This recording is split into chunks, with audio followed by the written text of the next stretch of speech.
Welcome to Audiera. I keep these narrations high quality and completely ad-free so you can just enjoy the ride. If you appreciate that, subscribing is the best way to support the channel. Alright, let's dive in. Chapter 176. People who returned, 3. Even though I walk through the dark valley, I am not afraid, for I know he guides me. Each person's voice was different, but they all memorized a prayer. A faint scent of incense wafted along with the sounds of prayers recited by the Orthodox priests.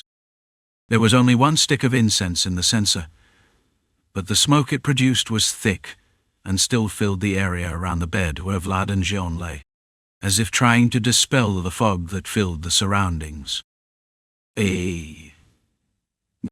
At that moment, Gunther, who had been memorizing the prayer for a while, opened his closed eyes. "What's this?" A sinister feeling that cannot be described in words. Before I knew it, the hairs stood up on the back of my hand as I held it tightly to pray. It was a warning issued by the instincts I had developed throughout my life. "Captain!" Gunther's assistant approached, shouting, piercing through the clear sounds of the prayer. He, who had decided to stay outside the door during the ceremony, was now looking at Gunther with a very anxious face. "Outside is unusual. I think you should go out right now." He was an assistant who always faced situations calmly, but now the end of his words trembled. It was as if he had seen something he couldn't handle. I understand." In a few words, Gunther was not the only one who heard the assistant's report. Justia, who was praying beside him, looked at Gunther trying to get up with a perplexed expression. "Do it for me. The only person who can replace me now is you." There was a starlight that followed Vlad into Jean's dream. It was a signal indicating to people not to get lost, a thread that should not be let go of, but now the starlight was trembling slowly. The fog in the city of Moshiam was thickening, with small shadows suddenly emerging from inside the carriage in which the woman traveled. "Go find him. To your home." The children who jumped from the carriage were happy to see Moshiam for the first time in a long time. This was the children's hometown and a place they longed for. Kuung. Tsk. Vlad stumbled at the sudden jolt. "What happened?" "It has sunk." Quijano, who had blocked the chapel door with his back, began to click his tongue as he saw the dust falling. "What has sunk? You saw it too, didn't you?" The tree floating in the air.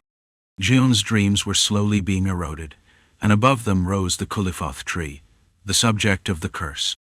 And the tree's branches, which were completely upside down, slowly approached Jean's dream. "You said it would be fine for 3 days, didn't you?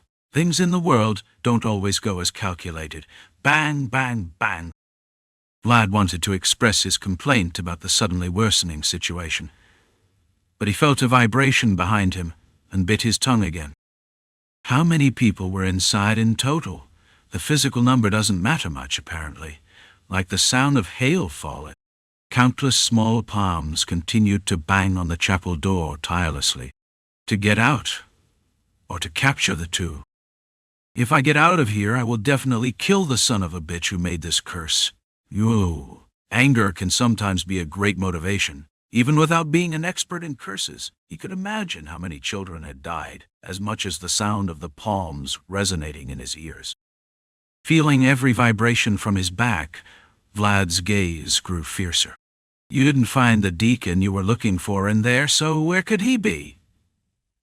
But the burning anger would only be effective at certain appropriate times. Asked by Quijano about the nature of the situation, Vlad quickly turned his head, scanning the surroundings. But unlike the first floor or the basement, Vlad, who had never been in other parts of the church, could not point out with certainty where.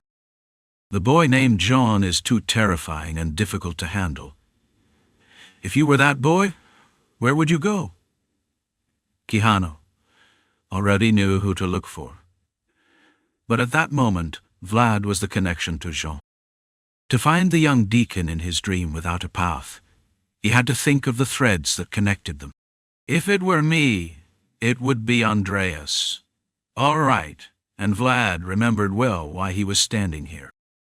In John's twisted dream, there would only be one person who would be where he should be. But I don't know where he is. As you've already thought, the deacon's dream will tell you the rest. Yes? Quijano's finger pointed to Vlad's chest. What? Following Quijano's finger, there was something small that now glowed slightly on Vlad's chest. Vlad of Soara. Follow your name. A precious name given by a true priest and witnessed by a young deacon. In this place where everything was distorted, Vlad's ID card was shining brightly. It was a name he held deep in his heart because it was precious. Get all the torches and lanterns out. We must drive away the fog. With a loud voice echoing through the mist, the Mosheim church began to glow like fire. Inside the torch, which burned brighter than its original firepower, there was a divinity created by the priests as a congratulatory symbol. Shit! Gunther is one of the only 2 knights of the Orthodox Church of the North. However, what he was seeing now was a wave of malice he had never experienced in his entire life. Dad, Mom, I'm here. Open the door. Mom, it's me. There were black shadows wandering through the thick fog. Although they were small and weak, they still had the energy to knock on the door, and remained at the door following the memories of when they were alive, waiting for the parents to open the door, hoping someone would hug them as they cuddled. This is pure malice. Damn bastards. He couldn't see it, but he could hear it. The sound of parents rushing to open the door at the sound of their children's voices. As the doors opened one by one, the lights shining through the fog began to fade one by one. You finally crawled out. Gunther, with his left eye closed and a fierce expression, saw a strange shape rising beyond the fog.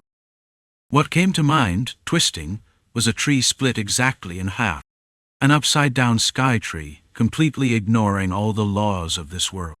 Just like in Jean's dream, the tips of the tree's branches began to slowly descend below the city. As what was supposed to reach the sky sank into the ground, the laughter of the children who finally found their parents began to spread. As time passed, Jean's dreams became increasingly distorted, disorganizing the Varna church more and more. The chandelier, which should have been on the ceiling, rose from the floor, and the stairs, which were supposed to be silently fixed to the wall, twisted like living snakes. I think I'm going to get dizzy. That's because physical things don't mean anything. Vlad had never felt dizzy, not even at sea, but the staircase twisting like a snake's spine was an exception. Even Quijano, who said physical things didn't matter, seemed unsteady like Vlad. How many floors do I have to climb? Don't shout! It hurts a lot. It was only when Vlad and Quijano, following the golden thread pointed out by the ID they held in their hands, discovered the hallway in front of them, that they could jump from the stairs. Oh. Damn it. It seems like I'm getting old. It wasn't like this in the past. With his head still spinning, Vlad looked down to the first floor where he had been moments before. Despite having climbed the stairs for quite some time, the children's gazes looking up at him from below were close enough to see them clearly. Kiwok. Vlad swallowed the sour liquid that had filled his esophagus and looked towards the hallway in front of him. This place seems intact too. It hasn't been corroded yet. Tock, tock, tock, tock. However, suddenly, black cracks began to appear on the walls of the hallway, causing fear in Quijano. The two looked at each other with pale faces, and without needing to say who would go first, they began to run in the direction indicated by the golden thread. You have a loose tongue, don't you? It was just a coincidence that I said it. Too, damn it. The crack in the wall was widening, as if a mouth were opening. Located between the black cracks were tree branches that had suddenly sunk into Jean's dreams. Strange leaves began to bloom from the branches falling from the sky. "Here it is!" As the two ran to avoid the crack, a small door began to appear in front of them. Above the bright door with golden threads, there was a plaque that said Priest Andreas. "If the door doesn't open this time..." Vlad, remembering what happened underground, quickly closed his left eye. As Vlad's world moved away from Jean's dream, the cracks that followed began to diminish little by little. Wait a moment. But this time was different. The basement door was the door that blocked Jean's fear. Go ahead. And the door in front of me now was the door where the real priest was. When the small door opened, there was an old priest in a robe of pure white. As always, he gestured for Vlad to enter. "Let's go." At the end of the hallway, a golden and white figure exactly like him began to run towards the small door that the priest had opened. The black crack that followed did its best to extend its branches, but in the end it couldn't capture the unexpected things that could be seen through the battlefield. The golden color entered first into the arms opened by the priest. Sigh. As the white, which had been following like protecting him, entered, the old priest closed the small door as if he had been waiting. A huge impact came, causing the small door to barely bear it. But as Quijano said, physical things were of no use inside. "It's okay. Everything is fine." A memory of Andreas embracing a trembling Jean. He was small but sturdy, faithfully protecting the young man's last barrier. It was such warmth that even the black cracks breaking like waves couldn't easily break it. "You've made it this far." Vlad, who had slipped inside and was still lying on the ground, saw Andreas smiling at him. Dressed in robes of pure white instead of bishop's garments, he looked the same as when he distributed white wheat bread on a cold winter day. "I told you I would protect you." Andreas laughs at Vlad's response. Behind him, Jean could be seen clinging to his robe of pure white. The young deacon, who for some reason seemed a little younger, smiled faintly as he looked at the knight who had come back for him. "Finally, I found him." "The young deacon at my request." The knights who entered the dream of the young Jean, who had potential, smiled faintly. The corpses were scattered all over the gates of Marchion. The cross-section of the corpse was deeply cracked, as if it could fall apart at any moment, and the internal organs were still visible. A man silently bowing his head in front of those corpses. Not a single drop of blood flowed on the tip of the sword, which held skill instead of power. "There's a dragon. There's something in front of me that needs to be slain. There are spirits. Moreover, there's something that needs protecting." The man, seemingly lost in the mist, began to walk slowly upon seeing the church lights burning brightly ahead of him, and the knights start to follow him, headless men. A woman with hair starting green but ending black watched them and clasped her hands as if in prayer. "If there's something I can't finish, I have to come back." Like a tree floating in the mist, a man with white hair and a headless knight walked along an inverted path. To finish something left unfinished, or to correct something you regret. All of you deserve to return. An unidentified woman smiled as she listened to the sound of children playing all over the city. A city shrouded in mist where pure beings, free from life and death, from pain and agony, run freely. She had been dreaming of a world like this all along.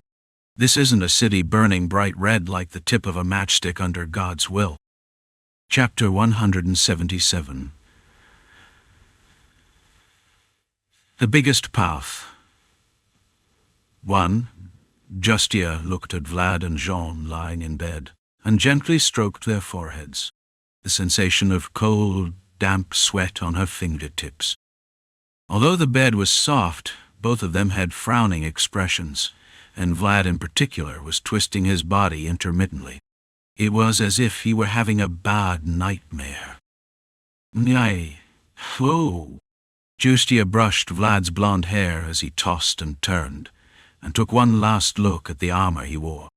a phrase she had personally written for the young squire when the Northern Orthodox Church was still St. Flagino. Even then, Vlad climbed to the highest church bell tower for the village children, and Justia was one of the people who watched him closely. "Let's begin, but Lady Justia..." Justia nodded as if she had strengthened her resolve while looking at Vlad with pain. Seeing her like this, the priest beside her opened his mouth as if worried, but it could no longer be avoided. "Even if I fall into deep darkness, I have no choice but to believe that he is with me. I'm going in. Please be prepared. All right." A moment ago, it was a room full of priests, but now only a few followers of Justia remained. However, those who stayed until the end began to recite prayers as best they could to complete the task. "He knows when I sit and when I rise, and even from afar he will reveal his thoughts to me." Justia quietly closed her eyes as she listened to the soft prayer sounding in her ears. Justia slowly sank into Jean's dream through her clasped hands. Although she couldn't become a bright star like Gunther, she decided to draw closer and become a shining milestone. As Justia left reality and descended into complete darkness, she became smaller and weaker. However, her platinum blonde hair, which shone brighter in the darkness, had not yet lost its luster. When she finally broke through the dark clouds and descended into the dream world, she was already a free bird. "Get out of here," Andreas in the dream said, blocking the shaky door with his entire body. The tips of his fingers, trembling constantly due to the strong vibration, pointed to the bookshelf right in front of him. "Isn't this a door? How many times do I have to say this, idiot?" Looking at Vlad with wide-open eyes, Quijano slapped his chest in frustration. Although he said that physical appearances had no meaning, it seemed that Vlad still hadn't gotten used to the world of dreams. "Get the Bible out. There will be a way in it. The world of dreams is formed by symbols and meanings. Just as the young Jean's last refuge was Andreas's room, the way to escape from this ruined place is not through visible doors and paths, but through a meaning kept in the heart." "Shh." Hurriedly taking out the Bible from the bookshelf, Vlad was startled. The old Bible in his hand began to flip through the pages on its own, as if it were alive. Bang, bang, bang, bang, bang. "Read this. Inside you will find a way." Looking at the door beginning to creak, Vlad quickly skimmed through the open pages. Although many lines of text filled the pages, there was one phrase clearly highlighted, as if indicating him to read it. "It is the light in the darkness that guides the way of the blind." Could it be a song?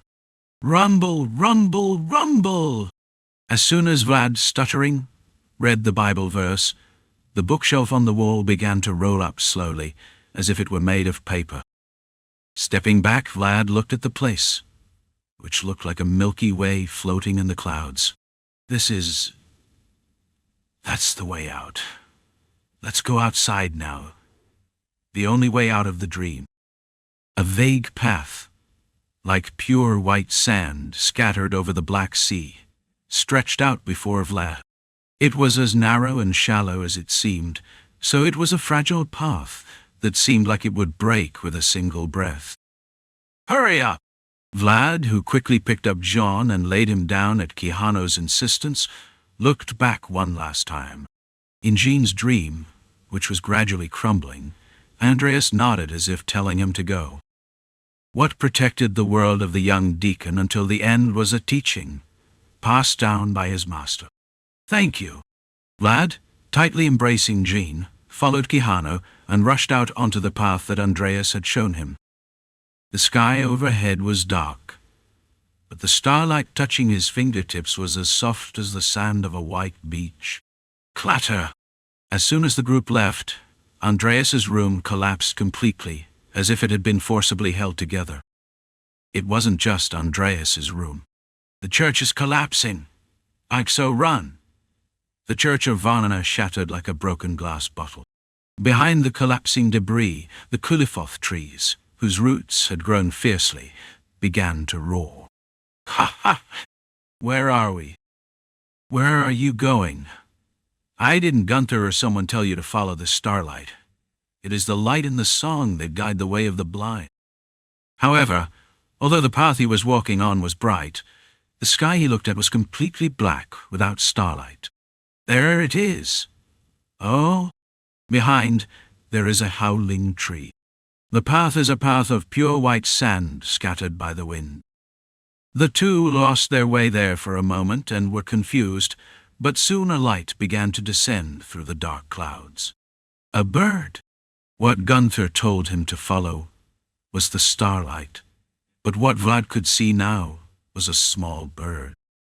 A canary cutting through the darkness with a flag of platinum hair raised. Justia. The visible form was that of a bird, but the contained being was a familiar figure. Vlad, who recognized the being flying towards him, bit his lip hard. The image of a small bird struggling to fly in the darkness was exactly like the image shown to him by the priestess of the World Tree. Shit! Gunther's gaze pierced through the fog toward the empty space. Even now, there was a man struggling beneath his feet, shedding black tears, but all Gunther cared about now was the unknown woman who had blocked the nights. Phew! A man ceasing his twisted movements and then relaxing. However, he had been desperately calling out someone's name until the very last moment when he stopped crying. My son. No, my son. The name he desperately called out was the name of the child the man had lost. The tragedy that no one would acknowledge finally came to a halt with the man's gesture. Who the hell are you? A person without blood or tears? Aren't you sad? This is ridiculous. Wasn't all of this a tragedy you yourself caused? The paladins who had gathered around Gunther quickly formed a square and began thrusting their swords at the woman floating in the air. They were knights who had killed all kinds of strange beings up to now. But now, in front of an unknown woman, they couldn't hide their nervous appearance. Their appearance seen through the eyes of God was that of such a distorted being that it was difficult even to dare to speak of it. But in the end you would have been happy, because you'll realize what's truly precious. I won't ask twice. A world of God that you can see even without having to close your eyes. In front of the paladin with both eyes wide open, there was only an evil being who couldn't even touch the arms of a god. I, Gunther, the second leader of the Northern Orthodox Church, will hold you responsible for all the tragedies here. Before he knew it, Gunther's severed thumb filled with blood. However, his blood droplets, which didn't fall even though they had formed, were slowly drawn in the air as he extracted them. San Rogino, glorious commander of the heavenly army, and alongside God, we are sinners who can do nothing against this evil being. So please inflict cruel wounds upon us. Please, open a scar, stigma, that will never end until you destroy the enemy. Stop him. As Gunther's blood droplets completed the spell, cruel wounds began to form on the foreheads of the paladins surrounding him. The scars that seemed to have been drawn with a sword cleared the spirits of the knights who had been intimidated and made the aura flowing through the swords they held even brighter. Knights, fear not. God is always with us. Holy knights with the blessing of always being with them engraved on their foreheads as stigmas, reconfirming once again the existence of God alongside the intense pain they felt. They began to step slowly into the fog. It's been a while since I saw this technique. The man before me was a noble knight. Today, I will burn you and put an end to this curse. The world I live in is the world of God. This world I'm in has already been created by His will, so I will see the perfect world without having to close my left eye. But do you know what? As the paladins approached, headless knights began to appear. The paladins tried to head toward the Kulifoth tree, and the headless knights tried to stop them. That technique with the stigmas. Two groups facing each other. But the wounds they had were very similar. I did that. The woman's last words were not heard in response to Gunther's strong charge order, but it didn't matter. You'll see it anyway, as you get closer. How cruel is the will of God you're following? Clang! The stigmas of the holy knights gleamed on the paths of the swords, clashing loudly. However, there were bright scars on the severed necks of the headless knights. Ah, Captain! The stigmas are working. The woman smiled as she watched the slowly burning wound, fueled by God's blessings. Knight Commander Gunther was a shining star, but the woman floating in the air was someone who had shone even brighter than him. Though it has now cooled down. Huff, huff. I thought I had run very far, but the white sand path still hadn't ended. Darn it, darn it. The weight of Jean carrying him and his tired steps on the endless path were heavy. But even more impatience tormented Vlad. We have to go fast. Hurry! The little bird noticeably tires more as time passes. A small bird resembling Justia's hair color lights the group's path without stopping its flapping wings. As time passed, the increasingly exhausted Justia and Vlad's worried expression on his face began to resemble the image shown by the priestess of the world tree. There. It can be seen. Just as Vlad was beginning to feel impatient, a blurry figure started to appear in front of him. Golden waves shining like auras, as if announcing the end of darkness. Justia's difficult guidance had led Vlad to the border of the world, and now he had to go as far as he could see in front of him to awaken from his deep sleep. However, the little bird starts to stumble at that moment. Justia! The small canary slowly began to merge into the darkness, with its feathers exploding as if something had struck it. No! Vlad reached out to catch her as she fell to the ground, but all he caught was small pieces of feathers. Watching her slowly melt and disappear, Vlad was deeply impacted. Fun! This. What the hell? Run, Vlad, you can't stop now. The ominous sound of heartbeats began to resonate strongly following the disappearance. However, Vlad couldn't stop, even after seeing Justia's symbol disappear so suddenly. The path has ended. Now you have to find the rest on your own. Looking back, Vlad could see a tree in the distance approaching from the edge of the darkness in long strides. Damn it! When he was with Justia, he couldn't be seen from very far, but as soon as she disappeared, he followed suit. It's right in front of you. Close your right eye. My world through my closed left eye. Through my open right eye, I see the real world. But this time it's the opposite. It no longer makes sense to walk or run. This is a dream world, and what was touched was just a symbol. Justia, thump! Vlad closed his right eye as he heard the sound of his heart beating faster and faster.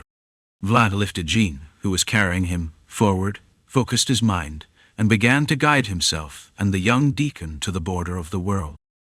Oh yeah, a creepy energy coming right behind me, and the sound of a sword wielded by someone in front of him. The tip of the root that had crawled up was touching Vlad's neck, but Vlad was already able to look at the real world with his right eye closed, because she had guided Vlad to the threshold of reality. Excellent.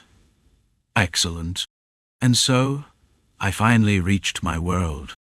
Vlad barely lifted his eyelids and could see the platinum blonde hair filling his field of vision. Justia.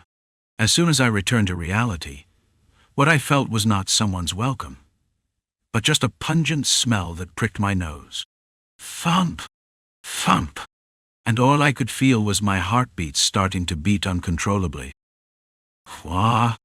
Vlad started to let out a cry resembling a wail, tightly gripping his stiff neck. Justia lay collapsed as if shielding Vlad. The bright red blood still flowed down her back, but Vlad's trembling hands couldn't even hold Justya, who was falling further and further to the ground. "Are you awake, young dragon?" "Huh!"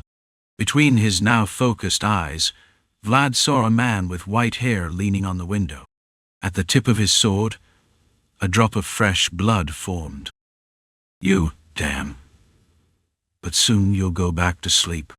The voice was too familiar, but the man's hands holding the sword conveyed an indescribable terror. However, despite everything they had against each other, their hearts beating against each other were similar, as if they shared the same blood. "Ha ha!" Justya slowly falls under the bed. Vlad ended up shouting in anger and impotent helplessness, without even being able to catch her. "I'll kill you, you son of a bitch. Undoubtedly, you're a dragon." The greatest dragon hunter smiled as he watched the young dragon struggling before him. With every move of Vlad's, his heart began to beat, slowly warming his body. It was a very ancient heart that could only beat in the presence of a dragon. Chapter 178. The biggest path. 2. Even if you kill a dragon, it won't die.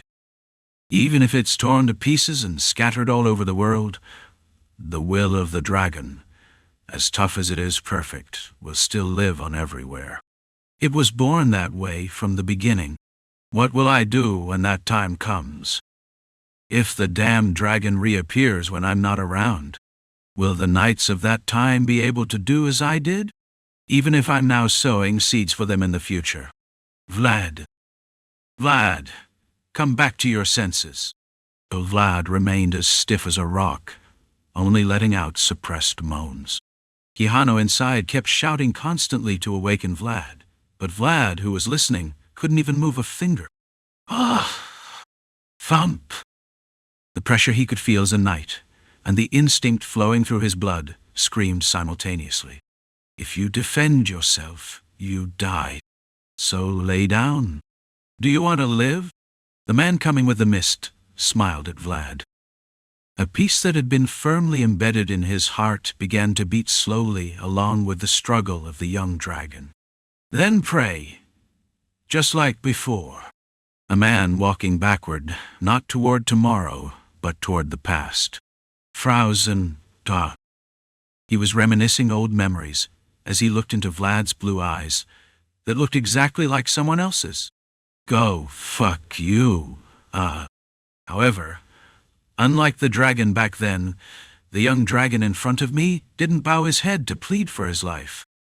Frozen smiled slightly as he looked at Vlad's middle finger, which was raised with difficulty. At least you have spirit. Quijano, who was inside, and Frozen, who was outside, looked in different directions, but they felt the same thing. To the Swordmaster, who cherishes rising stars, has always been someone who loves those who take on challenges. However, it's a pity you're a dragon. But as much as you like, what you have in front of you is a dragon. As it was a being that had to be killed as it grew by feeding on someone's potential, the man unsheathed his sword. A rattling sound came from the sheath of his sword that didn't fit well. Vlad. However, the man who introduced himself as Frozen paused for a moment when he heard a sound, because there was an odd vibration hidden in Vlad's voice. I'm not a dragon. I'm Vlad, you bastard. The world of the greatest dragon hunter was now before Vlad, a gigantic being before which any knight would have no choice but to bow. However, even before that great being, Vlad gradually reached for his sword. If she ends up dying here, who will pay the sacrifice for Jushia? I still have written in my heart the words she gave me as a gift. I was nothing but a squire, but she called me the knight who protected the breath of children. From the tips of the swords that touched, Vlad's world began to expand. A flower that only I could see. The world that now could be seen even through two eyes that weren't closed now, hung from the tip of Vlad's sword. Slowly, the world the child dreamed of began to fill the cursed room. This. How valuable are young people who can express their potential to the world. Quijano and Frausen thought the same thing at the same time as they glimpsed the world that the child dreamed of at the tip of the sword. He wanted to protect this in front of the most perfect dragon. Yes? Vlad didn't. No. Rather than being an inner world, Vlad's world now flowed outward. However, the trembling person still hadn't realized that his world had come out of its shell. The current moment is the most dangerous and regrettable. So I asked the knights to protect this moment. Just die. In Quijano's eyes, he could see the world created by Vlad. But in Frausen's ears, the cries of countless stars that had been trampled under the dragon's claws sounded clearly. The raised tip of the sword flickers. But was it for a moment of hesitation? The raised tip of his sword, which was very high, couldn't fly toward the neck of the young dragon. Tsk. Suddenly Vlad, who was lying down, started to fall under the bed with a shout. With that, Vlad's world disappeared like a mirage. Watching Vlad sink into the bed as if it were a bathtub, Frausen's eyes widened. Wow!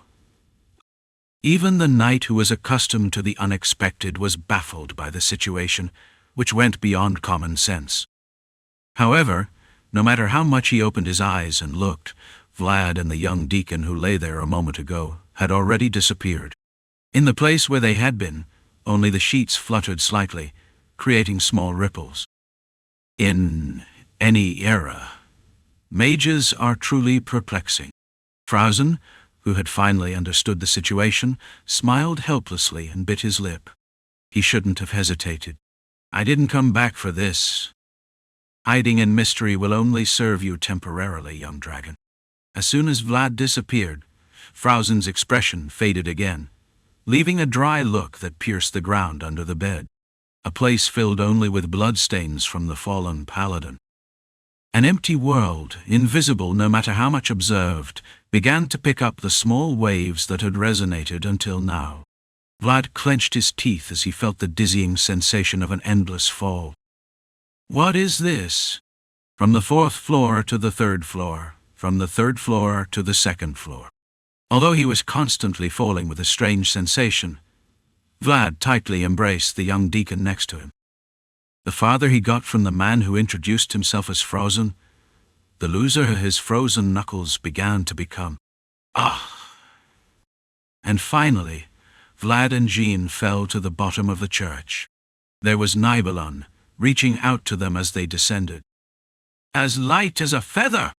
He hastily cast the spell, but there were no wings to prevent the fall. Fum! I should have flown. But the spell was a bit too long. With the sound of armor rumbling, Nidalar, upon seeing Vlad falling from the ceiling, lost his appetite for words. What's going on? What happened upstairs?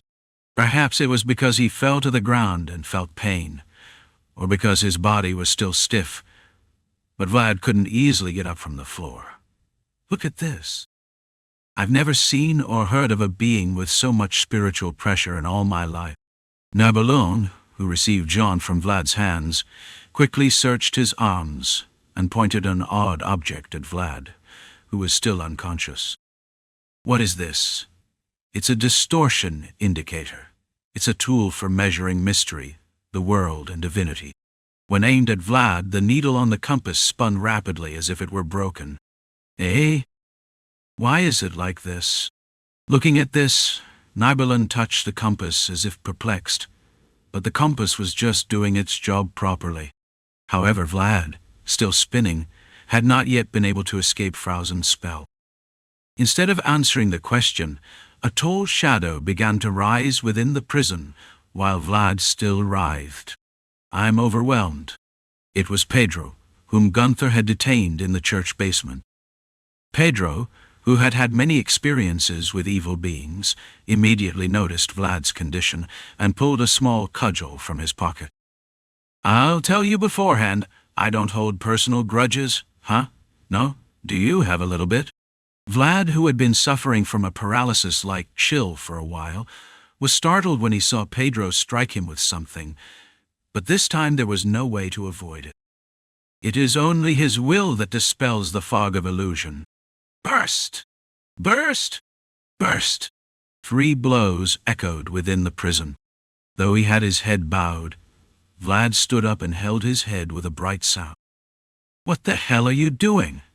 I'm just expelling the energy that had taken root in your mind. Despite the firmness in Pedro's words, which made Vlad's muscles tense, he moved surprisingly well, unlike before. Pedro chuckled maliciously and waved a small rod in front of Vlad. Though it was similar to what judges used, this small rod seemed to be stained with blood, though it wasn't known why. Crack! Crack! Unable to even murmur a word of resentment, the prison's ceiling began to tremble. Because the punches of someone descending into the basement were mercilessly shaking the Moshaim church. It seems they're following us, don't you think? Should we check it out? While Pedro was prepared to face the situation with determination, Vlad, who would be his sword, simply shook his head in frustration. Unlike Nidavalier, who was pale, Pedro was ready for a decisive battle, but Vlad, who would actually be the sword, simply shook his head as if he were indignant. I guess you'd be overwhelmed. Even in the face of Pedro's irritation, Vlad had no right to justify himself. After all, there were still stains of blood that Justia had shed in various parts of Vlad's armor. The holes that the little bird inside the shell had opened to the outside were still too small to be seen clearly. Should we head out first? How? The vibrations resonating in the ceiling were getting closer and closer. Furthermore, this place was underground, so if you escaped to the first floor, you would inevitably encounter an unknown entity. It was a situation where Pedro could have questioned Nidalar's words about leaving. Mystery shows the way any time, anywhere. Beastmen always fool people with words like this. Nidavalier, who slightly ignored Pedro's mocking behavior, quickly pulled out a long carpet from his backpack. It was too large to fit inside the backpack, but the way they timidly pulled it out seemed very familiar. Hang this on the wall. When Nidalar's carpet was affixed to the prison wall, it stuck like it had been nailed. Correct the direction. It's done. Nidalar clapped his hands as if he had finished and lifted the carpet. Vlad and Pedro watched this, wondering what kind of strange thing this was. But what they could see outside the carpet were not the prison walls, but a fog-filled street in Moshaim. Let's go. I can't last much longer than this. Looking at Nidalar, who connected 2 places that couldn't be connected, the faithful priest and the knight were speechless. Boom! Boom! They wondered if it would be safe, but now seeing the ceiling covered in stone dust, Vlad and Pedro had no choice but to move quickly. Don't waste the time she made for you. There's nothing in this world more precious and dearer than the price of life. 2. All right. Vlad, carrying Jean, who still slept, clenched his teeth as he felt someone approaching. He wanted to burst into anger right now, but if it were the opponent he had just seen, no matter how much he tried to attack, he would definitely lose. Resolution without a plan is nothing more than a vain illusion. As the voice said, Vlad had no intention of squandering the life Justia had saved. Vlad walked toward the carpet, following Nidalar's voice, gently shouting from outside. A strong tremor soon reached the prison they were in, but as soon as Nidalar's outstretched arm quickly retrieved the hanging carpet, no one could be heard inside the prison. You ran away. Nidalar's powerful mystery that saved the group from the empty world. However, Frozen the Tracker couldn't really complain about Nidalar. The mystery that the Beastmen never abandoned was probably also one of the worlds he was trying to protect. In a vacant lot filled with fog, a whitish tombstone could be seen. Vlad, realizing where he was standing with the tombstone, quickly drew his sword and began to look around. "It's good that we escaped, but why are we here? This was the only place I remember." Seeing Nidavalier scratch his head, Vlad wanted to vent his anger, but in reality, that's why he came out. "Do I really have to go back to the cemetery during this mess? After all, a church is better than a cemetery, right? You're crazy."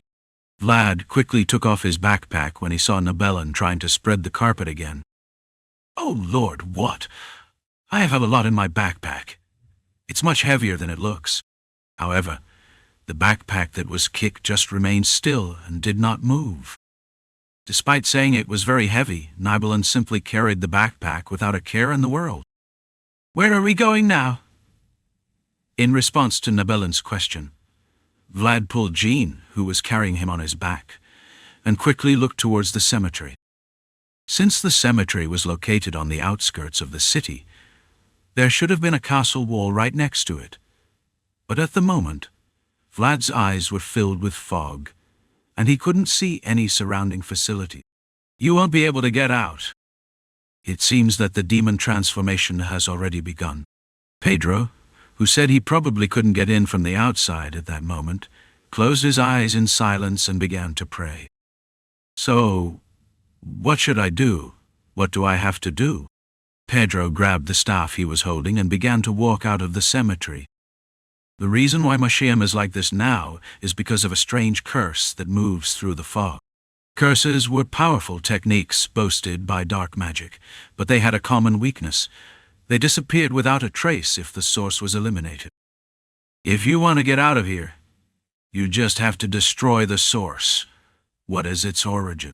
Pedro's staff moved slowly at Vlad's words. Vlad took a step back as he watched the staff, but Pedro's fingertip was actually pointing at something floating in the distance. It all started with that guy. In the middle of the city, there was a tree floating above the fog resembling the ocean. Although only half remained after Vlad smashed it, the tree in the sky still spewed fog, devouring people's screams. Q! The paladins are fighting to maintain their formation in the mist. However, some of the paladins who couldn't take care of themselves had already mercilessly split outside of the formation and had become unrecognizable. The headless figures at the forefront were unaffected at all, to the point that the stigmas on their foreheads were insignificant. What a perverse move! Gunther shook his head as if dizzy, and his expression of disappointment was deep. If it were merely a clash of swords and blades, it wouldn't have been so difficult. However, the woman floating in the air kept constantly harassing the paladins, and that too through methods they knew. For some reason, it wasn't even written in the exorcism book. Gunther's eyes burned as he finally realized the woman's identity. The woman was certainly a strange being, but she was not born of a demon. Apostate, a traitor who abandoned God's will. These are miracles that cannot be achieved without cultivating spirituality. Reveal your name. You are an evil thing, Gunther shouted as if spitting hatred, but the woman looking at him only smiled warmly. What good is a name? These are things that will be erased if you sweep them away anyway. The woman with a slight smile immediately clasped her hands and lifted her head towards the sky. Behind me stands a tree reaching towards the sky, and right in front of them are the faithful servants of God, shedding blood. It was a sight she had never wanted to see. I should have done this a long time ago. The woman took a deep breath and looked towards the distant sky beyond the mist. Soon, a hymn to God spread. What? Yo. The paladins were puzzled by her voice, which was so delicate and beautiful. However, the strange thing was that, unlike the beautiful voice, the hymn being sung was eerily sinister. Even the paladins stopped covering their ears upon hearing the memorized lyrics sung backwards in a familiar rhyme. Chapter 179. The Biggest Path. 2. There are 3 men dividing a city shrouded in mist. The sword is at the forefront, followed by divinity and mystery. They were 3 men of different ages, races, and origins, but their destiny was the same. It led them to the tree floating upside down in the middle of the city. "We'll be there soon." The staff Pedro was holding trembled as they approached the plaza. The staff of the heretic interlocutor, which repels evil beings, had already sensed the beings in the plaza and was expressing a wild rage. "Then, let's start with the tree." However, as the group approached the plaza, the sound of singing resonating through the mist became clearer. The first to collapse was Nidavalier, and next to fall to his knees was Vlad, who had sensitive hearing. A sinister voice that could not be described in words rang in the ears of the two trembling men. "What a damn song! A sound that shakes the soul." The voice I heard was clear and caught my attention, but the sorrow and anger contained in the song brought to the surface the debris that had sunk deep within my heart. This won't work. Priests follow the same will of God, but walk different paths. Pedro, the inquisitor and exorcist, realized he had no way to fight against the song and quickly began to point his staff at the heads of Vlad and Nidavalier. "One strike will suffice." However, just as he was about to extend the staff, a faint singing came from behind Vlad. "It's truly beautiful, the rising sun of the morning." The young deacon finally regained his senses and began to sing with all his might. It was impossible to completely fend off the song, but Jean's singing, which he did his best at, was at least enough to protect the group. Blue peaks visible in the distance. The craftsmanship my father created is profound. A woman's song that was strange but clearly based on a hymn. Jean interspersed his voice with the rhyme and saved the group from the curse. I should have brought a deacon too. As Jean's song began, the hands of Vlad and Nidavalier, which had been covering their ears, started to fall. A mind that begins to clear as the emotional residue slowly diminishes. The one at the forefront was Vlad's sword, but this time the divinity of the young deacon was protecting them. Cool. Even now, false hymns continued to be heard in the ears of the paladins. Some paladins even had their eardrums burst, but the voice actually reached them through the soul, not the ears. A woman who could not touch the ground smiled as she watched the suffering paladins. I'm completely trapped. Hot blood flowed between Gunther's tightly closed lips. A desperate situation where neither advancing nor retreating was possible. They had always shown great power when dealing with evil beings, but this time they were completely blocked due to incompatibility. Everyone, listen carefully. Paladins hid in a thick formation, using themselves as walls. However, I know that if I continue like this, only certain death awaits. Gunther decided to fight as best he could before the moment came when he had no other choice. I will gather it all and strike it down at once. Gather the threads of divinity and connect them to me. But, Captain, if someone has to do it now, it's me. The knights surrounding him realized what Gunther was trying to do, but his resolve was already firmly established. If destruction cannot be avoided, the attitude of a commander would be to choose the lesser evil. Please, let at least one person survive and tell of this. If I can't avoid the sacrifice of another, I will do it. Gunther slowly raised his sword and brought it to his forehead with the stigmas. The paladins lowered their heads as they saw him trying to become a symbol by turning himself into the symbol of the church. Yes, it seems there's no other choice. And there, looking into the distance at the night, was a woman. Observing the knight's stance, she began to gather the headless soldiers, as if anticipating something, to form a formation. But no matter how much I approached him, he did not respond to me. She knew very well that humans, with all paths blocked, ultimately have no choice but to pray for God's grace. But I know because I've walked it. The fact that God's will is too far to approach and does not respond as easily as desired. She was someone who knew that fact better than anyone in the world. San Rogino, commander of the Celestial Army. According to Gunther's prayer, the paladin's swords pointed at each other. I trust that you will guide the way to his glory. And the divinity of each person was transmitted through the sword. Their divinity, which contained the world of God and not their own, flowed through the sword without difficulty, and began to form a bright light at the tip of Gunther's sword.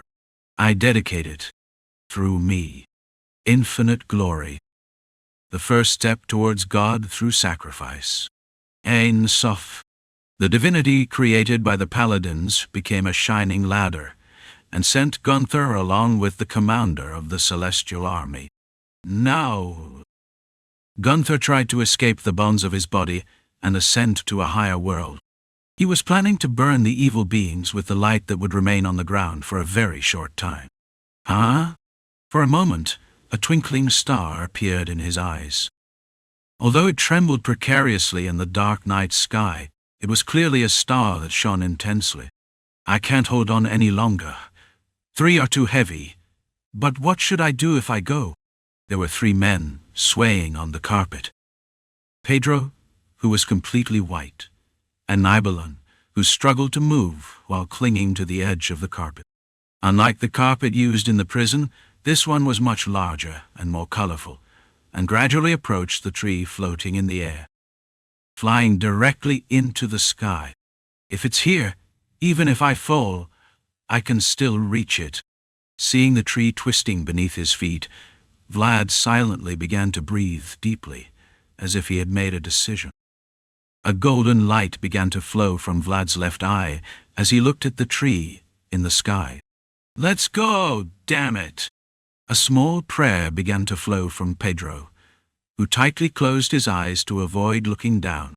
From Pedro to Nidavalier, and back to Vlad. The 3 worlds, which seemed never to overlap, slowly began to support each other once again. What is the trick for a single strike?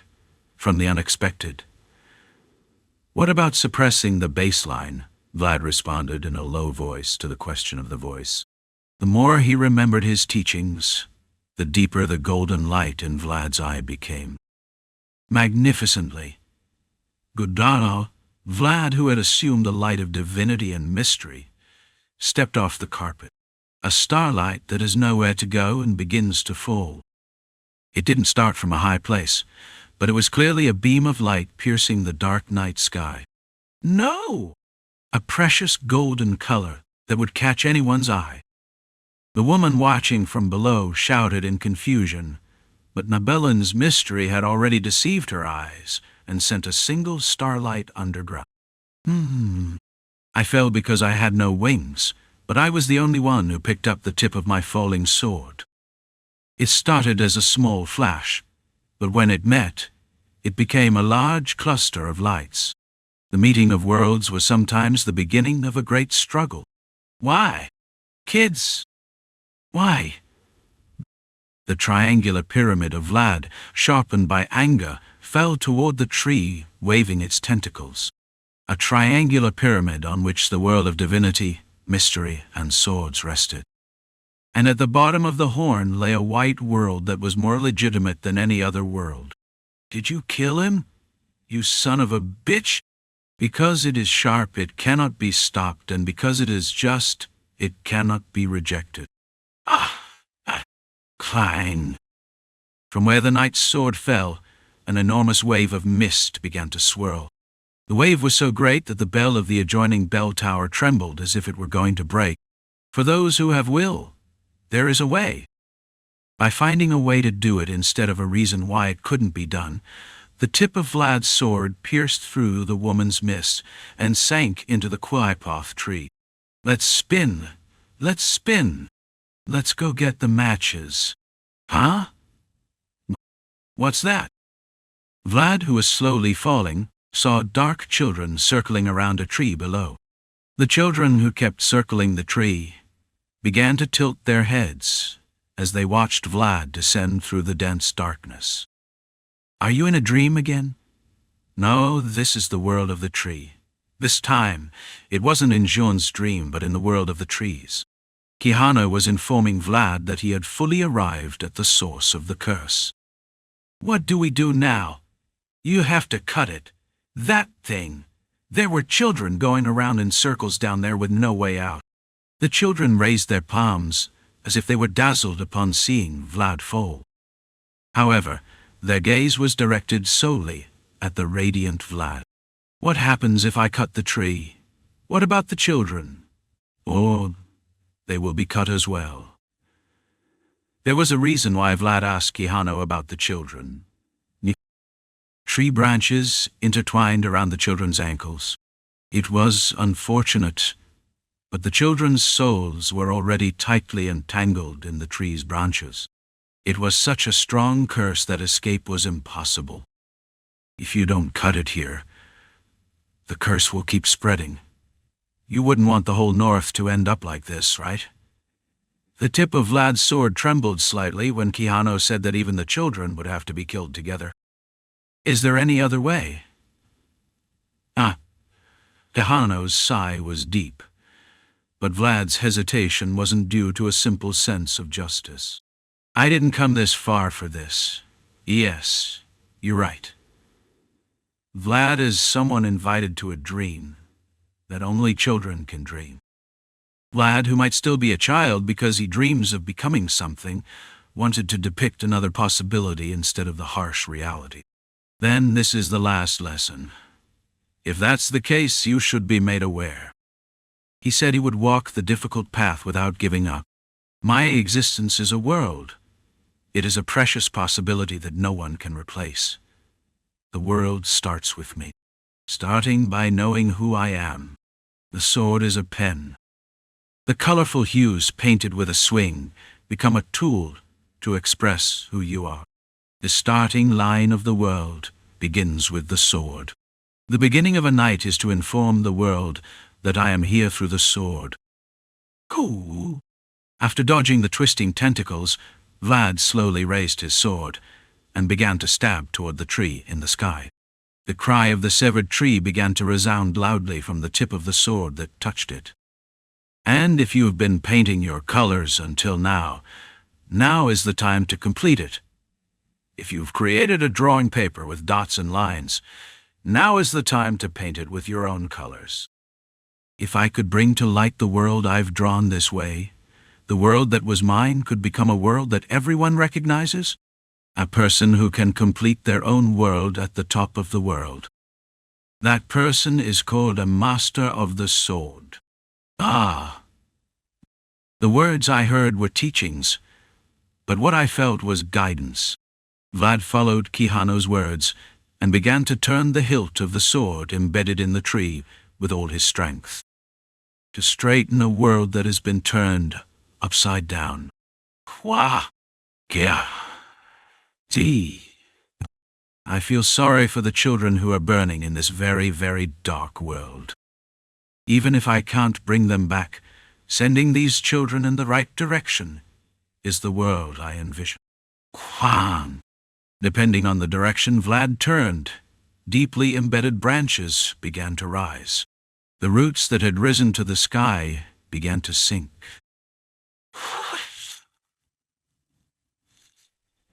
There was a gesture from Vlad trying to change the world through the strike of his sword. It was the struggle of a knight to restore the original color by scraping off the black world that the woman had painted. Collapsing.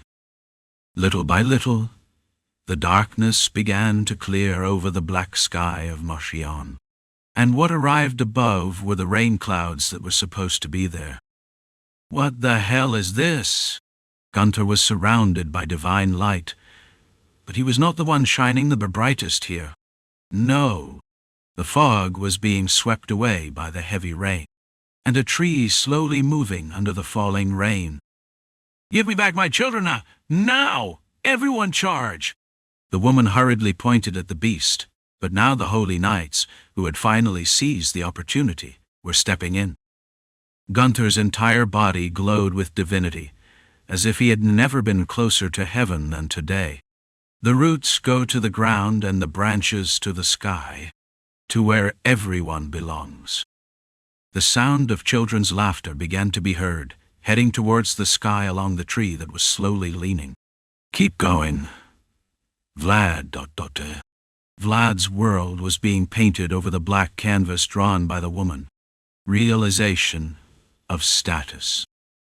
A tree that Vlad had drawn began to slowly fall to the ground in Moshiam. Because it was of a brighter golden color than anyone else's, it was an image even a white-haired man from afar could recognize. Now then. And the biggest imprint left on that drawing. All the children are asleep. So let's talk like adults from now on. The sword he held was the sword of the world tree, but what was unsheathed was a silver sword. After falling asleep from exhaustion, someone rose in Vlad's place and smiled. Before he realized it, a white lightning bolt fell on the sky that had been drawn in Vlad's name. Chapter 180. The biggest path. 3, one but two different.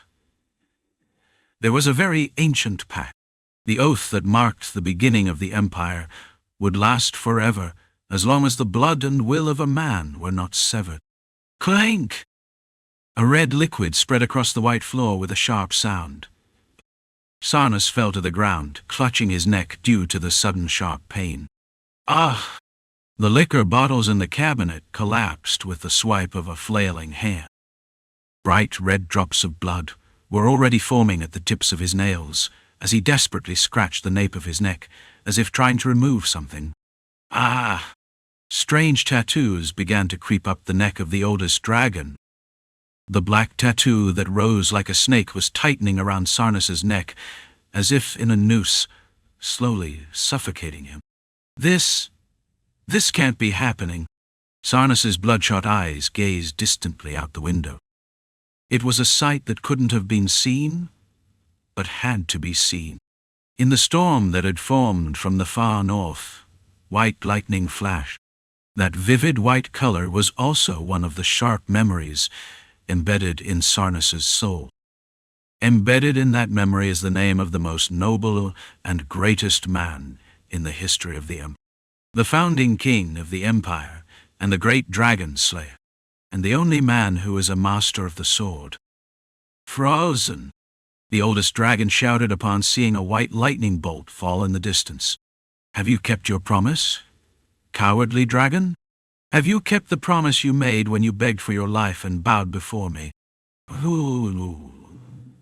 Father! A white lightning bolt struck the city of Moshiam. The lightning falling from the sky was adding its own color to the city that was previously completely dark. Where have I seen many faces like these? Vlad, or rather Kahano, who replaced Vlad, smiled and pointed at the headless knights. What they do is exactly the same. A priest collecting the breath of children in a fog-filled village. Looking at the headless knights who looked exactly like him, Kahano's cold anger grew. So it was you. And in the spot pointed out by Kahano stood a woman whose hair started out green, but ended up dark. Her hands trembled unknowingly as she looked at the towering presence in Vlad's blue eyes. There was a fear there that even her non-beating heart could feel. Get rid of that guy right now. The woman tried to call her knights to stop Kahano, but Kahano's world had already formed in her right eye. What did you say? What came first was pure white light, and what came next was sound. Though Kahano was in the spot his finger pointed to, he was also in front of her. Behind her, a residual image of Kahano continued smiling at her as it faded away. Bang! Boom! Bang, bang, bang. Too fast. Yeah. Following the belated rumble, the headless knights began to burst. A world drawn by Vlad, but painted by Kahano. The rudimentary world created by Vlad for the first time couldn't capture Kahano's speed at all. Kia! The woman let out a loud scream as she felt the heavy impact on her abdomen. This is absurd. A body that shouldn't feel pain because it's not alive. Yet she was screaming with a sharp cry and staggering. Because there was a presence transcending the laws, pressing her own existence. Duan. With the tolling of a bell, the buildings around the square began to collapse. Above the dense smoke, only Vlad's golden tree remained standing. Above it, a white world roared mightily. In my land, built for the defenseless and the innocent. With each swing of the sword, tall buildings split apart, and with each step Quijano took, the ground was torn asunder. It was Quijano's gesture of sharply removing every single detail of the dark world the woman had drawn. What the hell were you all doing? Ah! Her 2 feet fully touched the ground, crushed by Quijano's immense world. The woman began to scream upon feeling the presence of God, whom she had been ignoring until now. Why the hell are you killing children? I didn't kill them. The smiling woman began to cry. Black tears formed in her eyes. The resentment of a mother who lost her child, which no one could erase, began to emanate from her world again. I did it to protect you. From this damn world. Above the children was a church emblem, burning in total darkness.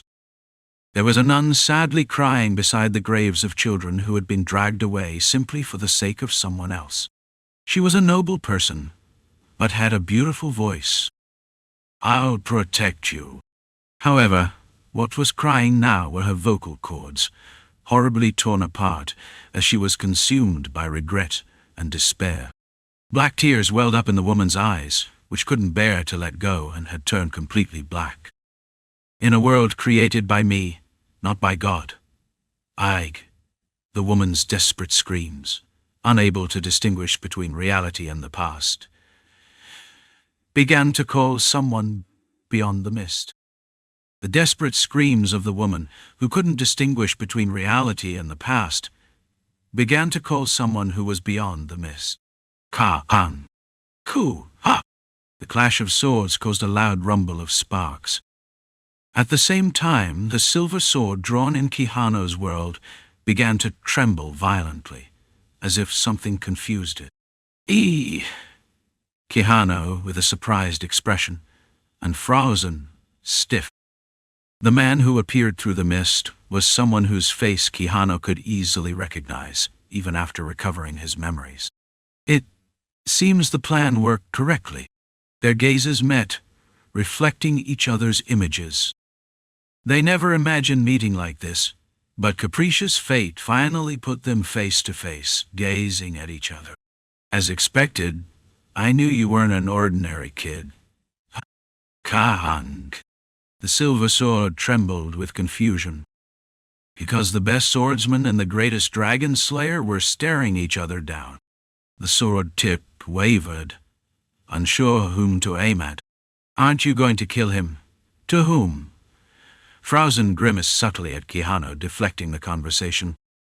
The greatest possibility of becoming a dragon. There are no dragons here. A dragon is an immortal being that cannot die because it's perfect. Even if they were crushed into pieces, they could resurrect if gathered. And the man feared that to his last breath. What I embrace is a star. One, however, some people saw a sinister dragon through the child, while others saw a bright star through the child. Both saw the same thing, but spoke of different things. What is the basis of my existence? With memories different due to time separated, the conversation had just created a clear distinction between Quijano and Frausen. It seems the spell went wrong. Quijano, dreaming of possibilities, and Frausen, who returned to fulfill his duty, could now aim their swords at each other without hesitation. Because the person in front of me isn't me. Ha!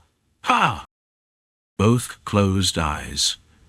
The right and the left began to draw the same world. But though the color was the same, the worlds they drew were different. Ah. The deadly attacks that looked perfectly similar began to head towards each other. They were worlds of such a high level that no one could possibly intervene. Bang! Boom! You didn't come back for this. Yes, I came back for this.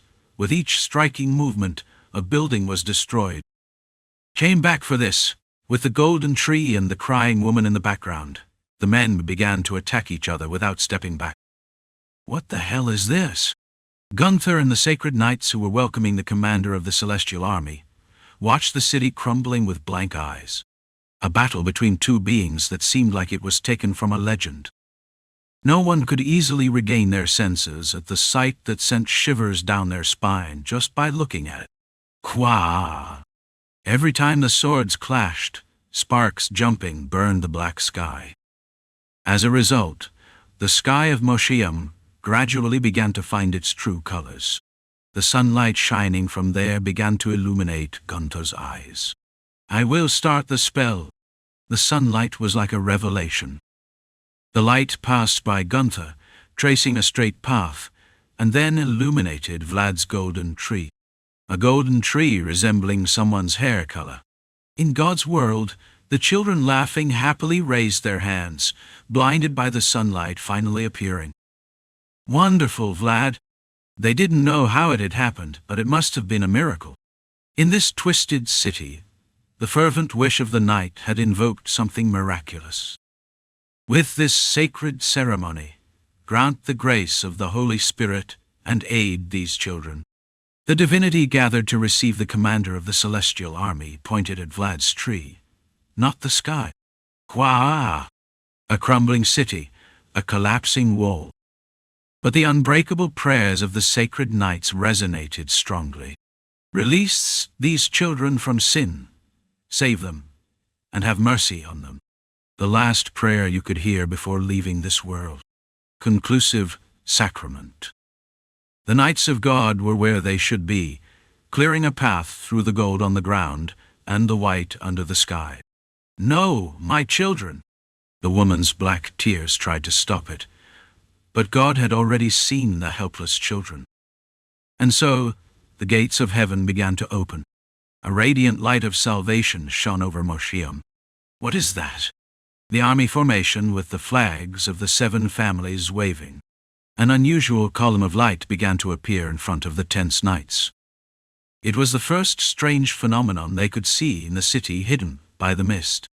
Oh, that light. Do you recognize that light? Even Timur, the Iron Lord in the highest position in the north, had someone he had to address with respect. Yes. That light is a sacred prayer that guides lost souls. An elder who at a glance identified the origin of the halo of light over Moshiam. Pope Conrad, leader of the Northern Church, realized that the halo of light over Moshiam was the final sacrament of the Ascension ceremony. It seems my knights inside have opened a path to God. The sacred knights. Pope Conrad bowed and prayed, calling this also a divine grace.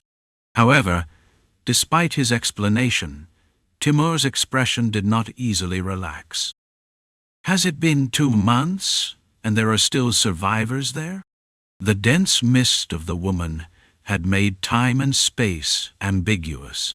Although the time inside had barely been a day, 2 months had already passed outside. Therefore, Timur's current suspicions were extremely reasonable. Rumble. Duke, I saw it. The walls of Moshiam were collapsing before me. It was miserable, as if something had exploded from within. The soldiers of the Northern Alliance began to murmur as they saw the wall collapse without having received any attack. Knights, gather the knights sent by each family. Timur, unaware, stuttered. With a trembling voice that couldn't hide his bewilderment, he gave instructions. Gather only those who can handle the aura. Understood, Duke. Even as Timur gave orders, he did not look away from the collapsed walls of the castle. Because there was the resonance of a world that even the strongest knight of the north found puzzling. It's as if a swordmaster ran away. From his high position, He could clearly recognize the resonance of the world. Overwhelmed by that resonance, Timur hastily closed his left eye. Such intense pressure cannot be endured without bringing out one's own world. Although no one had indicated it, all the knights present at that moment closed their left eye in unison. Wow! A white-haired man stood amidst the dense fog. Frausen sensed the presence of knights outside the city. Knights with their own world. Among them, there was someone whose world he couldn't easily ignore. Quijano, emerging from the rubble of the wall, began to laugh. Though covered in dust, he could smile, unlike Frausen, who had a serious expression. Here in the north, there are many friends like this one. Why, will you be able to handle them all, including me? Frausen looked at Quijano's trembling fingertips. You're lucky. This guy always gets lucky. Quijano desperately pretended to be calm, but he was at his limit. Though they both had the same will, the difference in their bodies' capacity was clear. The longer it dragged on, the more advantageous it would be for Frausen, who had his original body. Don't forget the responsibility I've shouldered. A woman, resentfully gazing at the bright light. Frausen, holding her as she remained sitting dazed, spoke to Quijano for the last time. I came back to kill the dragon. Wow. With those final words, the man vanished into the fog. Today's sun began to shine gradually over the city of Marsham as the waves of fog slowly receded. Telling you, it's not a dragon, it's Vlad. As soon as Frausen's presence vanished, Quijano's sight began to fade. There was something that looked like him falling, a golden tree still shining. Over Vlad's sword, which had regained its silver color, the glittering dust rose, heading towards Vlad's tree. Chapter 181, Golden Night. After the fog cleared, Marsham was a place full of deep scars. The sturdy walls collapsed, and the square that was the city's center was ravaged without a trace. What the northern allied forces, who hurried to face the disaster that occurred in Marsham, received was the sight of a city that had collapsed so miserably that it could almost be described as half destroyed. So, is this scene just the work of two people? The Iron Lord silently scratched his eyebrows as he looked at the city with all sorts of debris flying around. Does that make sense? It was a report hard to accept. Even if the army had entered and destroyed the place, they couldn't have done it in that manner, and all that accomplished by just two individuals. And one of them is the Bayezid boy. According to the testimony of Gunther, head of the Order of the Knights of the Orthodox Church, that's correct. After hearing Volkov's report, the Iron Duke couldn't help but laugh incredulously. However unbelievable it may be, there was no room for doubt, as the leader of the Order of the Northern Orthodox Church was clearly testifying. I don't know how to interpret this. I have no idea. After hearing Volkov's report, the Iron Lord laughed, as if dumbfounded.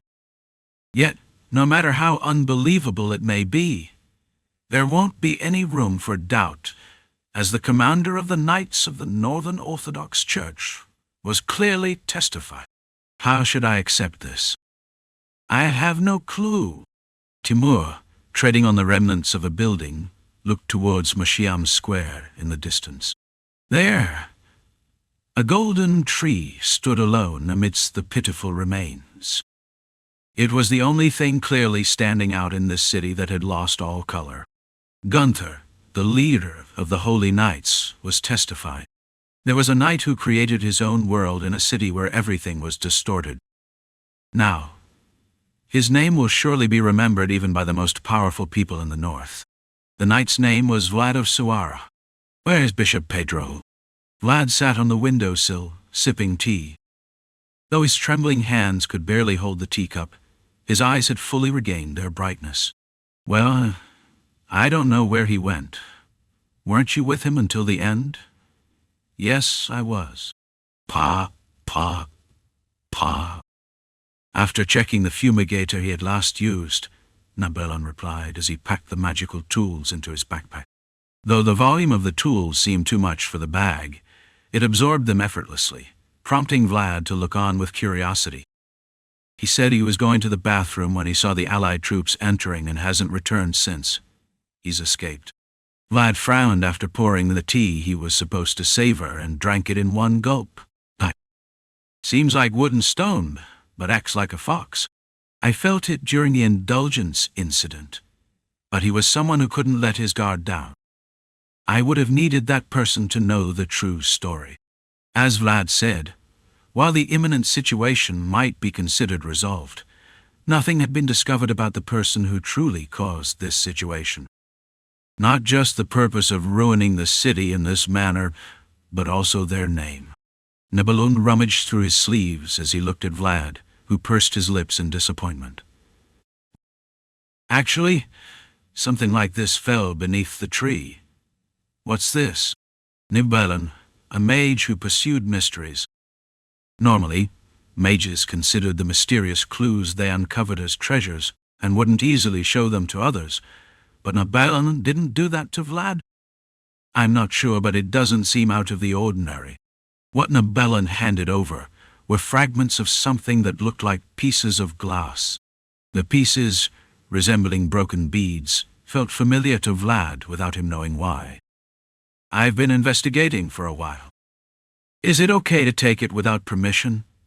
Doesn't what falls to the ground originally have an owner? Well, that's true. It was indeed a response akin to that of a beastman, and the understanding of someone from the alley. I don't know what this is. I could just sense that there was something there. It broke so cruelly. There was no way he could have known that he was being watched. But Vlad, still bored, looked at the glass shards in the sunlight. Inside the shining fragment there was an intense blue color. It's a seed. Huh? A piece of broken glass, but still containing a mysterious light. Kihano, looking through Vlad's vision, immediately recognized the nature of the shard. Look at it through the world. Other knights might not see it, but you should be able to recognize it. Ordinary knights might not recognize it, but Vlad, who had been influenced by Kihano's world, might. At his words, Vlad quietly closed his left eye and looked at the shard he held through his inner world. Vlad's world was now firmly established to the point where it could extend to the rest of the world. Eh? The glass shard seen in that world contained a single scene, the sight of waves crashing over the deep blue sea. Wah? The tree standing on the cliff at the end of the sea looked at the young spirits swimming beneath the waves. They were spirits that resembled creatures called squids, of which Harvan had spoken to him about. This is a brief but intense blue memory from fragments. Vlad, faced with that scene, could recognize that it was similar to the feeling he had when he saw Hainal's relic. Ch thought it was an unusual tree, but it turned out like this. After hearing Kihano's words, Vlad could determine whether what he held was a fragment of something. The hill of Diarmar, where the white snake was. A yellow amber stone that was a relic of Hainal. And in the forest of Dobreki, where the troll was. There was always a tree standing in each place. I must catch that woman, yes? Just like the trees containing spirits, the upside-down tree also contained the souls of the children. Even if the direction was wrong, Vlad looked at the core of the spiritual tree that had been horribly broken and grasped it carefully. Knock, knock. Come in. Though he wasn't the room's owner, the door opened when Nidalar told him to enter. Are you feeling all right? It was the young deacon of Andreas, Jean, who called out from the door. Vlad quickly relaxed his frown as he looked at Jean dressed in a pure white robe. How are you, deacon? I'm fine. They must have done something. Though he shyly lowered his head and said he hadn't done anything, Vlad remembered Jean resisting the singing voice of the woman. I'm here to tell you that the funeral is already prepared. If you're still not feeling well, one no oh. Vlad got up from his seat with a buzz. Vlad reached out to the armor next to the bed and, smiling at Jean, who was waiting, replied, "It's the last time I'll see Miss Justia, so I want to bid her farewell." 5 understood. Though he had said he would go, Jean, a young deacon, approached to help Vlad put on the armor, as he was still struggling to do it alone. The bright yellow sunlight streaming through the window fell on the backs of the two. Nibelung, silently watching them, raised his teacup as he looked at the church in the distance. Ding dong. The bell of Mosheim rang alongside a paladin neatly dressed in armor. Although the bell was crushed after falling from the bell tower, it still served its original function. It's all destroyed, but the first floor remains intact. That's good. The church was completely destroyed from the second floor up, but as Jean said, the first floor, where the chapel was located, miraculously remained intact. Form a line, slowly. Injured people to the side. Therefore, it was the only place where people could gather. The Allied soldiers couldn't hide their surprise at the fact that so many survivors still remained in Mosheim. "It's Vlad of Bayezid. Please make way." Upon hearing John's words, the soldiers began to look at Vlad with surprise. Even the inhabitants of Mosheim who were nearby. "It's an honor to meet you." The movement of the soldiers who cleared the way was deliberate. For the people here it was just one night, but for those outside it was a long period of 2 months. The soldiers, who were not well acquainted with the details, now misinterpreted Vlad as a hero who had protected Mosheim from demons during that long time. "Have you come? It is an honor to meet you, Duke." And Timur, the Iron Lord who awaited Vlad in front of the church, didn't bother to correct the misunderstanding. For healing deep wounds, there must be some joy. At that moment, when the city of Mosheim was destroyed and the prestige of the North was considerably diminished, there were only 2 advancements that could calm the very moved public sentiment: the Orthodox Holy Knights and a knight named Vlad. "I can finally see in person the rumored Star of the North. Of course, I've heard of you through Valkov for a long time." Vlad recognized the knight standing next to Timur and nodded slightly. The person currently accompanying Timur was Valkov, wielding a lance, whom he had seen in the past during the subjugation of Lindwar. "Come in." "Yes." Timur embraced him by the shoulders without hesitation, but Vlad wasn't embarrassed at all, because Vlad's mind was already filled with the last image of Justia, who had blocked his sword, rather than the noble Duke's will. "Duke Baranov is entering." The chapel, following the debris that had not yet been removed, was already filled with people in armor. Knights of 7 families gathered under the name of the Northern Alliance. Bayezid and the Knights of Hainal, who already knew each other, nodded as if they were proud to see Vlad enter with the Iron Lord Timur. "Stand by my side. You deserve it." "Namun, must seem to." When Timur said he was qualified, Vlad bowed his head, unable to respond.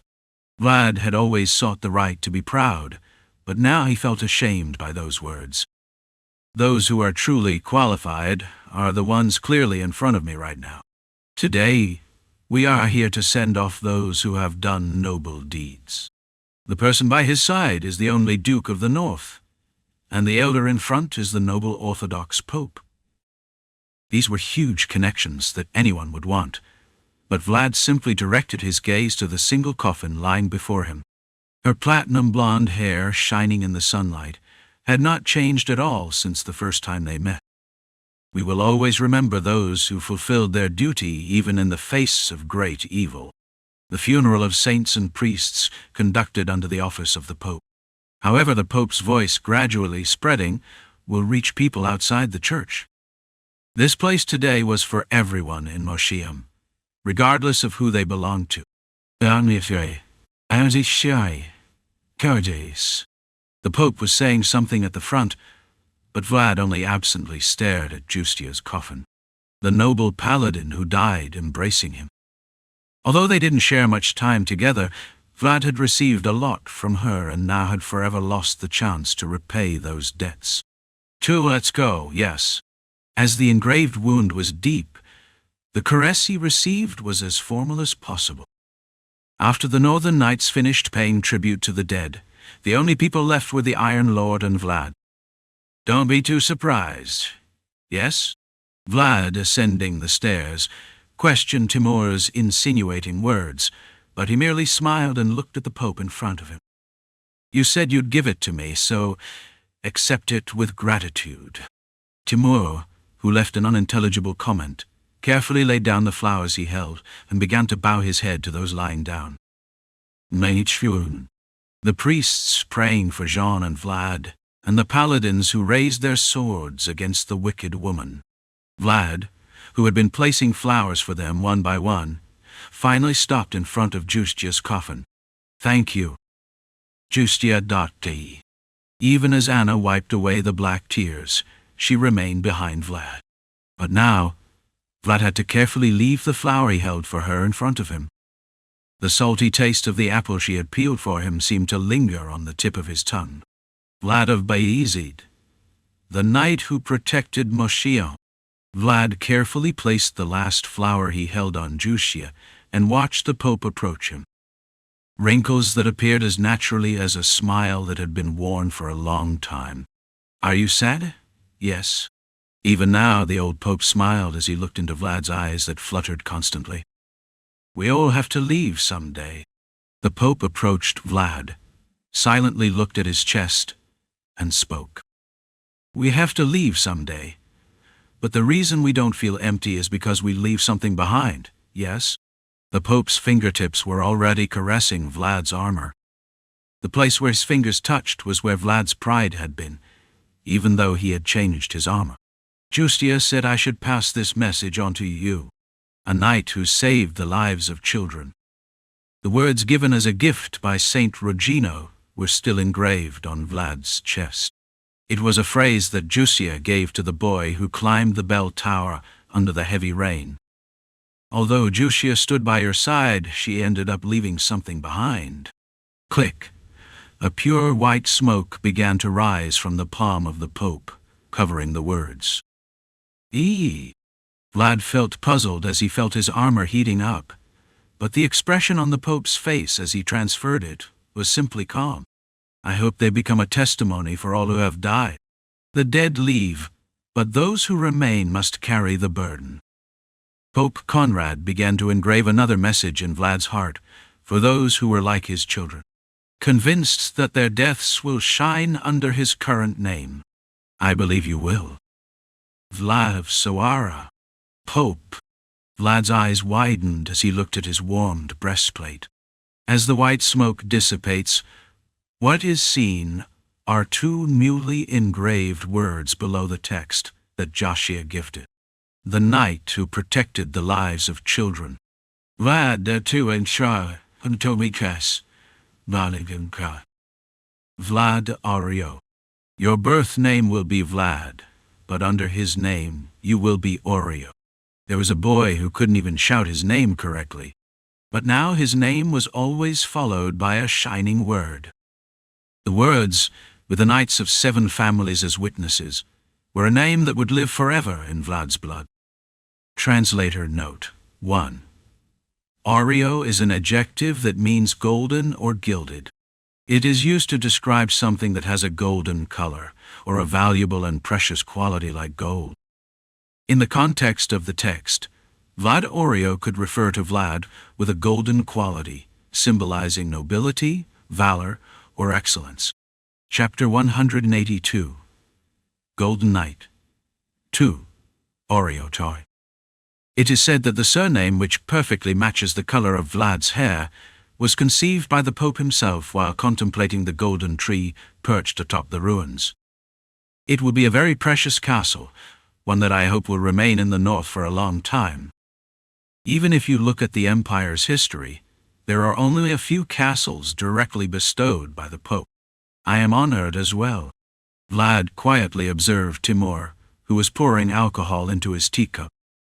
Though his hair had turned white with age, the muscles around his neck still bulged. His stature, about a head taller than Vlad, intimidated those who saw him. If Peter Bayezid had the aura of a precisely forged sword, Timur the Iron Lord had the aura of a solid axe capable of breaking anything. Well, even if that's the case, the imperial family won't recognize it. Timur, who had put down his cup of alcohol, made eye contact with Vlad and began to smile. It may be a precious honor for you, but in the end, it's only peripheral. Is that so? Vlad understood some of what Timur was trying to say. Since it wasn't granted directly by the emperor, it wouldn't be included in the imperial record, and since it was granted by the antipope, it wouldn't be recognized by the Vatican. But at least here in the north, it will be a noble name. Even so, the value of the name Oreo would not diminish here in the north. Drink. Timur pushed the alcohol-filled teacup with his fingertip towards Vlad, who was still lost in thought. A cup personally served by the noble duke, one of only 4 in the empire. The young noble sitting at the end of his cup still didn't know what this action signified. Come to the northern meeting that will be held this time. Although it won't be a place on the same level as the lords, at least a seat will be prepared for you. Thank you for the consideration. A man born in the north, raised by Bayezid, and recognized as valuable by the Orthodox Church. Vlad. E. Timur, who said he would support him through the cup he handed over, was looking at the small flag of Vlad hanging behind the black horse. You have gathered well. A small flag fluttering in the wind. The flag, which bore the emblems of various families according to ancient traditions, still seemed to have room to engrave at least one more phrase. Chance. Vlad stepped out of Timur's tent and noticed a man approaching him hesitantly. Maxim. Were you here? By chance. A man with a long scar on his shaved head. The man, now laughing sheepishly, was Maxim, the knight who had protected the Rose's smile from the Vatican soldiers. By the way, I no longer dare to call you my apprentice. Should I call you Lord Vlad, just call me Vlad. I don't have much to boast about. Though he was a noble given a castle, the current Vlad didn't even have a mansion, let alone a fief. All the money he had saved was used to buy a ship for Harvan, and the only place he invested in was the Rose's smile in Sorara. However, being qualified to hold something, even with empty hands, is probably the greatest honor and reward a knight can have. Still, you're a noble by name, so can I call you by your name carelessly? Call me whatever you like then. As Maxim, sensing the relaxed atmosphere, laughed heartily, the knights of Bayezid began to gather around him. Ah, my noble lord. I knew you ran well since the time of the death worm. Even if things go well for you in the future, you must remember me. I taught you the secret technique to defeat that damn Stephen, didn't I? Wouldn't it be fairer to also remember the times I was beaten while you taught me that? Vlad laughed as he saw the veteran knights rubbing their hands exaggeratedly. It was one of the few smiles Vlad showed since Justia's death had plunged him into sadness. I was born in Sorara from the beginning. I am of pure Bayezid blood. Unlike other families that recruit promising youngsters from outside, we raise them from within. However, contrary to Vlad's intentions, the voices grew louder. Although the actions of the shouting knights were fierce, they were not thoughtless. The Bayezid family had been criticized for not changing generations, so there would be few opportunities to showcase Bayezid's vitality as now, with so many knights from the 7 families gathered. Don't waste time here. Go quickly and catch that guy first. There's an old saying that a useful cat is very valuable. I understand. Vlad, who had tried to ignore his elders, began to be busier. As the knights still spoke, Vlad, who had become the pride of Bayezid, had many things to prepare for. It was difficult to find something worthy of entertainment in the ruined city. So now, all that was in front of Vlad and Nabilan was a glass of water in a slightly cracked wooden cup. But that alone was enough to start a conversation between the two. "Are you already leaving?" "Yes, because I've finished my work." Vlad looked at Nidalar's backpack, placed in a corner of the room, and clicked his tongue in disappointment. He really wanted to keep him, but as a wanderer, Nidalar's actions seemed unrestrained. "Where are you going?" "I don't have any specific place to go, but aren't there many places one can reach?" When Nidalar said there was no other place to go, Vlad nodded silently. Beastmen mages who wander their entire lives chasing mysteries. Vlad, who had already heard about their harsh life through Kihano, set down the glass of water he was holding and said, "Are you searching for a mystery? Something strange and incomprehensible." "That's right. The interpretation of mysteries is not only for my personal improvement, but also for the aspiration of my entire race." "Is that so?" Vlad's eyes lit up after hearing Nidalar's response. Joseph said, "The most important thing in a negotiation is to know what the other party wants. Then how about something like this? A ship without sails, or something like that." "Yes?" And now Vlad knew very well what Nidalar wanted. "No sails, but it moves. They say if you boil all the water, it moves on its own. Cats are naturally curious animals. If you add the word mage, there's no need to explain further." Nidalar began to prick up his ears as if he was interested in Vlad's hand, gestures describing the ship's wheels. "I think I'll be invited to the island of the dwarves soon. Did you know that the place where the dwarves gather is still unknown? It's the island that Nidar couldn't find despite his desperate search." Oh. Vlad, who was about to propose a contract to Nidalar, tried to recall the memories of that time as much as possible. Joseph, who knew what he wanted and shook me while keeping the secret I was trying to hide.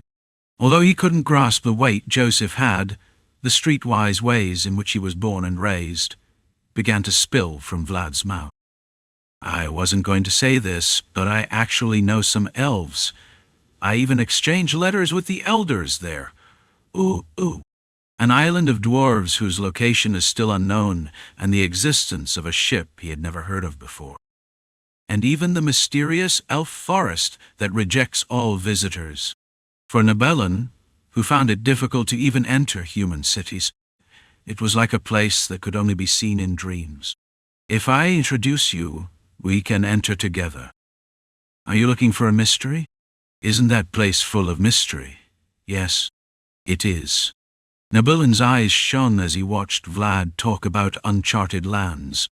For a mage who sought mysteries, they were an irresistible lure. "Well, mages are valuable, but if you're good enough, there's no reason they can't be introduced. Still, I thought it would be easier to do it with someone who has worked together before." Vlad, leaning back deeply as if he had said all he wanted to say, seemed relaxed despite his internal feelings. The tricks and false composure of back-alley thugs made even Kihano bite his tongue. "I think we can give each other what we want. What do you think about that?"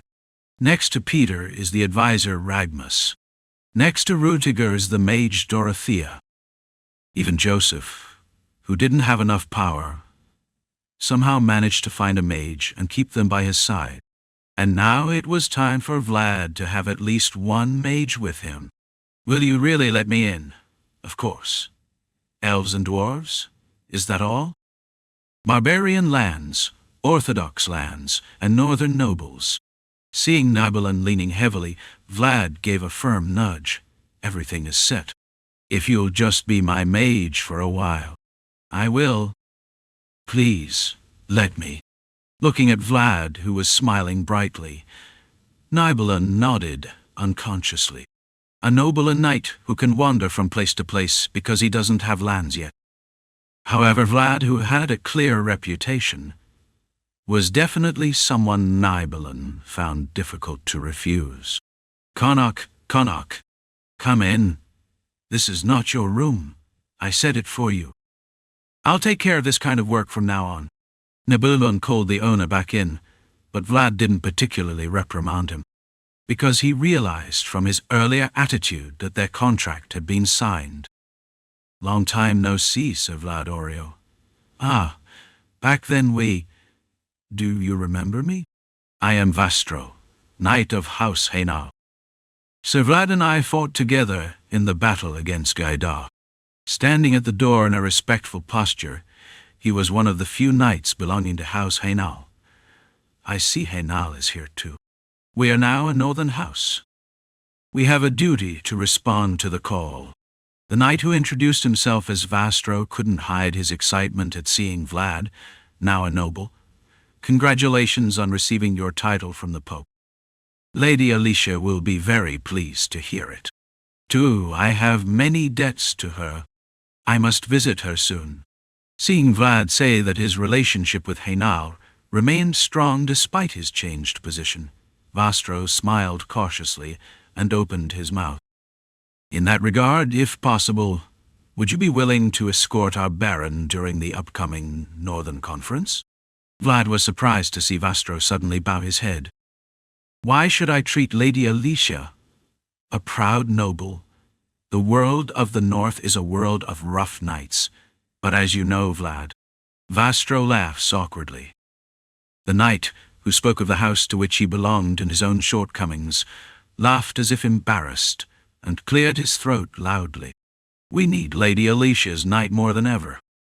Sir Vlad, among the 7 families that will enter the Northern Council, Hainal will inevitably have the least weight. Although we had just started interacting with the elves, Hainal was a place without noteworthy businesses or items. Alicia probably has already arrived in Soara. The Baron Alicia is in Soara. This somehow unsettles me." As Quijano said, Vlad, feeling somewhat anxious, began rummaging in his arms without even realizing. 2 handkerchiefs deeply tucked into my arms. One Vlad, feeling the texture of the still-attached handkerchiefs, began to think deeply. It looks like it's here." It was not yet night, but there was a woman standing in the dark alley of Soara. An elegant appearance that did not match the dirty alley. The woman, guarded by the old knight, looked at the building directly in front of her, eyes wide open in amazement. Even though it's in such a remote place, they've built up to 4 floors. Soara is a city that's practically the logistics center of the North. Everything here will be big. Unlike the calm Dirma, Alicia's expression began to turn subtle as she looked at the bustling Soara. The pride she had as the owner of a territory was slowly starting to irritate her. "Would you like to go back now? This is not a place fit for a noble lady." "Is that so?" The old knight Duncan looked at Alicia with somewhat tense eyes. There was a look in his eyes that made Alicia want to leave immediately, if possible. However, contrary to what Duncan said, the building in front of Alicia was older and more magnificent than any other place around. "Still, I'd like to see it. They say it's like Lord Vlad's home." "Really?" "If you pass through Soara anyway, there was a place you definitely wanted to see. It is said that the Smile of the Rose is the place that Knight Vlad cherishes the most." Alicia's eyes began to shine as she tried to recall old memories of Vlad. Creek, however, the owner of this place was not Vlad, but another lady. To welcome the noble visitor, the Smile of the Rose began to open slowly. "Welcome to our inn, Baroness Alicia Dar." A woman was slowly descending the stairs towards Alicia, who was standing at the entrance. The innkeeper had hair as red as fire, in contrast to Alicia. Chapter 183. Wars of the Roses. 1. There was always a place where visitors were greeted by stacks of piled-up documents. It was an impressive place with the spicy aroma of whiskey and the gaze of a dark-eyed man. "Mr. Hent. Vilmosi. Pinchi Irun. Can I keep sending magical letters like this?" However, now that Joseph was gone, the only thing that filled the mayor's office was someone's anxious gaze. The newly appointed mayor by Peter was worried about the gold coins that would be burned while he kept watching the bright lights of the magical sphere. This is the first time in my life I've written so many letters. Don't worry. I won't pass it on to you. Even if you are the mayor of Suara, you can't help but feel anxious if you burn hundreds of gold while having a cup of tea. However, the man in front of him was still sending a letter to someone, without even blinking. The current letter is something the head of the family would fully agree with, so you don't have to worry too much, I see.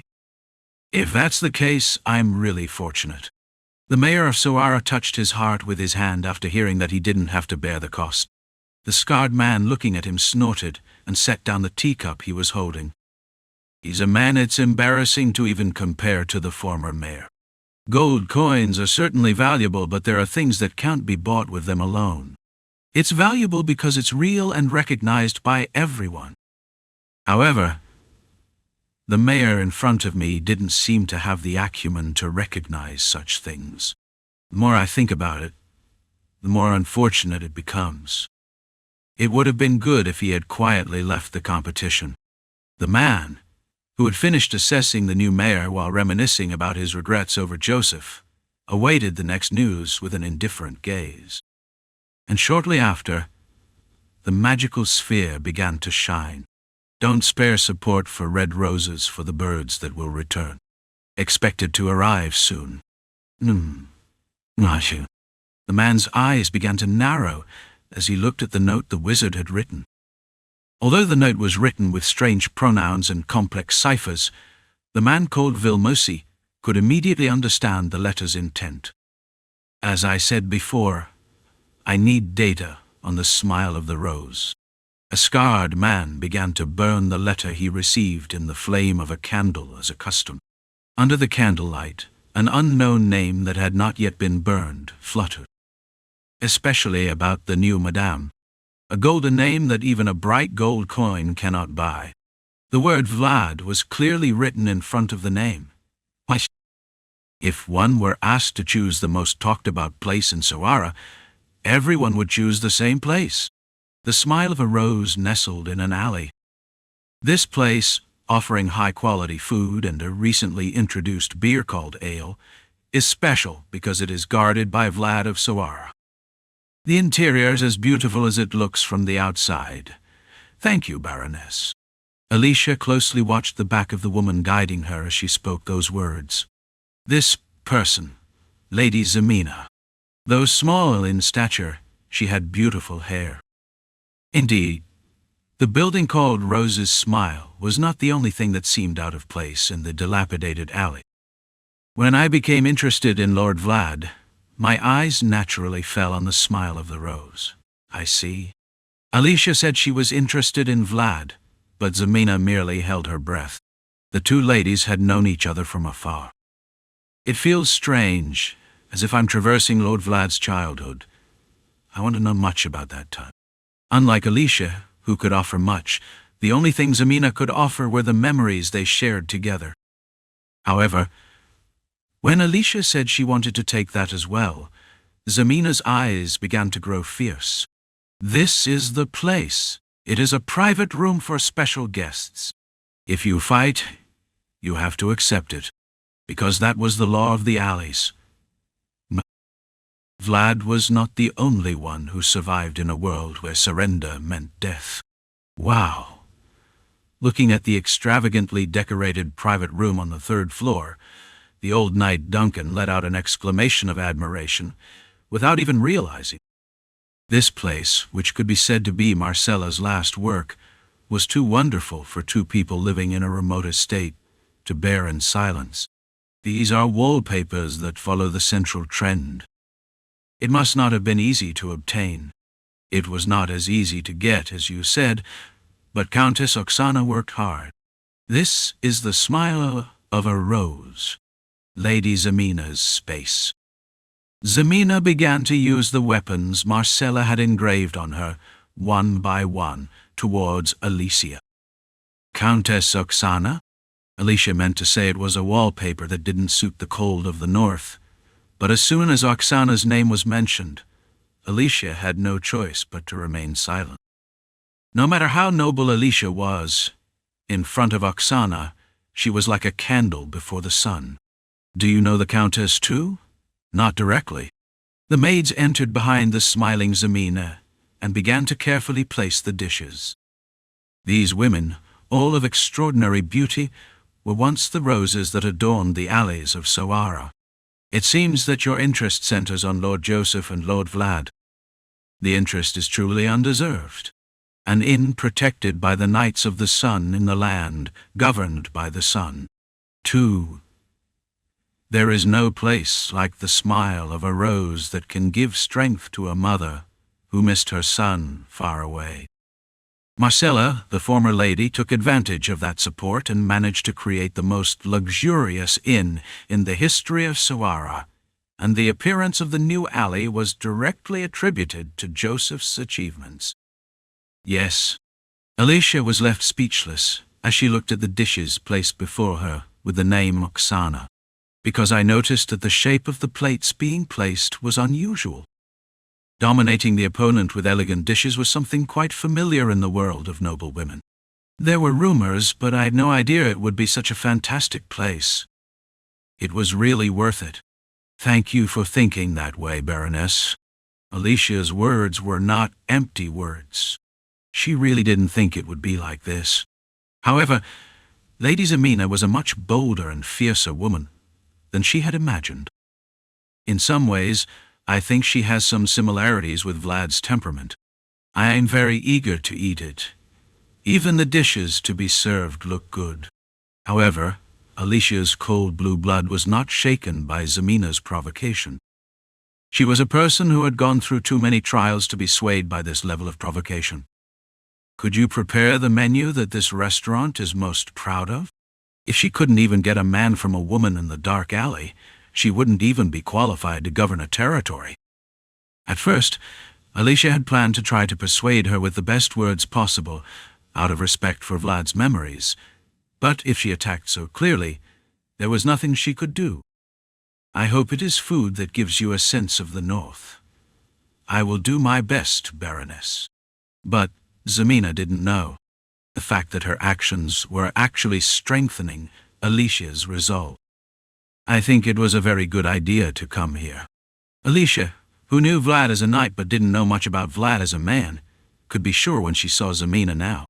The man she wants to protect even against himself, a noble, is Vlad.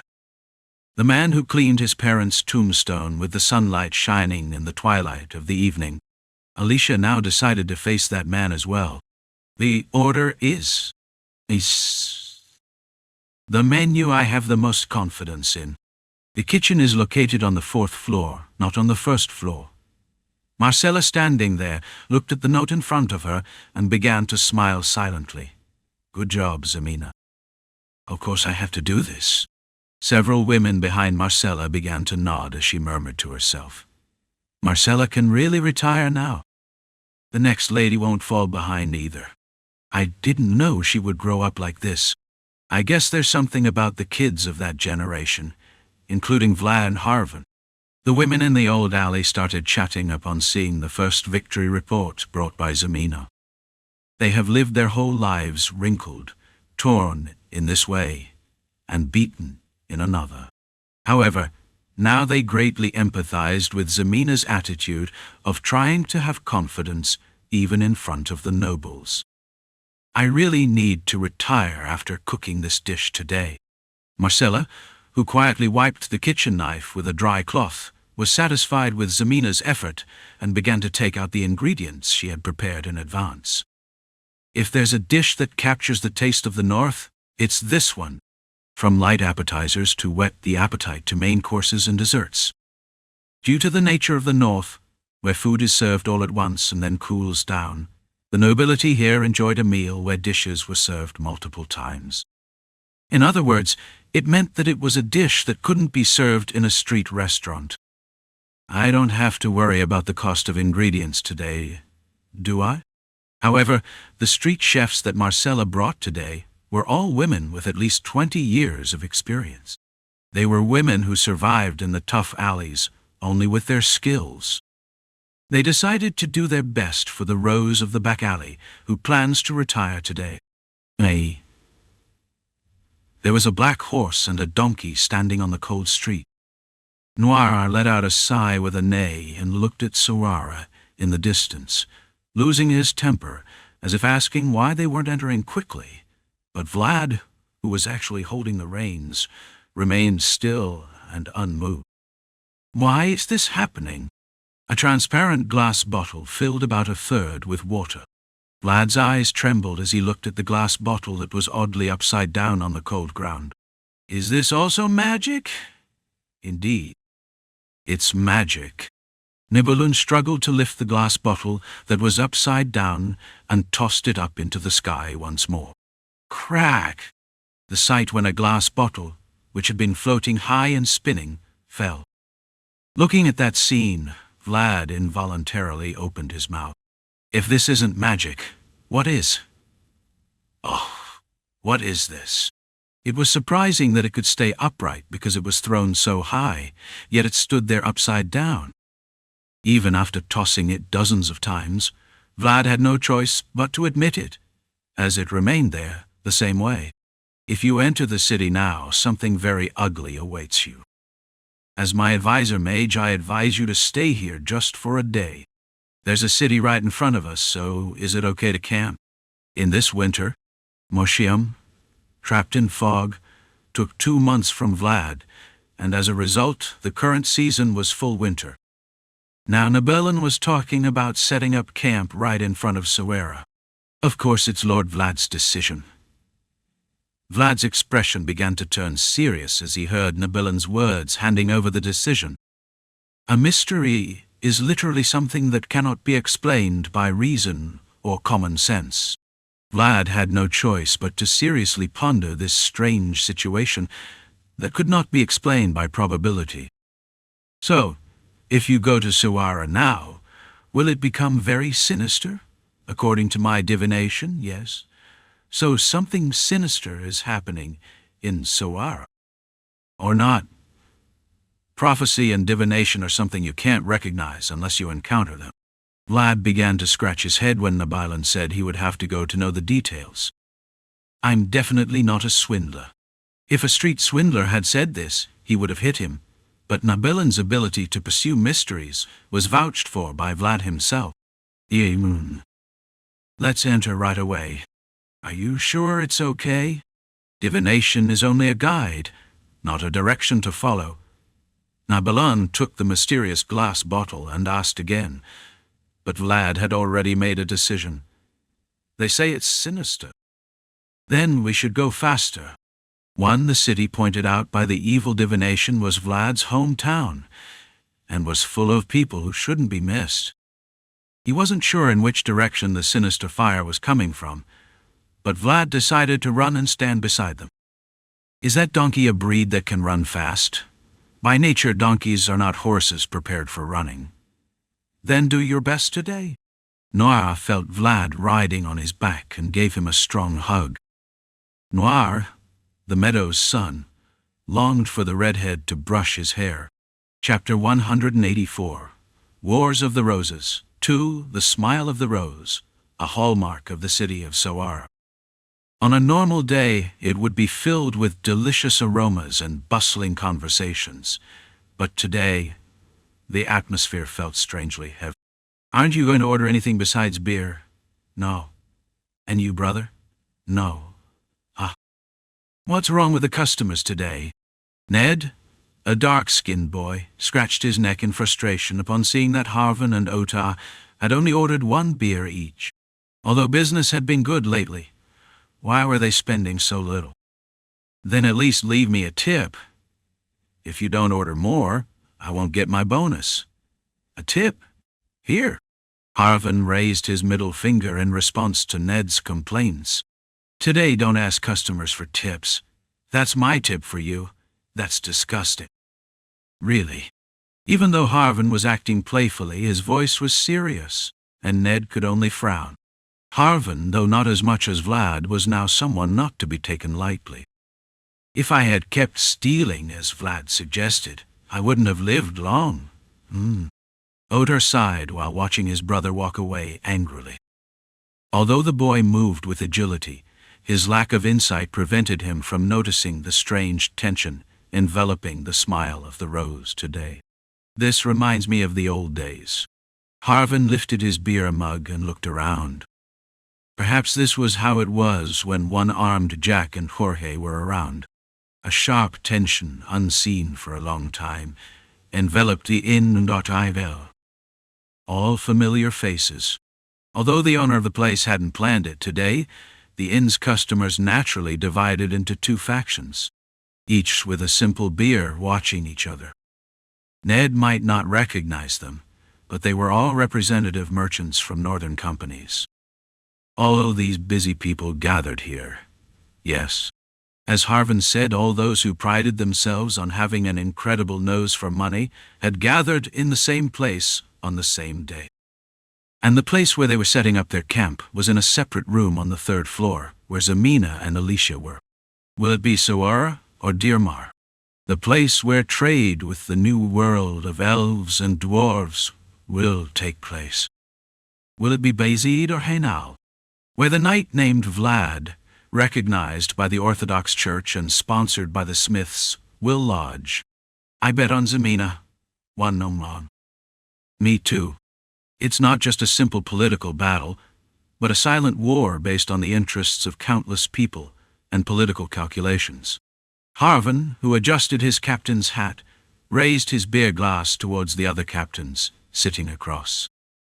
People are divided into factions between red roses and blue roses, and the place where Harvin was sitting now was where the side of the red rose was. Delicious. I feel like inviting the person who made this dish to my mansion. Was a fight possible between a woman from the alleys and a noblewoman? Normally, this would have been nonsense, but if it were limited only to Vlad's issue, it would have been completely unknown. It seems that Bayezid is planning to take advantage of this woman.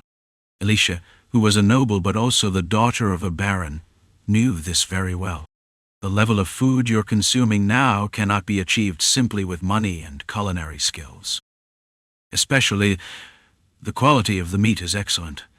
It's meat provided by the Canner family. They were all animals that roamed freely in the pastures. It wasn't just the meat. Various delicacies, which not even money could buy, kept coming into the room. The inn smile of the rose, under the protection of the Bayezid family. Now Zemina was showing through the luxurious food who was backing her. As much as they roamed the pastures, in the end, they were raised in a corral. However, Alicia responded coldly as she looked at the aromatic food. The land called Bayezid is so vast that they wouldn't even realize they are enclosed. Really? Does this woman know? The fact that Bayezid was using it. If he does this knowingly, he probably isn't worth respecting.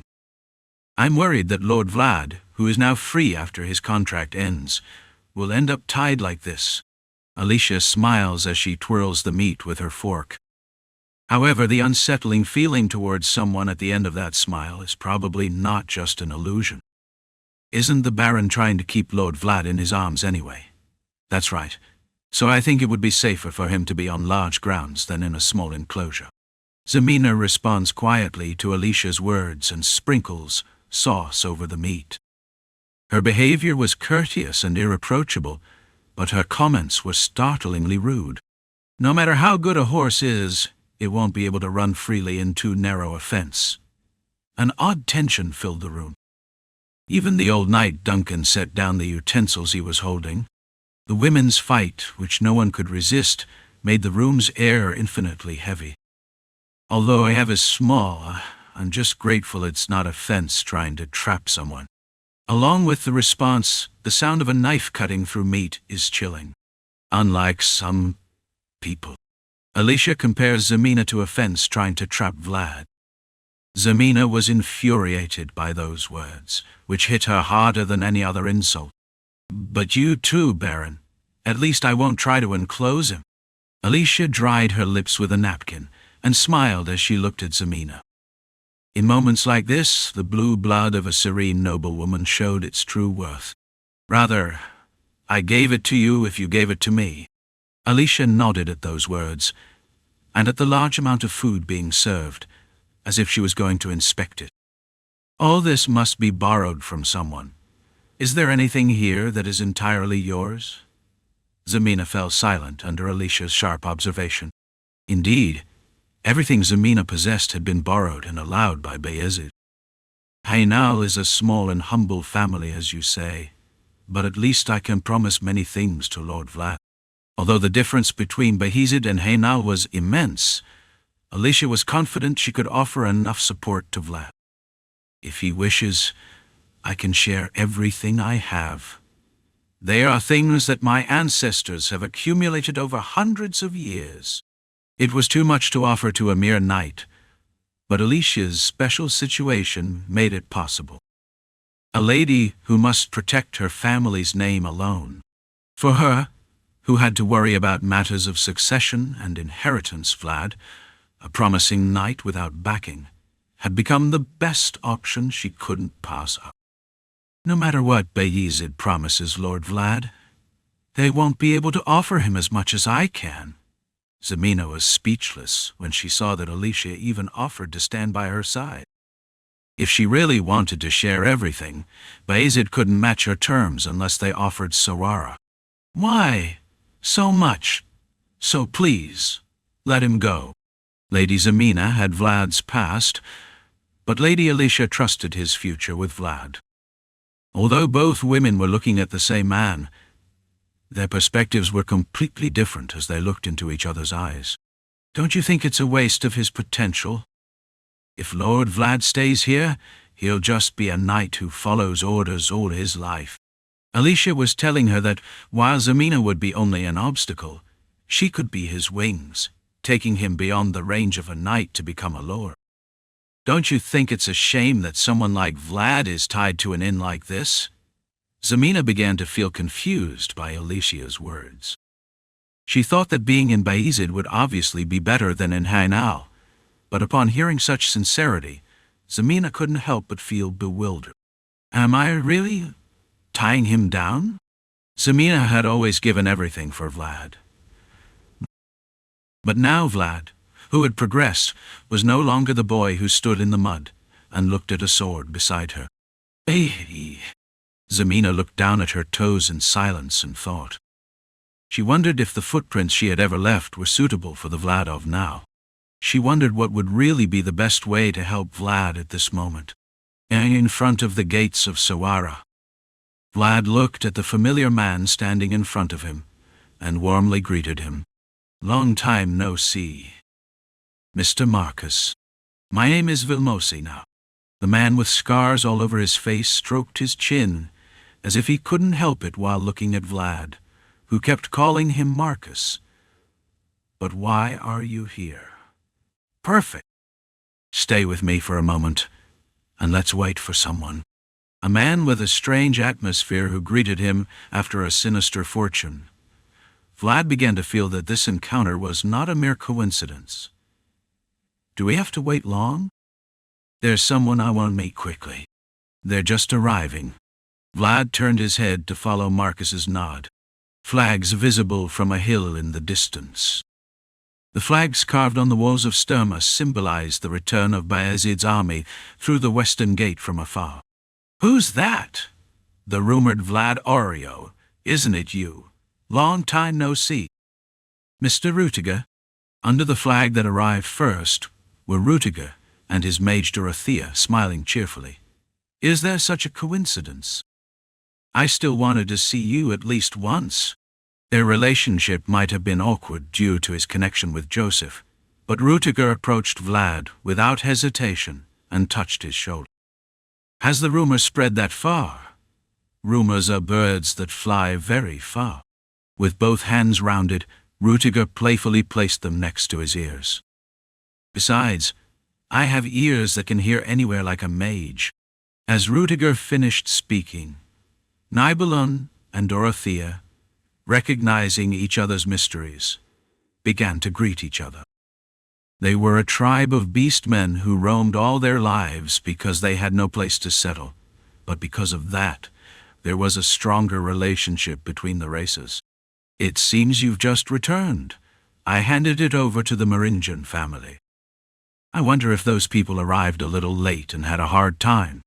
Rudiger joked that he was tired of the dry dust of the West. Looking at him like that, Vlad awkwardly smiled. Although they were brothers born of the same lineage, he had a completely different charm from Joseph. "Welcome to Soara."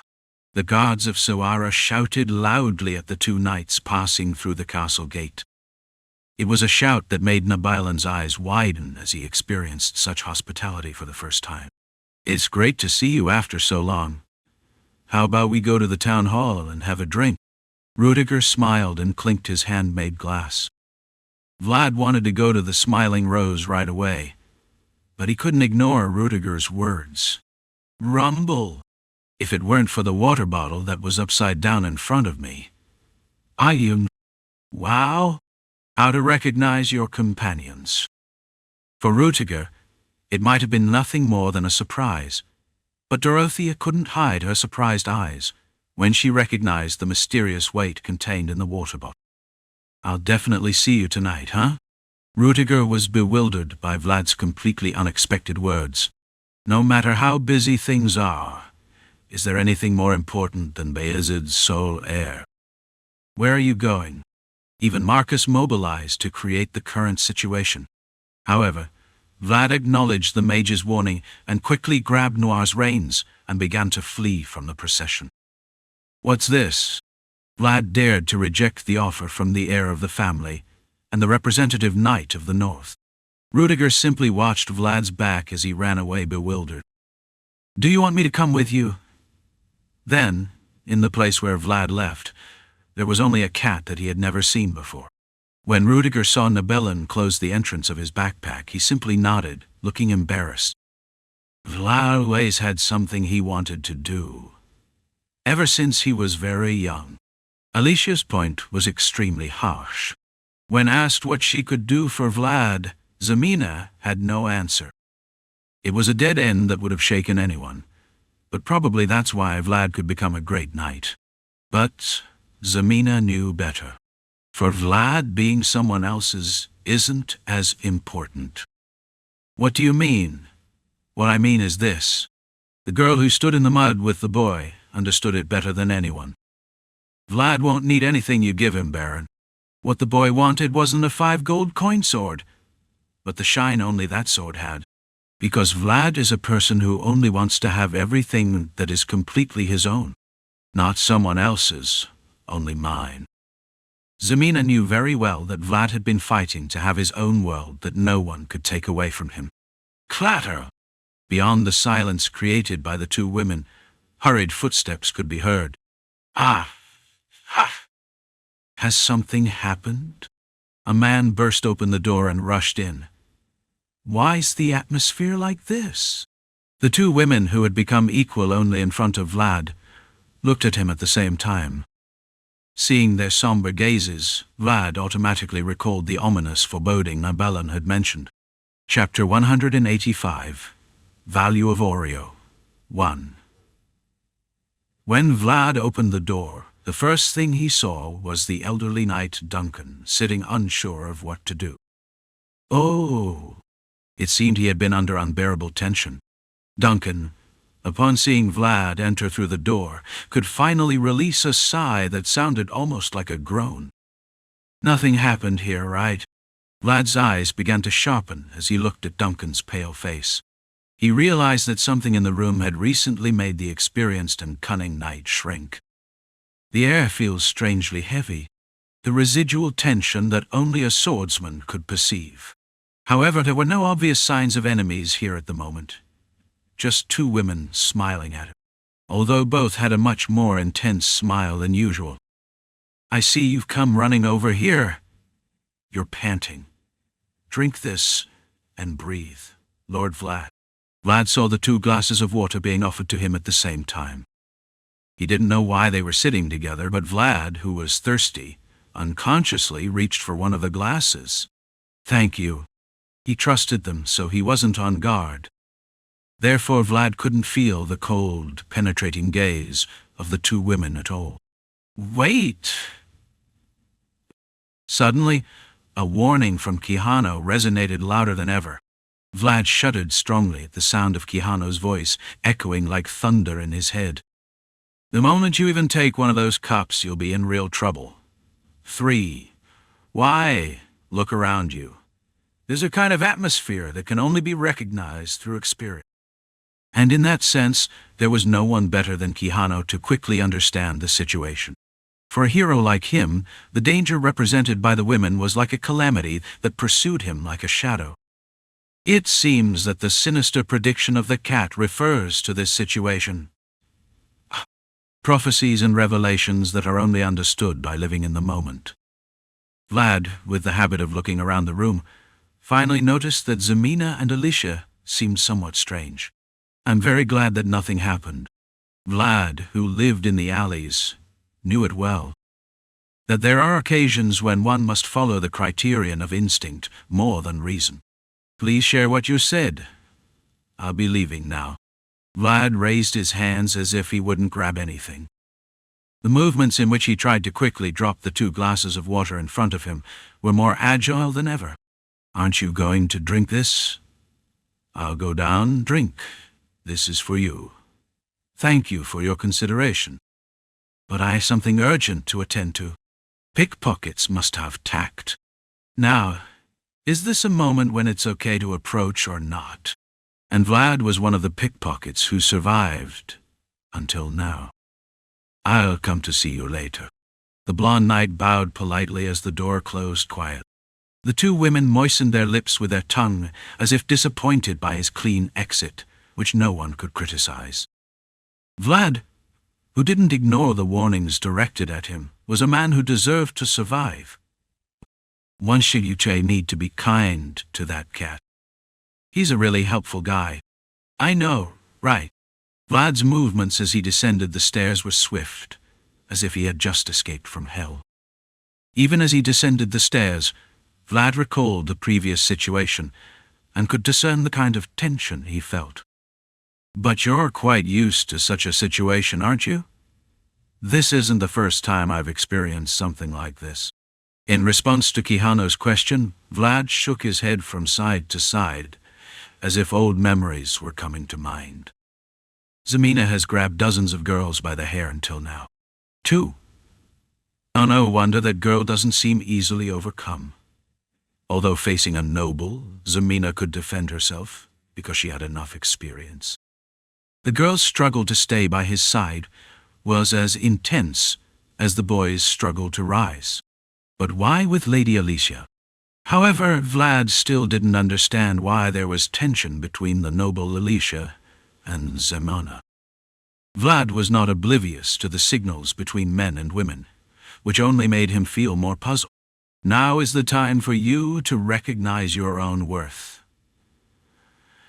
5. Did noble Alicia have any reason to confront Zemina, a woman from the lower districts? And that question was answered by the sight Vlad was now witnessing. The merchants rose in unison at Vlad's appearance. Seeing them rise like waves, Vlad was momentarily speechless. From now on, your worth cannot be evaluated solely by your swordsmanship. The merchants bowed their heads as they looked at Oreo, a knight and noble. Even Harvan, in the distance, tipped his captain's hat. Vlad was momentarily speechless at the fact that he had created the entire scene he was witnessing.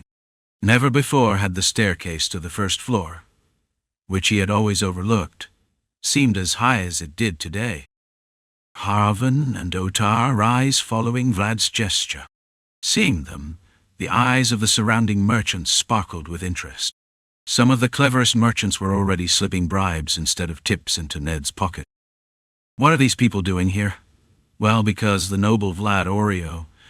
Don't pull my leg before I take away your cane. The men who ascended to Vlad's room. Although Harvan's words were rough, he couldn't help but smile shyly at seeing Vlad pull a chair for him. Although their positions may have changed, their relationship didn't seem to have changed at all.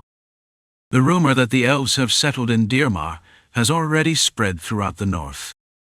Furthermore, it has also become known that they severed relations with the Count of Vitskaya. As Harvan said, one of the rumors causing a stir in the north these days was about the elves. The elves severed their relationship with Count Vitskaya, with whom they had been doing business, and left alone. The eyes of the watching merchants had already turned red. After selling drugs, that was to be expected. In any case, the merchants are now very interested in the elves in Dirmar. And it said that you brought them. I didn't exactly bring them. Although he hadn't brought them, it was true that they had followed him. In any case, it was true that Vlad had some influence over the elves. Moreover, there are the dwarves, right? That's also significant. Why? This time, Oda responded to Vlad's question, not Harvan. Look at this. What's special about this axe? A dark axe was gently pushed toward Vlad's side. Vlad unconsciously grabbed the axe and was startled for a moment when he felt a heavy sensation enveloping his palm. It's good, isn't it? Even knights covet it. A simple axe, made purely to be functional without adornments. However, unlike its appearance, the feeling in the hand was that of a masterpiece, recognizable only to those who wielded it. The dwarves didn't bring their ships here by chance. They tested some trade goods, and their quality is impressive. Vlad knew well that Harvan was not one to exaggerate or lie. But now, using gestures to explain, it was easy to imagine the impact those trade goods had caused. Some merchants I know say they can't be compared with the weapons from the West, which are jealously guarded. Of course, there's a big difference between something made by forced slaves and something made by artisans. The cavalry of the West was superior not only because of their skills, but also because of the excellent weapons they possessed. However, the weapons brought by the dwarves from Nidavalier were made by artisans, not slaves, and the difference was obvious. And those dwarves, whenever they could, would get drunk and mention your name and Sir Joseph's. Honestly, with all this, Harvan gently took the cane brought by Ota, shrugged, and said, "Even if it were me, I would come here. Don't you think?" After hearing Harvan's words, Vlad could vaguely realize what position he was currently in. A position where one doesn't make the decisions but can have significant influence.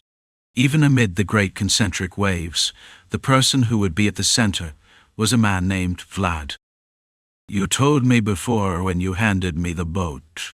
This could be my chance." Vlad, who had struck a deal with the Kana family along with a boat worth 200 gold coins, spoke to Harvan. "Now it's your chance to change your life. But in my view, it seems that moment has also come for you." Harvan, who picked up his now polished captain's hat, looked at Vlad and smiled cautiously. "This is an opportunity." Right. So far, Vlad had relied on the wind and waves created by others. But now he knew he had the chance to make them himself. Vlad, who had been lost in his thoughts for a while, looked at Harvan smiling at him and silently nodded. "At least you've arrived on time." After finishing his work at the Smile of the Rose, Vlad visited the mayor's office in Sorara, where Rutiger was, as he had mentioned during the day. "The furniture has changed a lot. They say that's exactly what the mayor did here as soon as he took office." The cabinet that carefully contained liquor bottles was adorned with paintings and sculptures of unknown significance. Looking at the mayor's office, where there was no trace of Joseph anymore, Vlad began to feel uncomfortable in this place. "Where's my mage?" "Didn't you bring him with you? He's out of action." Rutiger shook an empty bottle next to his desk and chuckled playfully. "His limit is just half a bottle of rum. Seems he's not from the north, unlike Dorothea." I see. The method of confirming someone's origin from the north by their alcohol capacity is an ancient custom that has existed for a long time and is also a very reliable method. To endure the cold weather, people from the north had to get used to alcohol, and those who couldn't would have died a long time ago. "Should we have a drink?" "Thank you." In the room, where there were only the two of them, the large bright moon shone through the window.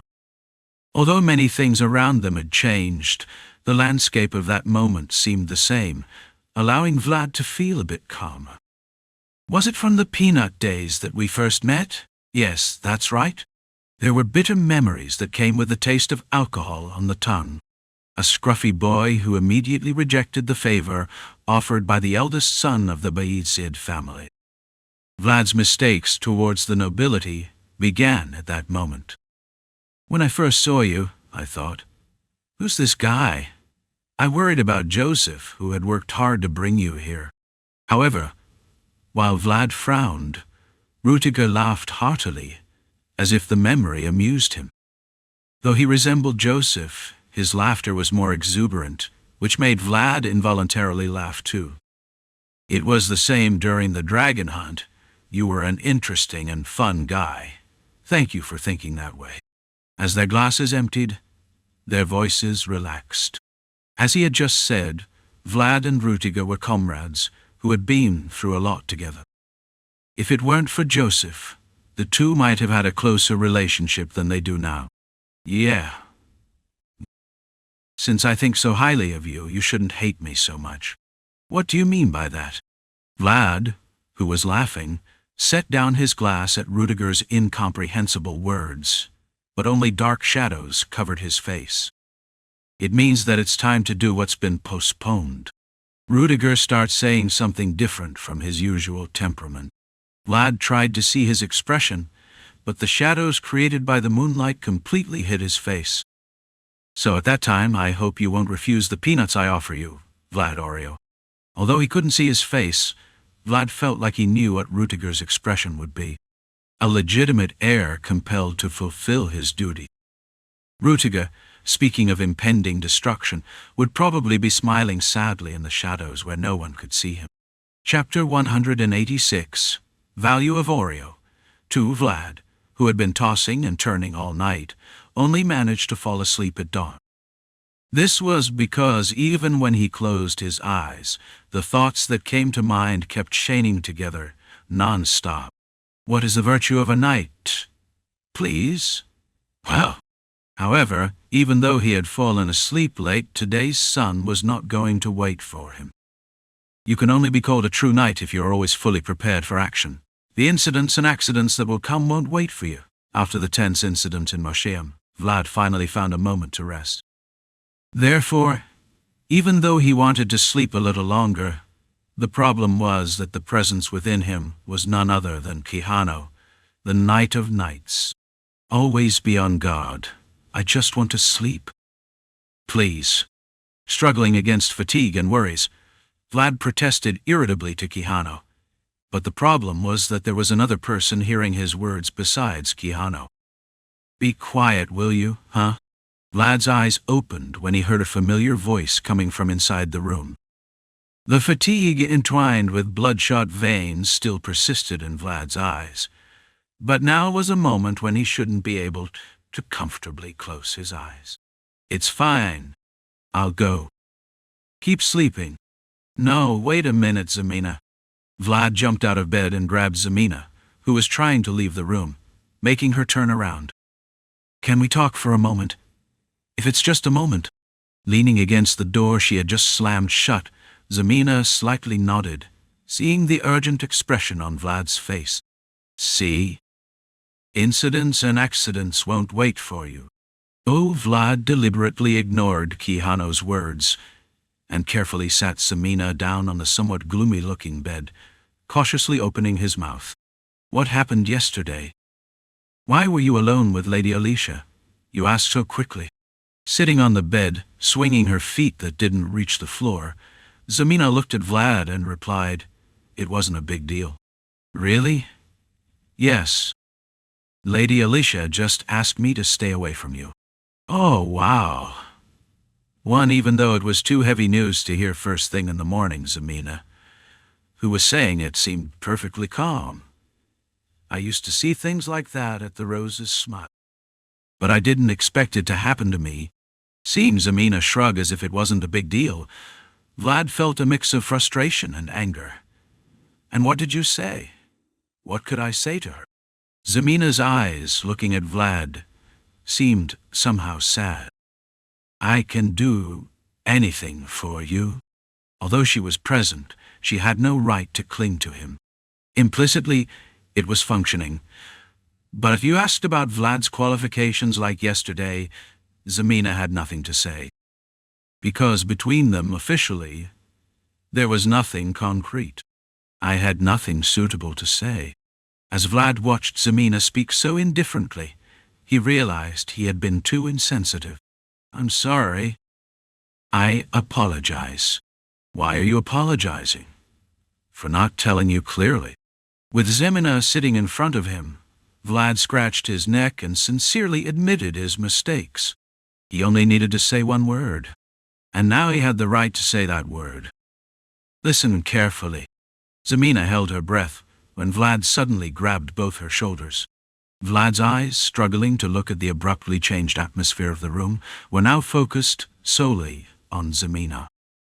The atmosphere in the room had changed abruptly, and Vlad's eyes were looking intensely at her. "I wanted to tell you for a long time. Actually, I... Knock, knock. 3. Knock, knock." Vlad was trying his hardest to create a special moment, but the persistent sound of knocking interrupted his efforts. "It's bad, isn't it?" "It wasn't a bad try. For each attempt, there is a suitable moment." Seeing Zemina smile and point to the door with her head, Vlad realized that today was not that moment. "Who the hell?" "Good morning, Lord Vlad." Vlad, whose pride was wounded by Zemina's comment that it wasn't a bad try, opened the door irritably.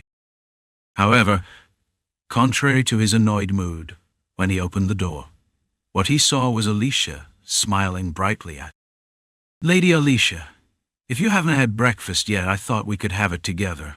Although she could have stayed at the Lord's mansion in Sawara, there was only one market.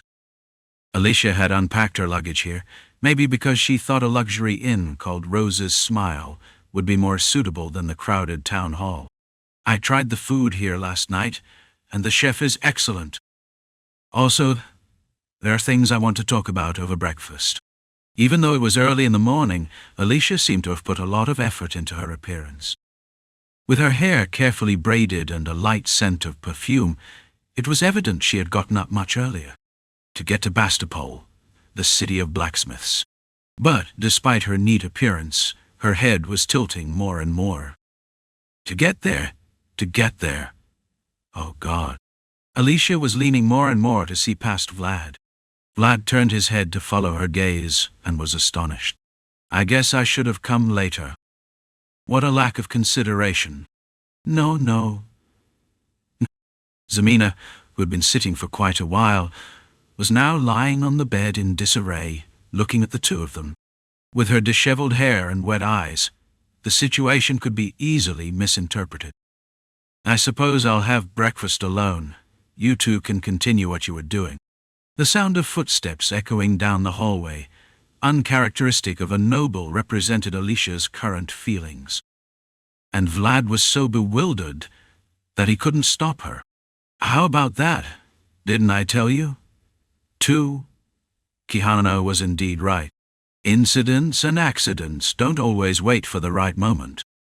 There was a space where not even the power wielded by a lord could be arbitrarily invaded. A place that belonged to no one but the will of God. The church. Not even the landowner could enter without permission. But now there was someone moving freely in that place. "Bishop, I'm here. You've arrived? Come in." Knight Vlad Oreo. The title preceding his name was guaranteed by secular power, and the surname following it was certified by the will of God. "Come here. I was just preparing the tea." Vlad sat in the place Andrea indicated, observing as he poured the tea himself. As soon as he sat down, he felt calm and peace wash over him. Vlad, who had barely escaped the chaos of the morning, could take a breather while sipping the tea served by the faithful bishop. Looking at it now, the office itself hasn't changed much since Varna. Have I ever shown you my room in Varna? Vlad simply smiled as he looked at Andreas, who had a puzzled expression on his face. I said it because it seemed like it could be so. Wow, how simple. Andreas laughed disheartenedly at Vlad's trivial response. But in reality, Vlad had already seen his office. His room, which seemed too simple to be a bishop's office, was not much different from the scene he had seen in Gina's dream. I heard that many things happened in Moshiam. I'm truly grateful that you protected Jean to the end. I simply did my best to repay the favor I received. Indeed, the incident in Moshiam had not been widely disclosed. There was strict control of the situation by the Iron Lord to prevent unrest in the north. I understand it wasn't an easy problem to overcome. However, the people who needed to know were well aware of the incident. Andreas, Bishop of Sawara, was very aware of the hardships Vlad had gone through to save his young deacon. The idea that there is salvation in reciprocity is not wrong. Through you, I have come to understand the profound meaning of his designs once again. Watching Andreas mutter a prayer silently, Vlad could only raise his cup with a sheepish expression. Although he was known as a devout knight, he had never actually read the Bible. Although we managed to overcome the situation in Moshiam, I feel uneasy for not having resolved it completely, Bishop. I understand that feeling well. Among the concerns that had tormented Vlad the night before was the unknown woman and the man who had introduced himself as Frozen. The deeply engraved memory with the name Jushia was an indelible wound for Vlad. Is this incident related to the woman who shed black tears that we first saw? A woman shedding black tears that were a curse towards Joseph. And this recent incident that occurred in Moshiam. Andreas heavily set down his teacup as he looked at Vlad, who had experienced it firsthand and demanded an explanation. We all walk the path, but we do not know where it ends, and that tires us. Andrea took out a pen with a grave expression and began to draw something carefully. Andreas had pursued the black curse since his days as a priest in Varna, and the churches and his own relentless search had finally led them to a name. The will of God is far away, dark temptations are close. Therefore our body and soul are the places where his holy war is constantly waged. Vlad began to closely observe the patterns Andreas was drawing. It looked like the pattern of a church, but somehow it was twisted and upside down. This is piety and alone.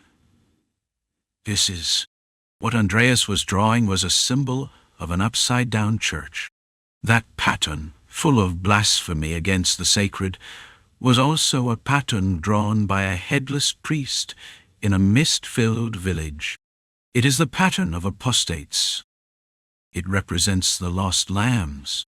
Andreas's eyebrows furrowed as he looked at that sinister symbol. People who have walked the path to God but have become more dangerous than any demon. The woman you encountered is one of those people. Andreas quickly covered the paper with his hand as if he felt disgusted just by looking at it. By the way, the correctly drawn pattern of the church was already established within his reach. Long ago, there was a nun called the Mother of all Orphans. She was God's voice recognized by the Vatican and was called the saint of her time. Although he didn't say it explicitly, Vlad knew what Andreas was about to tell. It is a very deep secret that can never be heard by anyone unless they are related to the church. The choir she created for the children became the first choir of the Vatican, and to this day it is known as Tramashu in honor of her name. However, even the woman known as a saint could not bear a certain reality. The events of that day, which took place in the name of God and no one else, ultimately caused a faithful nun to shed black tears. The name I'm going to mention from now on is one of the darkest and deepest secrets the Vatican is trying to hide. You must never tell anyone. I understand. Andreas carefully approached Vlad's ear, as if he didn't want to leave any trace. A barely audible voice, one that not even the wind could carry away, whispered in Vlad's ear. Ramashtu, one honium. Although the voice was from the devout bishop, The name resonated with an unmistakable stench. Upon hearing that name, Vlad involuntarily shuddered. Before God, it was Tramashu, but when turned away, the name was reversed and became Ramashtu. There was a woman who shed tears upon seeing her children completely charred by fire. It is said that on that day, the woman shed black tears, mixed with ash towards the sky, as she looked at the corpses of the children, which were more charred than the remaining matches. Today was a day with dense fog. The mist was so thick that the Sturma wall couldn't be seen in the distance.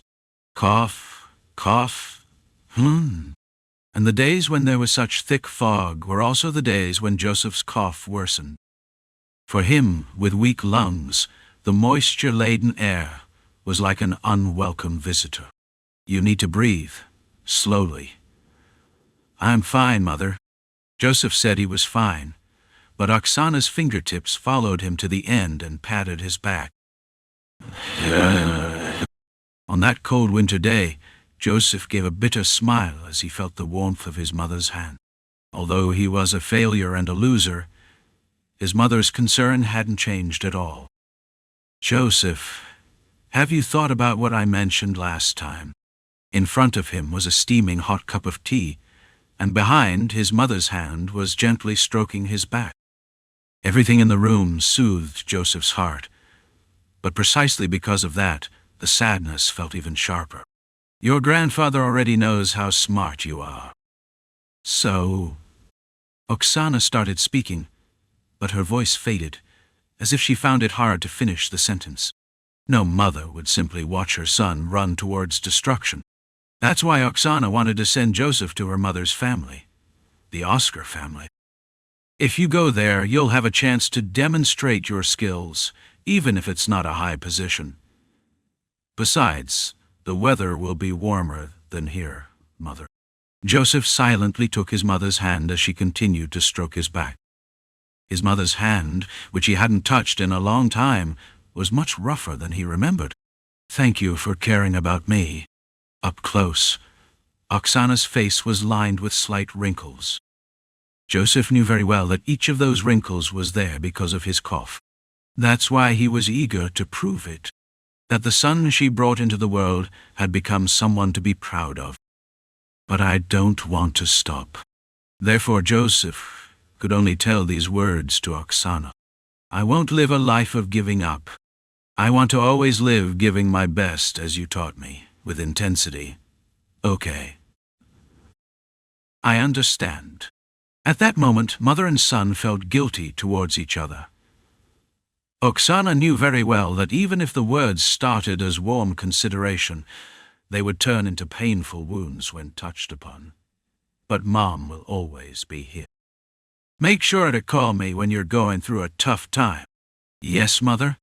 Oksana, once again confirming her son's firm determination, reluctantly left Joseph's room. Joseph could only bow his head as he watched his mother hurriedly turn away, before the sadness he had been holding back overflowed. I'll prove to you that I wasn't born useless. Not just my life, but also the life of my mother, who gave everything for me. Joseph, with his head bowed, quietly opened the drawer of his desk. Inside was an envelope as black as coal. Joseph slowly opened the envelope. Outside, the window behind him was filled with thick fog. Today, as he opened the black letter, it was a day shrouded in mist. Chapter 187. City of Blacksmiths. 1. The mayor's office in Soara was filled with silence. Rudiger, who was sitting calmly in the mayor's seat, listened to the report a moment ago and burst into laughter as if he were stunned. They just let the dwarves go? Without any promise? I'm sorry, Lord Rudiger.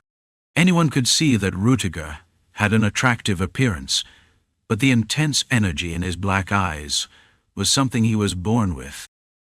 The mayor of Soara lowered his head because he dared not meet those eyes.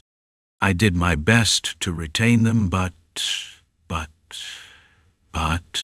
The dwarves who had worked so hard to bring them back were dismissed without being able to do anything. Although the report went beyond incompetence and bordered on irresponsibility, the mayor also had something to say. They insisted on speaking only with Lord Vlad or Lord Joseph, and I couldn't do anything about it.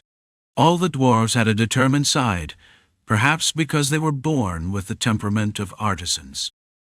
Despite the mayor's pleas to wait, they simply turned their heads and said they couldn't have any conversation without the two of them. Besides, it was difficult to ask them to wait any longer, because ice was beginning to form on the river. "I'm sorry, Lord Rutiger. I understand. You may leave." He could definitely be called incompetent, but even if he said that, he couldn't help it now. Rudiger, who had no intention of reprimanding him, dismissed the mayor and looked at the scarred man sitting at the guest table. "The Count wants to capture the dwarves somehow, I know." But Marcus didn't look Rudiger in the eye. He simply held the teacup and said what he had to say. "Have you by any chance persuaded Lord Vlad?" "No, not yet. That's problematic." The black raven sitting across from Rudiger was a messenger, and everything it said came from the head of the Peter family. "You must hurry. Even now, many are trying to recruit Lord Vlad. I'll keep that in mind." After hearing Marcus's words, Rudiger quietly rose from his seat and began to gaze at the landscape of Soara outside the window. A city he didn't have much connection with. However, for someone born in this city, it might be a place that couldn't be easily abandoned.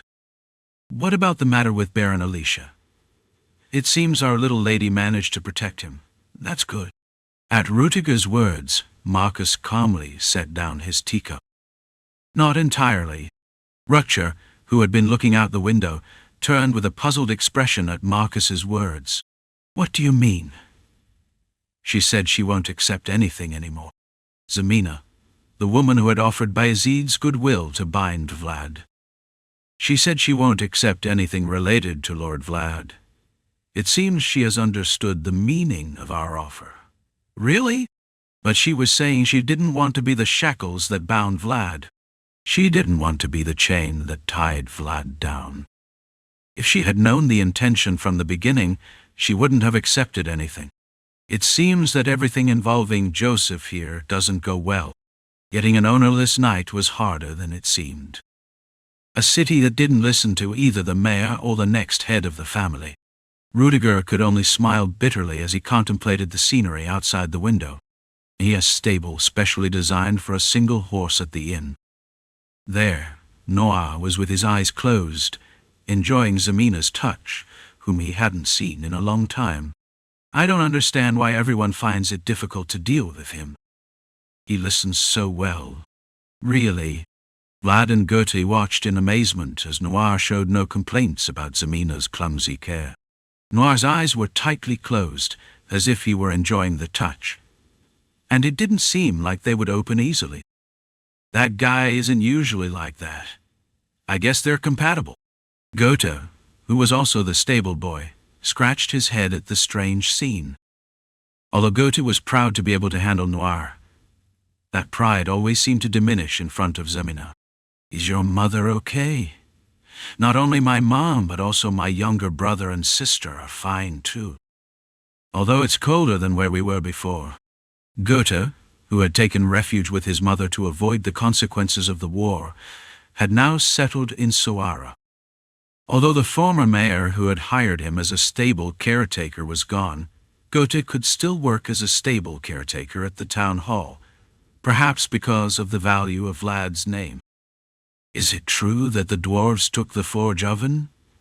"Yes, they said they took it as if it were a very precious treasure." Although he had a steady job, Goethe hadn't changed his curious nature and was always snooping around. This applied both in his work at the town hall and in the back alleys of the Rose's Smile. They begged Madame so much for that oven that even though they were told that only the blacksmith could decide, they kept asking. Madame had no choice but to give it to them because they were important customers. Really. Although he couldn't see it in person, Goethe was gathering all kinds of rumors with ears that could hear and telling the detailed story of what had happened in Soara. "And it seems that Mr. Joseph's health has worsened. They say the Countess is looking for doctors everywhere. Upon hearing Goethe mention Joseph's health status, Vlad's expression turned serious. I heard he's not doing very well. I don't know. He's always been frail. Despite failing in the competition for the head of the family, the trust Vlad had built with Joseph remained intact. Vlad thought he still owed something morally to Joseph, so he couldn't be pleased with the bad rumors about Joseph. Goethe, can you change the water in the bucket, eh? It looks clean. It doesn't to me. Zemina, hands on hips, looked at Goethe while Noir showed his gums in a gesture of disapproval.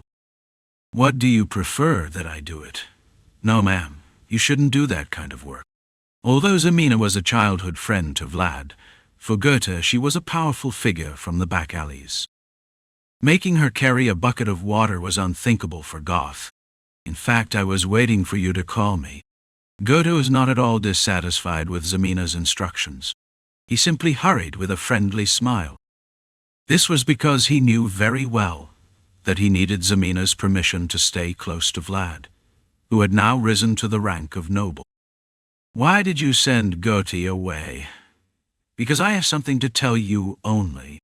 When Goethe went to fetch water, only a horse and 2 people remained in front of the stable. Vlad noticed that Zemina had deliberately taken Goth aside and was curious. What do you want to tell me? A message from the dwarves. You've been so busy I haven't had time to tell you. With those words, Zemina took a coin from her pocket and handed it to Vlad. She looked around to see if anyone was watching, and somehow seemed to be enjoying the situation. They asked me to give it to you. Although the dwarves had left without making any promises to the mayor of Khawara, they had left a message for Zemina to contact them. See you in Nassau. You can contact us at the tavern where we first met. The tavern where we first met. And Zemina delivered her message to Vlad, as the dwarves expected. This coin seems familiar to me. However, Vlad was more interested in the coin given to him by the dwarves than in the message that he would see them in Nassau. Eh? Did you have another one like it? Don't they seem identical to you? After checking the coins that were said to have been handed over by the dwarves, Vlad took out 2 coins he had kept, one from Ramond and the other from August. Vlad's eyes began to narrow as he compared them to the dwarf's coins. Coins that were so rusty they seemed to have no apparent value. Although the places where they were received were different, the 3 coins looked the same when placed in the palm of the hand. Everyone in the north shivered in fear from the bone-chilling cold, but the residents of Dirmar were different. Green grass could still be seen in various places in Dirmar, indicating warmth in the air. Some elders, seeing Dirmar warmer than ever, reminisced about old times and gave thanks to the lemon tree on the hill. This gratitude, said to be something only the elderly did when they were children, was a rare sight when the Vatican Church lay in ruins. It grows bigger every day. Baradis, the leader of the Rangers, was looking at the hainal tree on the hill, trying to estimate the height of the upper branches. It's only been less than half a year. The hainal tree seemed to be twice as large as when I first saw it. It was a growth rate difficult to understand, even with the common sense of elves, who knew plants well. And not only was the size of the tree incomprehensible.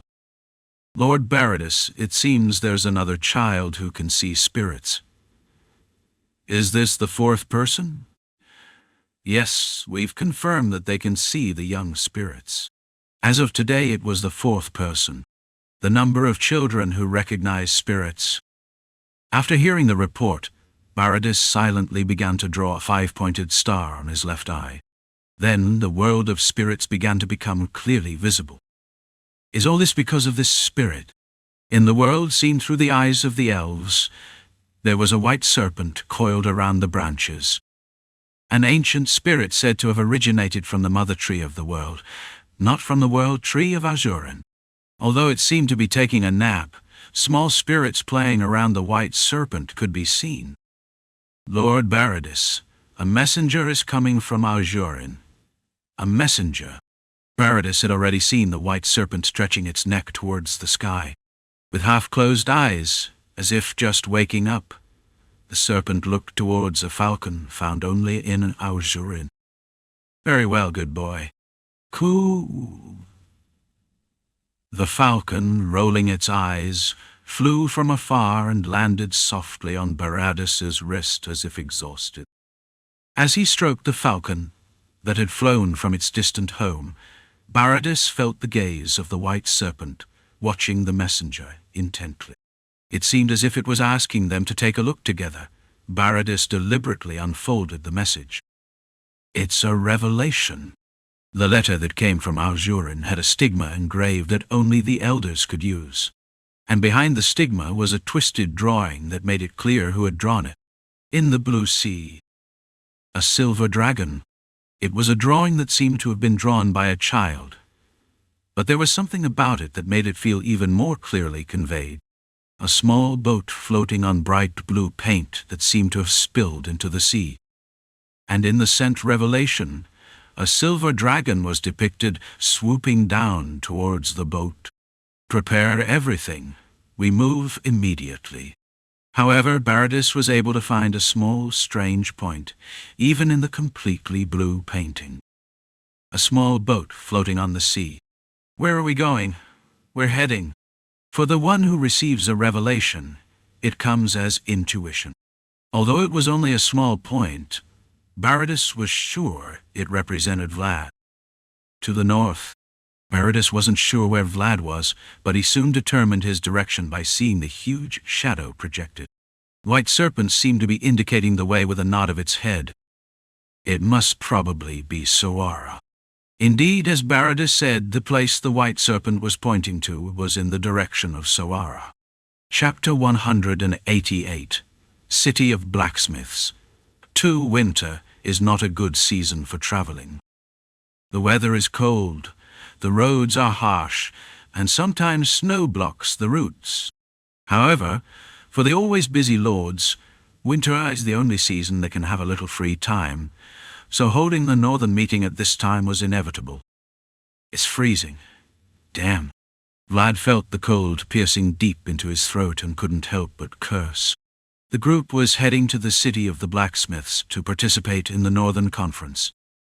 The caravan, composed of Rudiger of Bayezid and Baron Heinel, seemed sturdy and robust, but even they couldn't avoid the impending cold. Plaff, plaff. As everyone walked, appreciating even the warmth of their exhaled breath, there was one person who was hitting something with his fist. The person who broke the icy silence and caught the group's attention. It was Nibelung, a beastman who was Vlad's advisor mage. "Why do you keep hitting that?" "It's a heat pouch."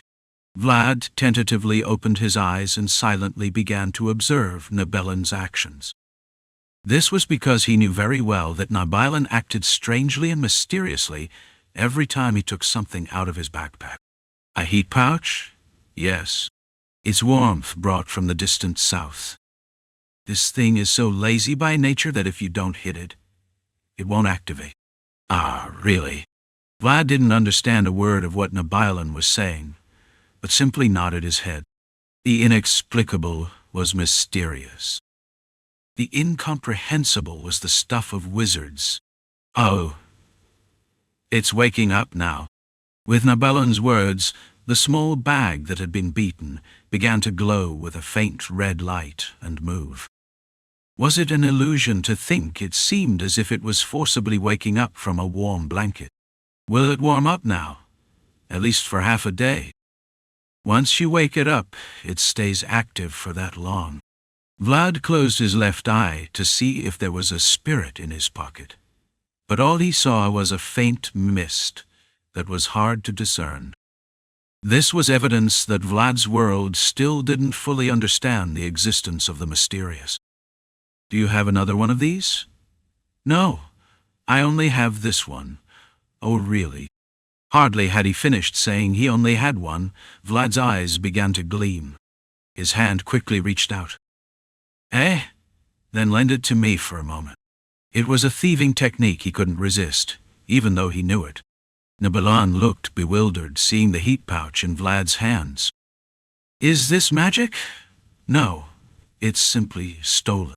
In a sense, both cases were similar in that one only understands it when it happens to them.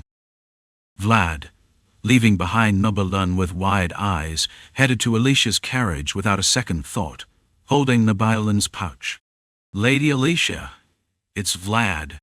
If he had something like this, he should have taken it out earlier.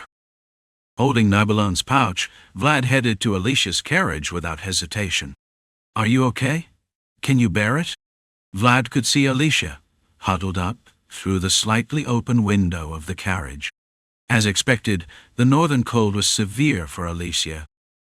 Unlike here, her territory, Dear Mar, was a place warm enough to produce lemons. I'm fine. Still, it's more bearable than the cold in my heart. Then I'm glad. However, despite shivering from the cold, Alicia's eyes still seemed to be filled with a strange warmth. At the end of that warmth, slowly fueled by bitter defeat, was Vlad. Please, accept this. It's a secret art of my mage. The caravan leader was Rutiger, but Lady Alicia's guide was Vlad. Alicia looked at Vlad's outstretched hand through the cold air. What is this? They say it's a heat pouch. I'm not sure. Although she didn't want to accept it due to her wounded pride, the warmth emanating from Vlad's hand was hard to ignore. It was a warmth that made even her cold expression, trying to pretend to be angry, collapse.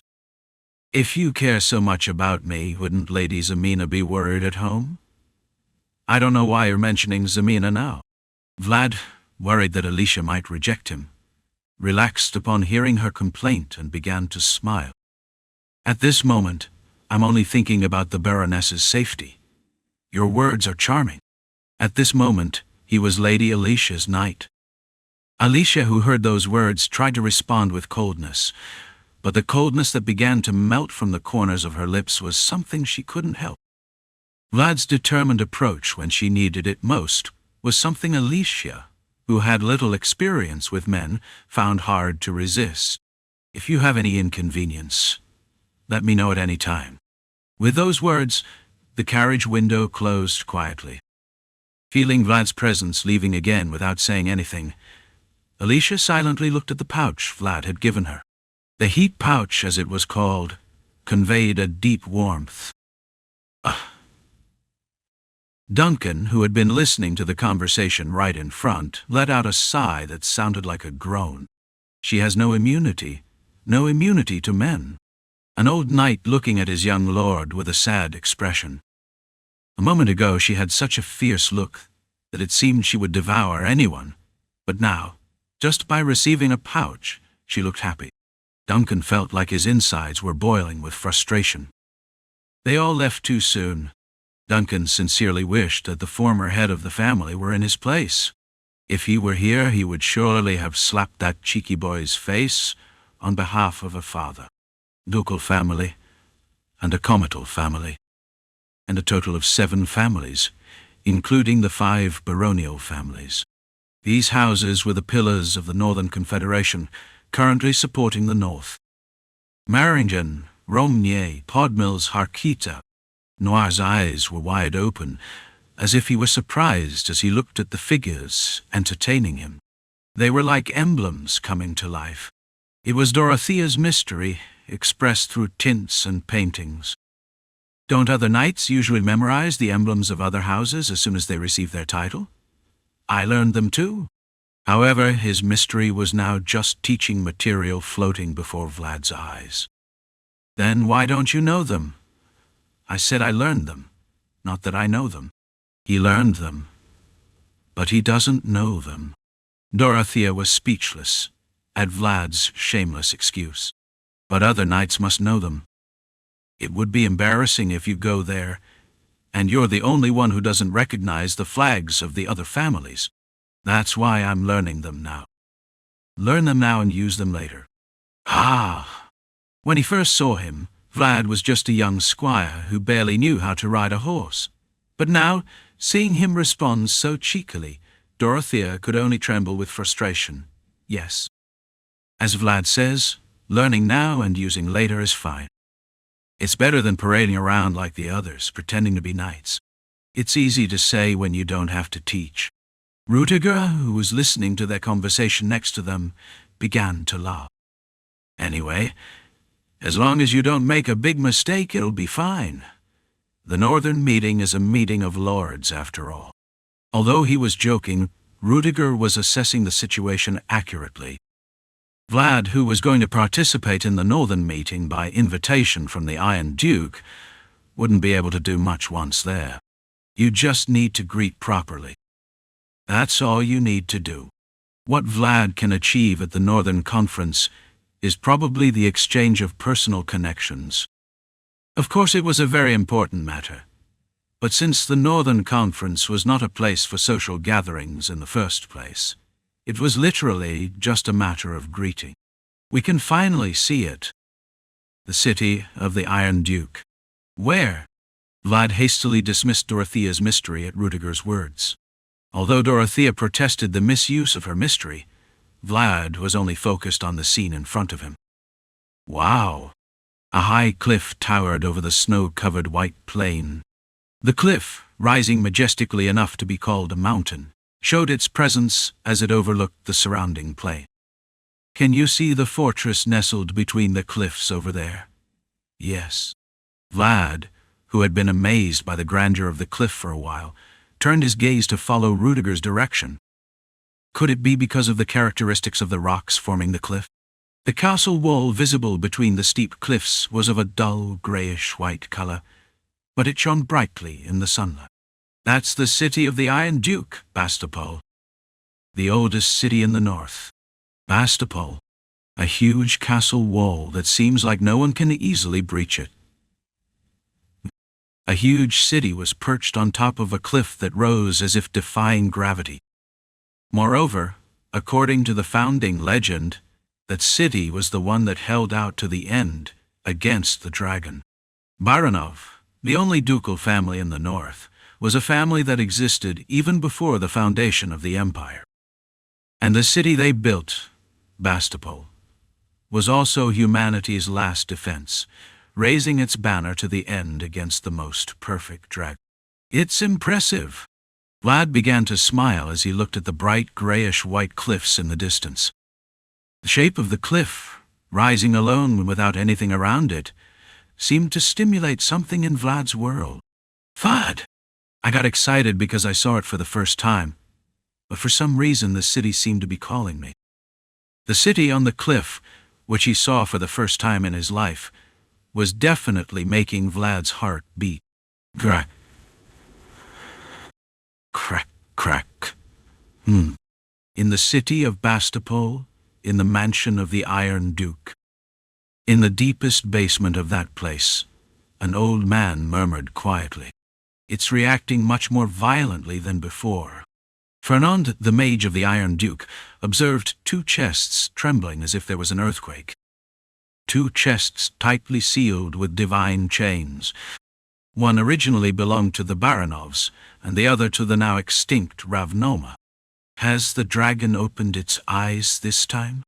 Sealed chests, containing fragments of the most perfect dragon. The old mage's eyes flickered as he looked at the chests.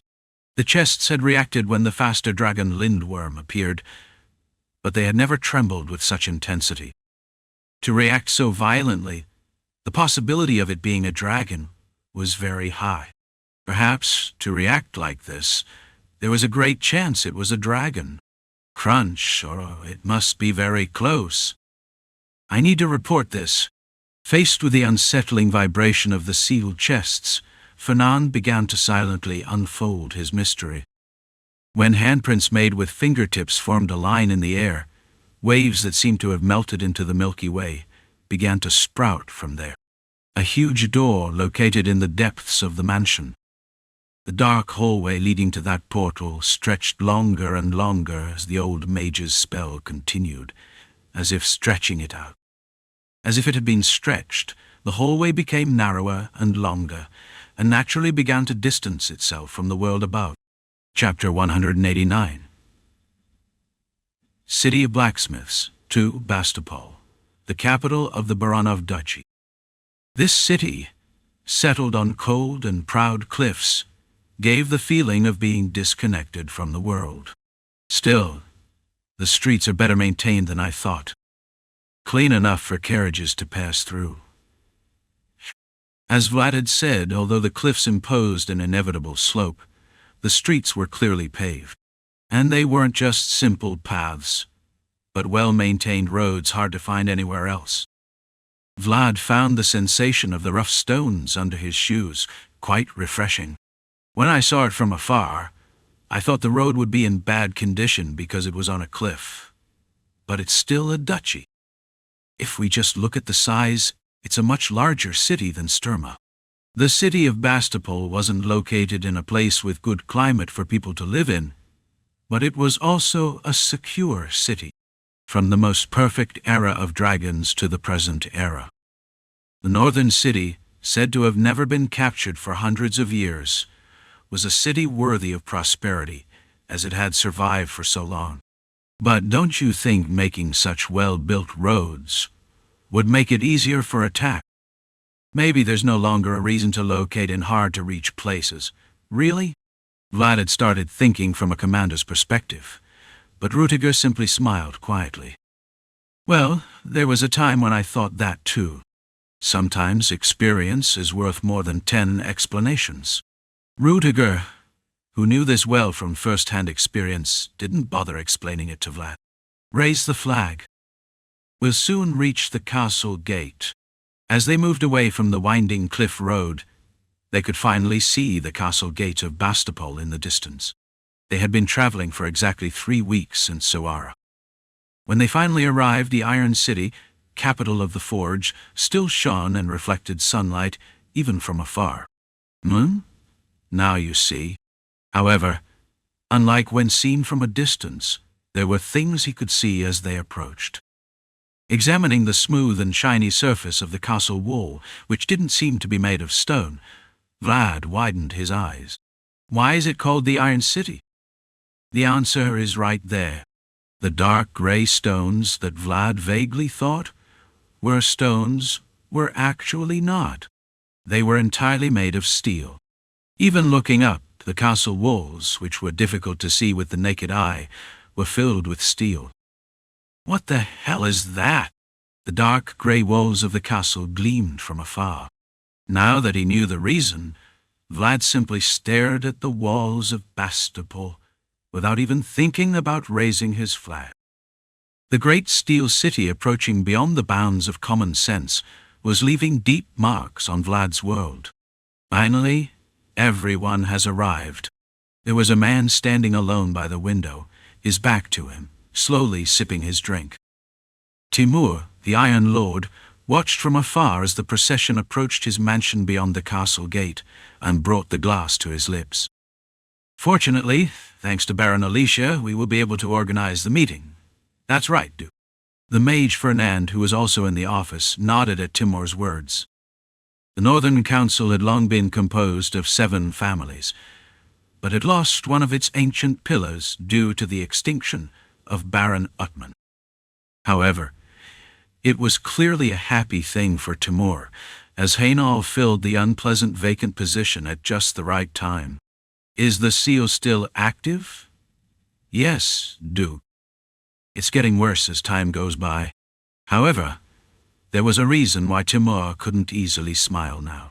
The uncontrolled presence of dragon fragments, much more aggressive than during Lindworm's call, was the reason. This warning, like a signal, also indicated that the possibility of a dragon was intensely approaching the city at this moment. Blonde hair and blue eyes. And the possibility of a dragon coming. Timur's eyes, which had paused on his tinkling wineglass, suddenly began to look towards the procession that had arrived in front of the mansion.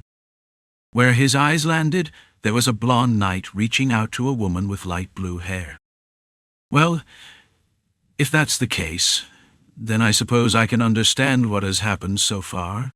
Timur, who had been silently observing Vlad, nodded as if he finally understood. There are no results without reason. After only a few years of wielding the sword, he became a knight and used aura. And the unique talent to draw his own world and overlay it onto reality was a talent Timur knew had never existed before. Get ready. I want to see it for myself. Understood. The old mage silently bowed his head at Timur's words and dispersed like smoke. That tree was as dazzling as its color. However, the tree he had seen in Moshayam was too beautiful to be simply classified as a residue of a fierce dragon. The golden glow still lingering in Timur's eyes proved that if they had just painted it, it would never have come out. I hope not. There was one last sip from the glass he held. Timur raised his tinkling glass and looked at Vlad from a distance, frowning as if he were disappointed. Group passed through the gates of Bastopol and arrived at the smith's mansion, now divided according to their respective banners. The 7th banner begins to rise slowly alongside the 6 banners waving over the mansion. High day. Eilnarn, Ishikawan. Now, at the moment when he had to move only under Heinal's banner, not under Rutiger's guidance, Vlad felt so many eyes on him and shuddered. Baron Heinal of Dirmar, welcome to Bastopol. The mansion door slowly opens with a hearty welcome. Beyond there was a wide garden path that seemed capable of accommodating several carriages, moving at the same time. You can't do it now. Ask yourself why you're here, Vlad. And as if they were waiting, even the knights lined up on either side of the well-kept path seemed ready. On the surface, it looked like a crowd welcoming Alicia, but there was a sharpness among them that was hard to ignore. Lord Vlad, Duncan, the old knight holding Heinal's banner in front of him, silently looked at Vlad. His innocent appearance, as if he felt nothing. Several of the young knights lined up didn't bother to hide their mocking towards the old knight, who couldn't even feel his own world. Anyone who wields a sword surely has a burning desire to win. So, pay no attention to their provocations. If you wield a sword, you're a swordsman. However, if you have a duty beyond the sword you wield, you're a knight. To fulfill his duty, Vlad tried to ignore the provocative glances and quietly knocked on the door of the carriage in which Alicia was traveling. I'm here. Baron Alicia. It's fine. With Vlad's signal, the carriage door began to silently open. The knight's eyes had been shining just a moment ago, but as soon as the carriage door opened, everyone around was instantly distracted by the watery shimmer that poured out as if melting. Thank you for your hard work accompanying me here. Lord Vlad. No problem, Baron. Those who are currently looking forward with great anticipation probably don't know. Perhaps those who were staring right now wouldn't know that even now, Alicia's radiance, which couldn't take her eyes off her, wasn't shining with all its splendor due to the long journey. So, could you pave the way for me one last time? At Alicia's request to pave the way for her, Vlad quietly nodded. He was under Heinal's banner here, not on behalf of Oreo. I'm here to do it for you, Baroness. It was Oreo who was invited, but at this point, I am Lady Alicia's knight. Under Heinal's waving banner, Vlad reached out to Alicia. You can do it now. However, it's not enough to just be good. To pave the right way for Alicia as she hoped. Duncan, holding Heinal's banner, began to wonder when he saw the knight suddenly stagger. However, if he had looked back even for a moment while he was very nervously raising the flag, he would have completely understood the current situation. Everyone bows. It's a show of respect to Heinal. I'm glad. I was worried we would be looked down upon. According to ancient tradition, a knight spreads his cloak for a noble lady.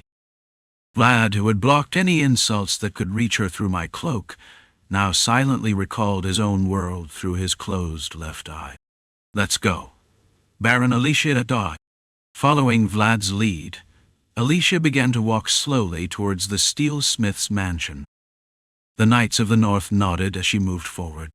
Seeing their hospitality, Alicia began to whisper quietly. It was a good idea to ask you to come. Although there was no hainal tree in this place at this moment, Alicia was still standing under it. The color of the tree was golden. It wasn't particularly large, but clearly, it was a tree that would reach high. Master Yahan, come and see this. The loud voice of a man began to echo across the island where only seagulls peacefully floated. Ah, if you're inside, just say so. I told you. Your voice, like a boiling pot, is killing me.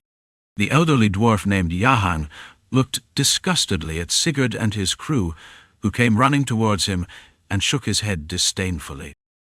I thought after a bit of fresh air you might relax a bit, but it seems not. I've lived like this my whole life, what's a few months. Anyway, take a look at this. Sigurd, who had returned from his mission, should have informed the tribe chief first, but the first person he sought out was the elderly dwarf named Yahan. A furnace? Why this? It seems your eyes are also getting unpleasant with age. As if he no longer wanted to waste any more time, Sigurd hastily took off his glasses and handed them to the elderly dwarf. Look now. Can you see it? What good is an old blast furnace? The old dwarf, seeing that Sigurd seemed even more impatient than usual, began to adjust his glasses by turning the screw on the side of the frame. Eh? Suddenly he saw a small tail. The old dwarf startled as he made eye contact with a small lizard hidden in an old blast furnace. What is this? Is it him? No, we've only seen it in books, never in person before. What is this? Upon hearing the old dwarf's sudden cry, the young lizard quickly hid inside the blast furnace. The tail kept moving, as if all it had to do was hide its head. Where did you get this from? As Sigurd watched the old dwarf gradually lose composure, he became convinced he had brought the right thing. I guess it's true. Salamander de toy. Sigurd began to smile as he watched the old countryman shake hands with him.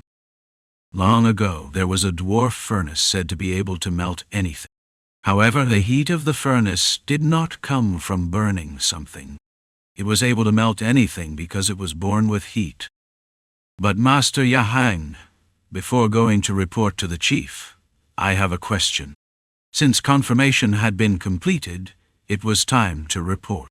However, the old dwarf embracing the old furnace was already completely absorbed in the young lizard inside. Well, go on, you're such a kind one. Perhaps you've made daggers for humans before. During your days as a slave in the West a long time ago. That's right. That's right. I won't harm you. Looking at Yahan babbling like he was his grandson, Sigurd scratched the back of his head. When I was fixing it, although it was a bit worn out, I saw your seal, so I asked you. I'll ask again later. As Sigurd took the furnace, ready to go see the chief, the old dwarf's eyes began to darken. Dagger. The old dwarf began to recall a very ancient memory in response to Sigurd's question, which had been in his ears, but only then entered his mind. I once made some daggers for them. He couldn't answer because Sigurd was already walking away. But as Sigurd asked, the old dwarf had made some daggers for a human knight in the days when he served as a slave.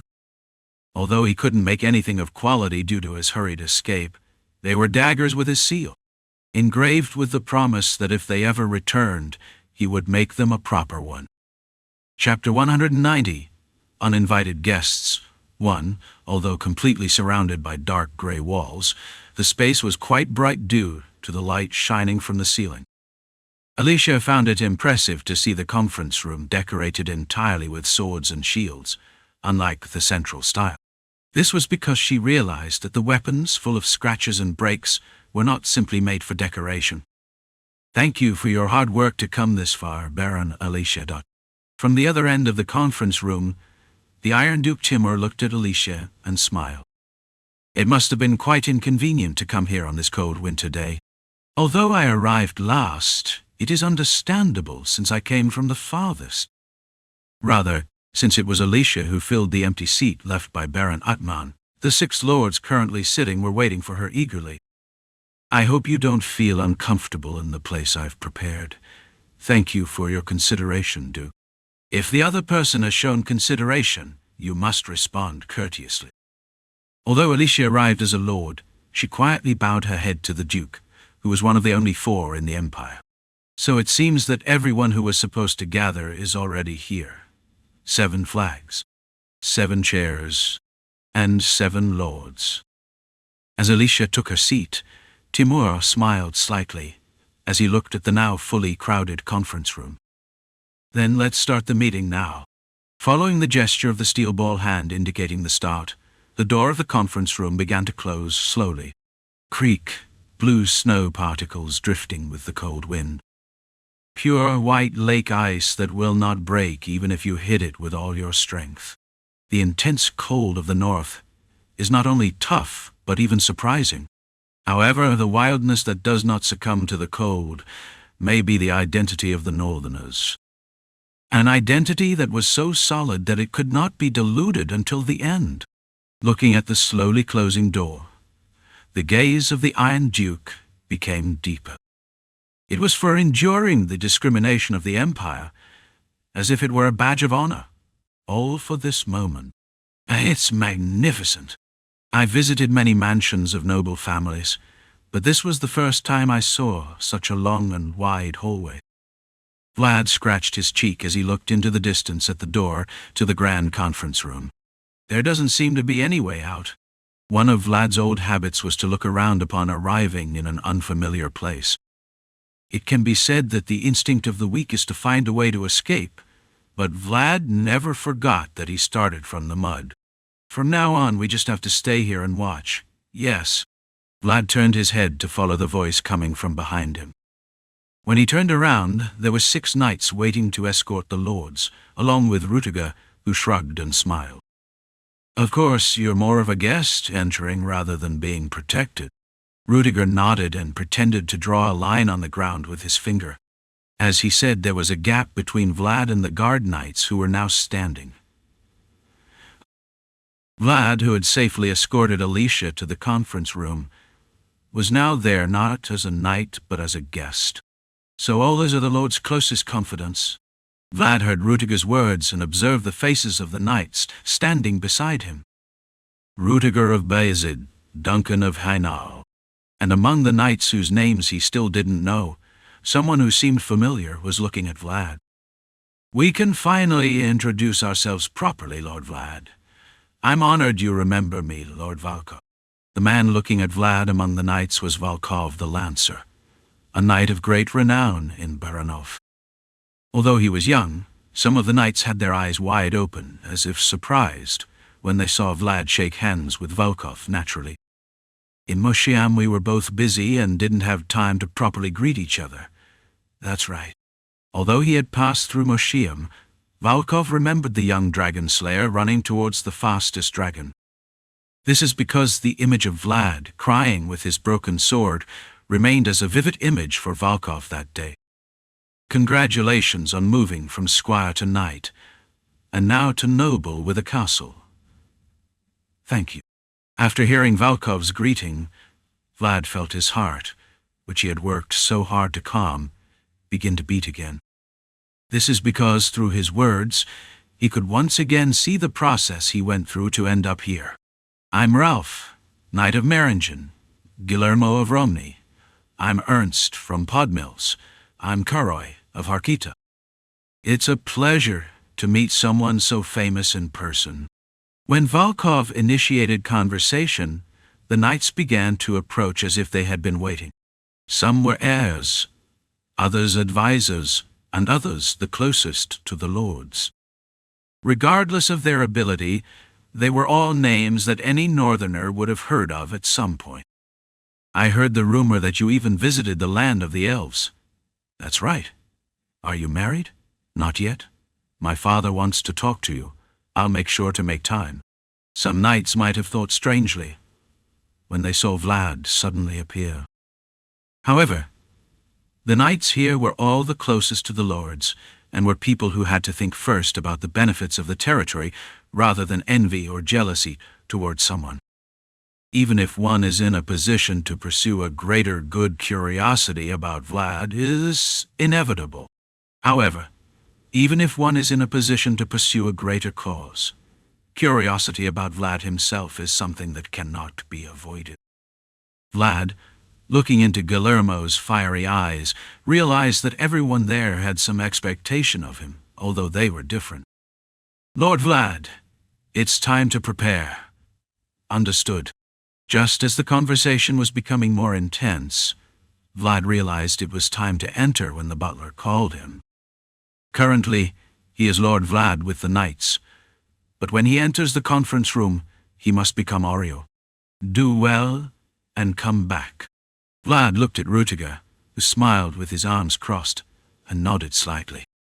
Yes, although his nervousness had not yet subsided as much as his heart was beating rapidly, he felt somewhat reassured by the fact that Rutiger was behind him.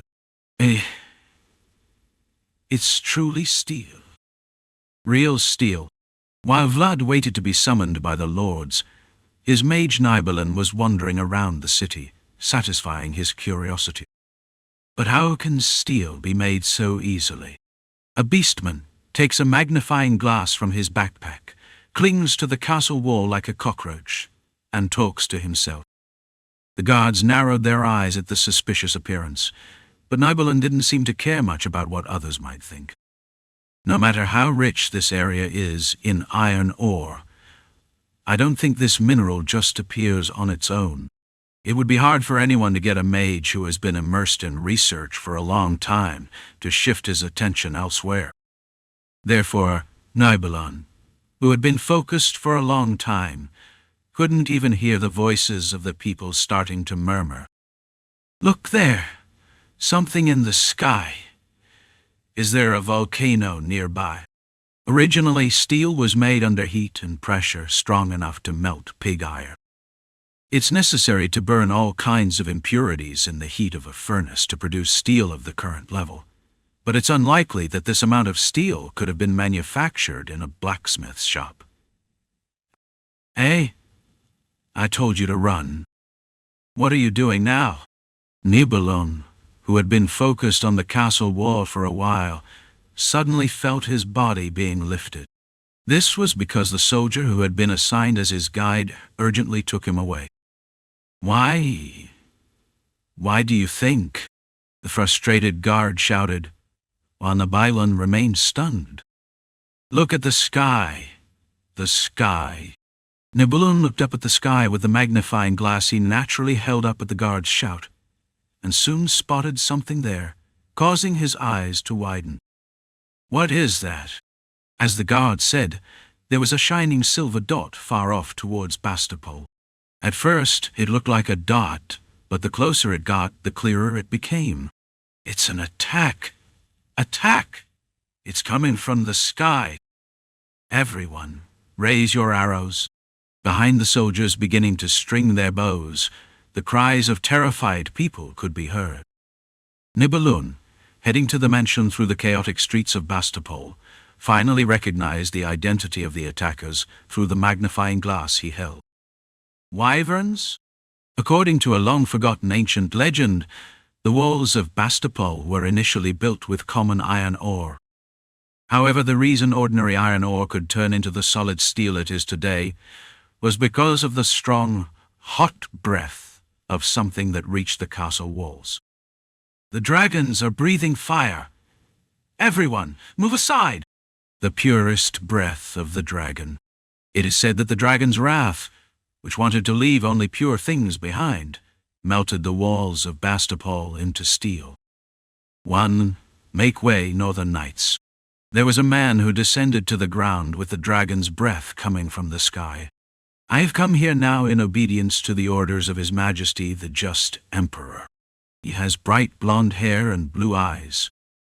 And he was a man who came with a dragon banner with the head of a decapitated dragon. Inform the owner of this land that Messiah of the Dragon Slayer Knights has arrived. No matter how high it was hung, it couldn't be higher than the sky." Before the flapping of the dragons borne in highest place, the 7 flags hanging in Bastapol began to sway dangerously.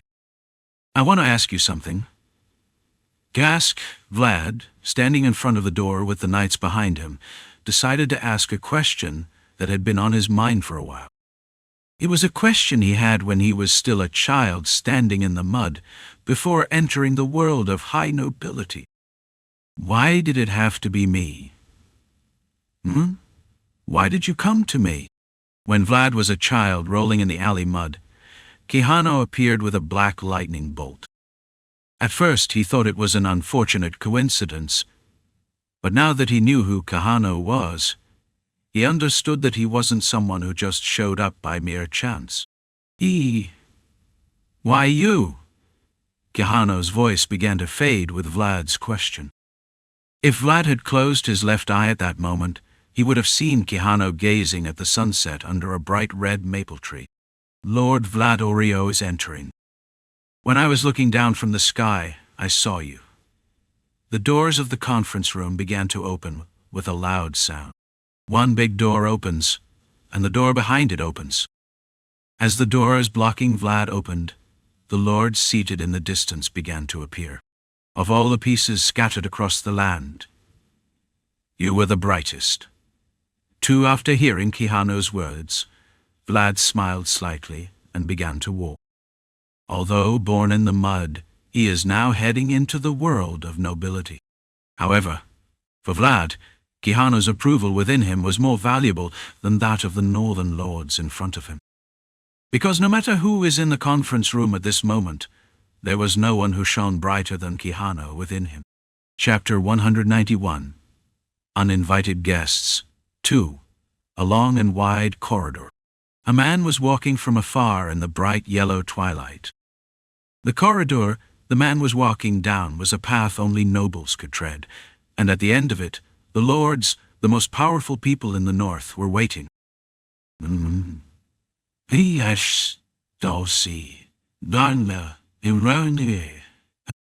Iron Lord Timur pursed his lips as he watched Vlad walk towards the conference room. Bright blonde hair and blue eyes, and even an aristocratic appearance. I looked at him consciously. They definitely resemble each other. Seeing Vlad walk with the setting sun, Timur, the Iron Lord, could recall a very old memory in his mind. The impression is so strong that it is not easily forgotten. Duke of Sarnas Dragulia. Vlad's current appearance was so similar to the impression of the Dragon Blood Prince that he remembered, that he wondered why he only recognized it now. Duke. Timur, who was contemplating Vlad, slightly shifted his gaze at Fernand's soft call. It's trembling. The scale held by the old wizard was trembling.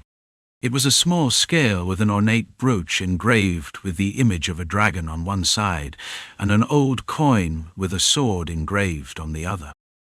Which one? I think we'll have to get a bit closer to find out. Just as Fernand said he wasn't really sure, the old scale he held kept trembling, and the trembling grew stronger as Vlad's steps drew nearer. As Vlad's steps approached, those oscillations grew louder. It seems he doesn't recognize it either. Timur seemed to understand the indecisive heart that wavered like a scale. The shadow of twilight grew denser as he approached. That was because Vlad's face, walking towards them, was covered by the now fading evening light. What was approaching from the end of the twilight? A dragon or a knight? However, Timur felt that he would not be able to recognize who Vlad was, no matter how close he got. Creak! The figure of Vlad slowly disappearing through the crack of the door. The 7 knights left to protect him watched silently from the hallway. Seeing Lord Vlad enter, it seems the meeting is almost over. It appears so. It would be good to end well, just as we planned. The remaining knights knew well what Vlad's entrance signified. The meeting had ended, and what remained was only the declaration and resolution for one. On such an occasion, the only thing needed would be a celebratory drink to lift the spirits. Did you say he was only 20 years old? They say talented people are born in turbulent times, and that seems to be true. An emperor without a cause ascended the throne. The war in the central region had not abated. and now even a sinister entity targeted the North. In the current situation, where there were only grim news, Vlad's existence was surely one of the few symbols in which the North could find solace. As the knights were gathered and talking for a while, Rutiger suddenly felt goosebumps and grabbed his neck. What? It felt as if a bright blue blade had touched his neck. The cold warning that his instincts first recognized was climbing up his neck and gradually spreading throughout his body. Rutiger, looking around with a strange feeling, saw Valkov making eye contact with him. It was not just an illusion, but a sensation that Valkov also noticed. Through each other, the two could realize that their current chill was not just an illusion. Something's coming! Ha! Rumble! A dark hallway, a long distance with no end in sight. However, Valkov shot the spear without hesitation toward the place that could be felt, even if it could not be seen. The movement was much faster than Rudiger's warning cry. Oh, what the hell is this? Duncan and Ernst covered their ears at the sharp sound coming right next to them. Ah! Valkov's eyes sharpened as he looked toward the end of the hallway. It was not visible, but now was the time to reach it. However, a much-anticipated sound of the spear hitting was not heard, and the dark hallway was still silent. This... thump! Valkov, looking at the dark hallway, opened his eyes wide, because he saw the spear returning with as much force as it was thrown. You mean you caught it? Despite being a spear that even the fastest dragon, Lindworm, could avoid. However, it seems the opponent neither dodged nor blocked it, but simply caught it with their hand. Clang! Ha! Ha! A strong flame flew out between the window and the window, hastily hit. The powerful shock waves spreading along with the flames were enough to make the knights without their world stagger greatly. Is this an attack? It seems it had a hole. Caroi and Guillermo, noticing the situation by looking at the bouncing flames, quickly blocked the group's path. A space located deep within the city and impassable. The fact that it had reached here unnoticed was proof that the attacker in front of him did not have average skill. What kind of guy are you? Karoi's closed left eye began to glow, accompanied by an angry squeak. It is said that Bastopol has never been captured in history. Although Karoi was not a knight of Baranov, the city of Bastopol was the pride of the Northern Knights. Stop hiding and come out! With a loud shout suppressing his aura, Knight Karoi began to strengthen his defensive posture with his raised axe. If the central region has Pablo of Arnstein, the northern region has Karoi of Harquita. Like the wall of a castle, his posture was so strong that no matter whom they faced, it would not be easy to break. Huang. It definitely had to be that way. Karoi's protective posture is incredibly strong. Zap! A shadow emerges from the darkness. However, when he realized it, the attacker had already approached and was smiling coldly at Karoi. This is it. When the axe and sword clashed, turbulence like a typhoon began to occur. It was such a shock that one could tell how much force was released from the blow just by feeling the wind against their skin. Ah! Karoi could not resist the impact and fell against the wall with a single scream. His defensive posture, which was like the solid wall of a castle, was uprooted with a single blow. Karoi, you're not an ordinary guy. Guillermo and Ralph began to run towards Karoi after he had fallen miserably. A dark hallway now filled with moonlight, not sunset. There, a solitary blond man smiled coldly while watching the Northern Knights charging fiercely. Dragon Slayer Knights? Guillermo, vigorously swinging his sword under the intense moonlight, could make out the shining emblem. Dragons killing dragons. The man's bright blue eyes gleamed on the armor, with the Dragulia emblem engraved on it. Thump! It's obvious. What? It is said that Ronnie's sword is capable of deceiving any knight. However, the blue-eyed man could halt Guillermo's movements with a single stab. "It means your intentions are too shallow." Guillermo got goosebumps when he saw Mercia smiling at him.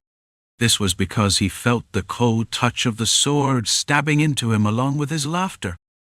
"Ah, bastard!" There was a knight running beside Guillermo who was suffering. A space where I had no choice but to pray because I was stabbing my sword. Ralph of Merangen, an experienced knight, took advantage of Guillermo's crisis as an opportunity and swung his sword without hesitation. "It's here!" Since he was stabbing Guillermo with his right hand, he could not easily respond to this attack. Even if he reacts, it's just a slight, evasive action. Clang! Cough! However, Ralph felt strong pressure in his stomach and fell back. This is because the kick extended towards where Ralph was approaching as if he had been waiting. Even in Ralph's faded mind, he could tell that his opponent had already predicted several moves ahead of him. "Back off!" "Ah!" Guillermo, whose shoulder was impaled, could only escape with Volkov's support. As he retreated hastily, bright red blood splattered in the hallway. "I can't believe there are so many knights, and they say the North is proud. This is a great disappointment." "Misyubish." "Ow!" Volkov, who pulled Guillermo out, raised his spear towards the man in front of him. The landscape scene when the moon, which had been floating awkwardly, matured completely. The three knights who had fallen miserably were now writhing behind Volkov. They were knights whose names could never be taken lightly. Mirshi, Dragulia, long time no see. Lord Volkov. And there was a man who destroyed those knights in the time it took to have a cup of tea. Among the numerous knights of the Empire, the Dragon Slayer knights compete for supremacy. "I came to see the Lord of I. Could you step aside?" And the leader of the knights, Mircea Dragulia. "I also wanted to thank you for the kindness you showed in taking care of my younger brother Radu." Now he laughed at a city that had never been captured. "In?" He can reach the conference room in just a few steps. At a distance where he could even see the faces of Peter and Alicia in front of him, Vlad stopped. Thump! Thump! Thump! The strange heartbeat he had felt since entering the city was becoming increasingly intense. So much so that he could no longer control it. "What is this?" As he advanced and approached Timur, his heart, which had been pounding heavily, began to beat on its own, beyond Vlad's will. A heart that starts to race not by will, but by instinct. Vlad, who had never felt anything like this before, bit his lip and began to pause. "Duke, tell me." The lords who were seated also turned their heads toward Timur, as if sensing Vlad's strangeness. However, Timur only looked at Vlad despite the lords watching him. Timur's right hand, which naturally hung at his side, was in a position where it could either lift the edict next to him or the sword hanging from his waist. "What is it?" The man finally reached him through the setting sun. The balance, which had been trembling due to Timur's question, finally tipped significantly. "It's a dragon." The pendulum pointed by an old balance that tells the truth. It held a richly decorated dragon-shaped brooch. Timur quickly looked forward at the sudden sound. There was Vlad with his left eye closed and his sword drawn. Vlad drew his sword toward the lords. Peter was shocked by the extremely disrespectful action, and Alicia let out an inward scream as she saw Vlad's eyes turning even bluer than usual. What kind of action is this now? Vlad Oreo. In response to Vlad's sudden action, the lords who knew how to wield swords slowly began to step. Only those who survive the harsh cold can become lords of the North. The lords who were now rising, like Peter and Timur, were all knights who represented the previous era. "I have not yet permitted you to draw your sword." Vlad Oreo. The distance between the conference room and the corridor is just a step. Vlad, standing at the border, silently clutched his chest with his bright blue eyes lowered. Quijano's voice, rising through the sound of his heartbeat, echoed in Vlad's world. "You're not looked down. On. What is there is not yours." There was a place the inherited blood pointed to. That place was at the lowest point of the city of Bastapol, and had an intensity that even an experienced wizard's mystery could not completely hide. Where was your gaze always directed? Where was the blue moon called Godin hanging? But now even Vlad knew. However, now Vlad could also know that beneath this city was a perfect peace calling to him.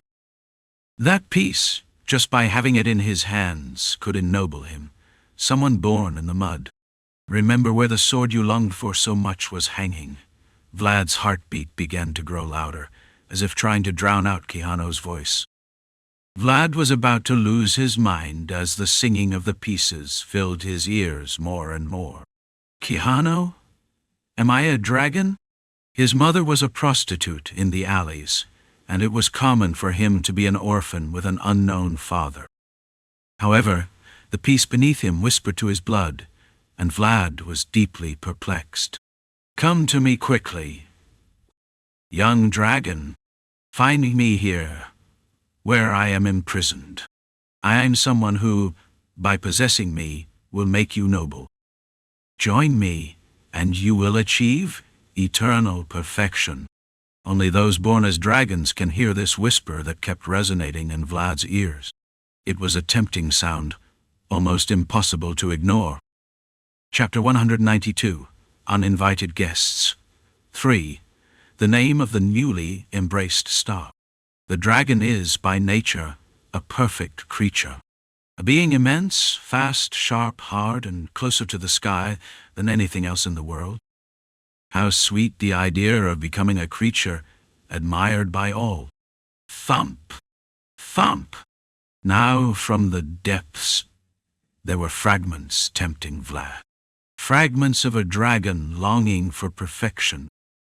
Quijano was not the only one who could recognize the brightest possibility. Ah! Ah! Ah! Bang! Bang! I did my best to calm down, but my heart still wouldn't stop pounding, and with those heartbeats, anger and madness began to emerge. Vlad, unable to do anything against the dragon's instinct, began to pound the ground and roar. "Don't look down! Look up! Vlad!" Quijano's cry was heard from the depths of his soul, but his voice was overshadowed by the sound of Vlad's heartbeats. The death worm that attacked the pilgrims. The lindworm that devoured the barbarians. And even Nidhogg, who tried to consume the young spirits of the world tree. Dragons that tried to steal what wasn't theirs. Vlad raged, realizing the same blood ran through his veins. Then, what has everything I've done up until now been for? As time passed, his eyes became bluer, and his teeth sharper.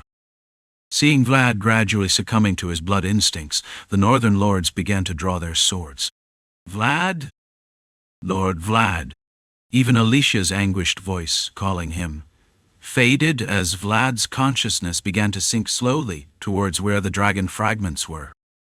The fragments' temptation, which had even lured the distant lindworm, was too powerful a call for Vlad, who had just awakened to the dragon's blood, to resist. "Yeah. Now, from white to green. From green to blue, passing through gold to the ominous bloody crimson." Watching Vlad's confused world, Timur could not hide his anguish. Even if you were born a dragon, you don't have to live like one. Quijano's voice was fading more and more due to the strong heartbeats. However, Quijano's last words managed to penetrate deeply into Vlad's soul. "Do not live as you were born. Please, live as you wish. You were born a dragon, but just like that time you gazed at the stars." When Vlad was slowly sinking due to the fragment's call, he raised his head upon hearing Quijano's last cry. There, deep in his immersion, there had always been a star watching over him. alone. Volkov quickly stepped back, clutching his throbbing hand. Despite the advantage of having a long-range weapon, Volkov, the lance-wielder, was one of the North's emblematic knights. However, at that moment he could only sweat profusely as he barely managed to defend against Mershea's attacks. Was he so strong? An impeccable stance, leaving no opening for attack. Even the aura he emanated seemed to deepen with each step he took forward. As I've heard, the North has terrible hospitality. Mershea's presence grew more imposing as he approached. Volkov, not understanding the reason, could only prepare as best as he could. After a long journey, is this all you have? The knights knocked down by Mershea's taunt began to move slowly. However, the reason they couldn't get up was probably because the blow he dealt was too painful. If this is all you truly have, you disappoint me. Seeing Mershea ruthlessly trample the pride of the North, Volkov's eyebrows began to tremble. Volkov's last lance began to fill with aura. That's right. At least that should be offered. Although Volkov's presence was fierce, Mershea only smiled as if enjoying the situation. Mershea was enjoying this situation, feeling a strange sense of euphoria surging through his body. As he enjoyed the perfection he achieved with each step forward, you can't be a good host with such a poor reception. However, there was a sound that halted his steps as he tried to advance without hesitation. The sound came from behind Volkov, who had been holding Mershea back all this time. Tying, a clear and crisp sound of metal resonated. Rudiger, who had flicked his sword with a finger, slowly raised his head. From his closed left eye, a dense, sticky red aura began to flow. Then, I'll take care of you from now on. A hot and viscous aura, like lava, flowed along Rudiger's sword. His world was like a volcano. Although he smiled cheerfully, deep in his heart, he was filled with pain and anger. For the knights who fell in my place. Rudiger, seizing the time the knights had gained, had submerged his being to the deepest depths to unleash his fury. Rudiger's anger, which he had been repressing for so long, erupted like a volcano and flowed towards Mershea. Kwang! Finally, with a sword swing, the hallway windows shattered, and the ground began to crack. Among the flying debris and splinters, a red line advanced rapidly. Finally, I'll be able to give that arrogant face a good hit, Rudiger, by seed. Blue eyes and a red world clashed in a sword duel. Two relentless men roared against each other. The waiting room felt like it had been hit with a bucket of cold water. Vlad, standing at the entrance, staggered and lifted his head. The way he still held onto his chest didn't seem normal. Is it really, truly okay? What? Timur, who was looking at Vlad, was momentarily taken aback by Vlad's sudden question. Though it sounded like a monologue, it didn't sound like a question from someone out of their mind. Truly. How do I want? Vlad's eyes, now bluish, still couldn't find focus. It was as if his eyes were possessed by something, yet the bright light in his eyes still shone as if it were about to burst. Duke. Timur briefly turned towards Fernand's urgent voice calling out from the side.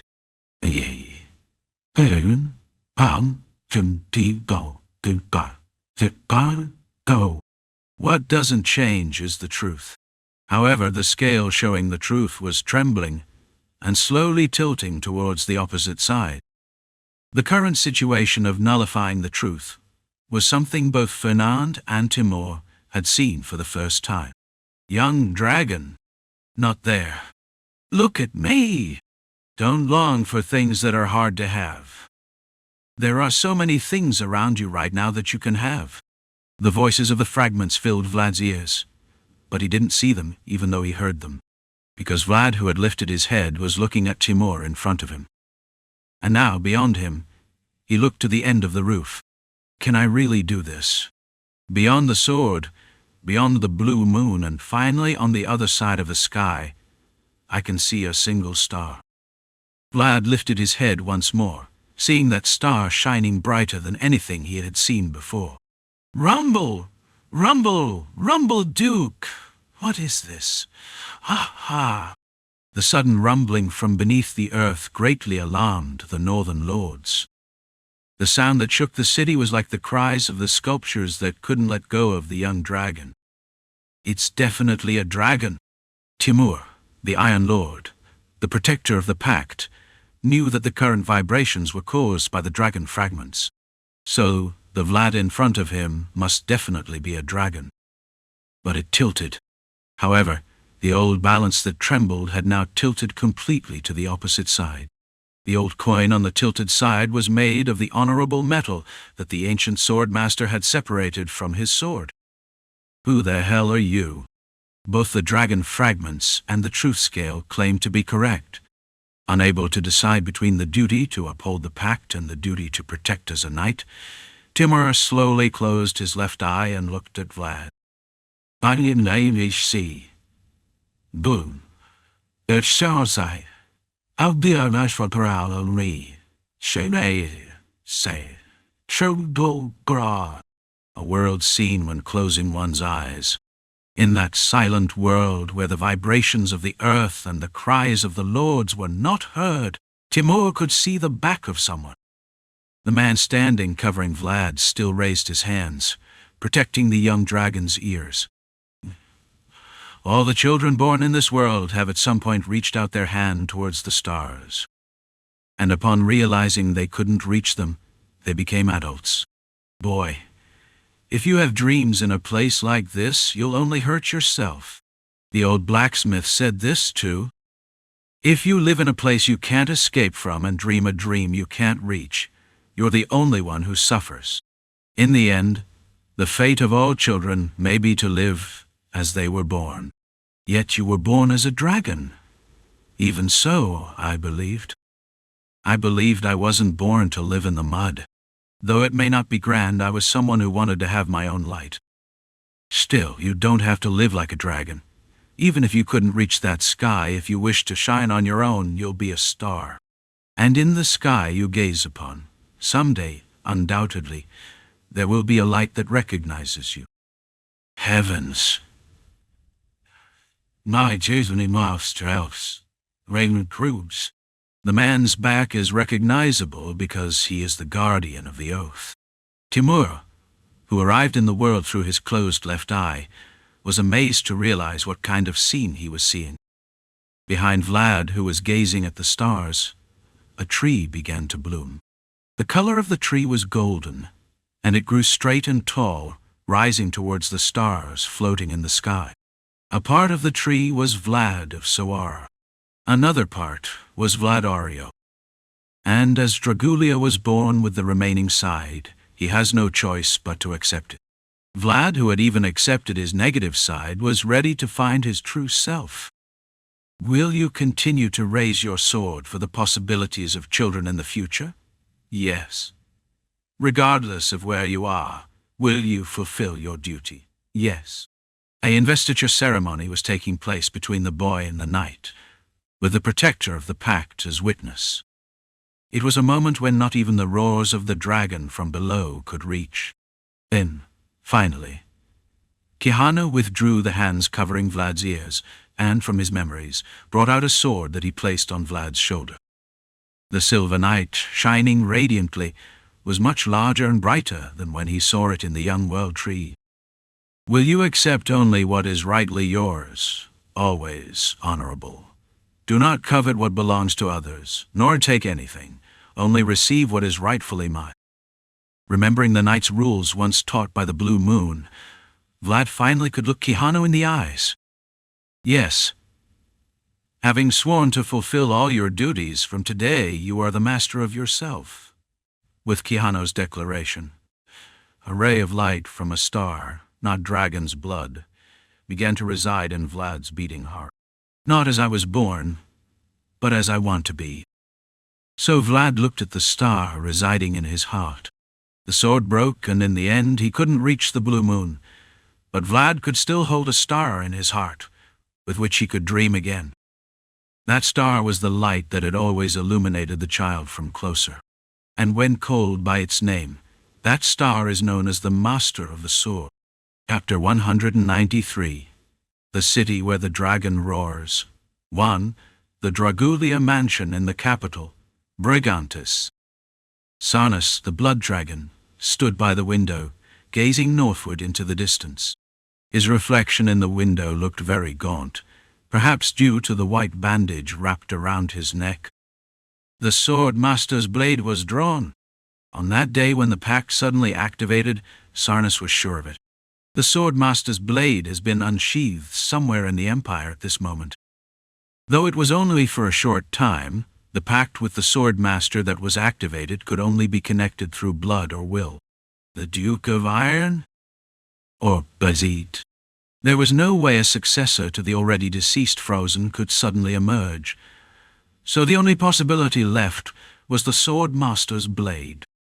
And according to rumor, there was a white lightning bolt that split the fog-filled city of Mosheim. If I find it and get rid of it, I will be free.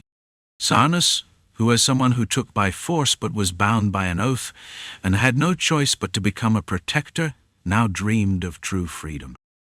And at the end of the dream he envisioned the perfection desired by dragon blood would be waiting. However, for a brief moment, really a very brief moment, Sarnas felt a twinge in his neck. It was something different from the sensations he had felt before, but it was definitely a familiar pain. Blood. A fleeting sensation that was almost like an illusion. Touching the bandage with his fingers, Sarnas was surprised to see the red liquid spreading across his fingers. Could it be that the sword has already been drawn? The sword might have been unsheathed, but without a legitimate successor to the will, the Silver Knight could only remain silent. However, a single drop of bright red blood spread across the white bandage that Sarnas wore. Though it was a very small trace, it clearly revealed its presence. Is the person in front of me a dragon or a knight? The northern lords, with their swords drawn, watched Vlad, who silently bowed his head. The blond knight who had been roaring fiercely a moment ago was clearly shouting with the voice of a dragon. We must kill him right now. Wait. Count Peter, I understand your concerns, but this is for the greater good. Peter gritted his teeth hard when he heard the voice of someone beside him. He was right. If you are where you need to be, you have to do it.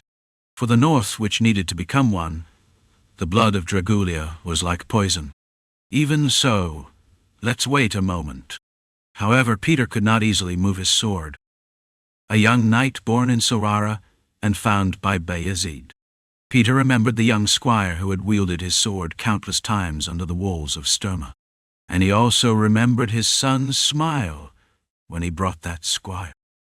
He's moving. Vlad was kneeling on one knee and bowing his head. As he slowly began to rise, the eyes of the lords sharpened. Some were already invoking aura through their closed left eye. Lord Vlad. Alicia, who was behind the lords, looked at Vlad, who was still silent and seemed about to cry. The inexplicable vibrations that still shook the ground continued to shake her anxious heart. Crash, thud, thud. Dust fell from the stone ceiling.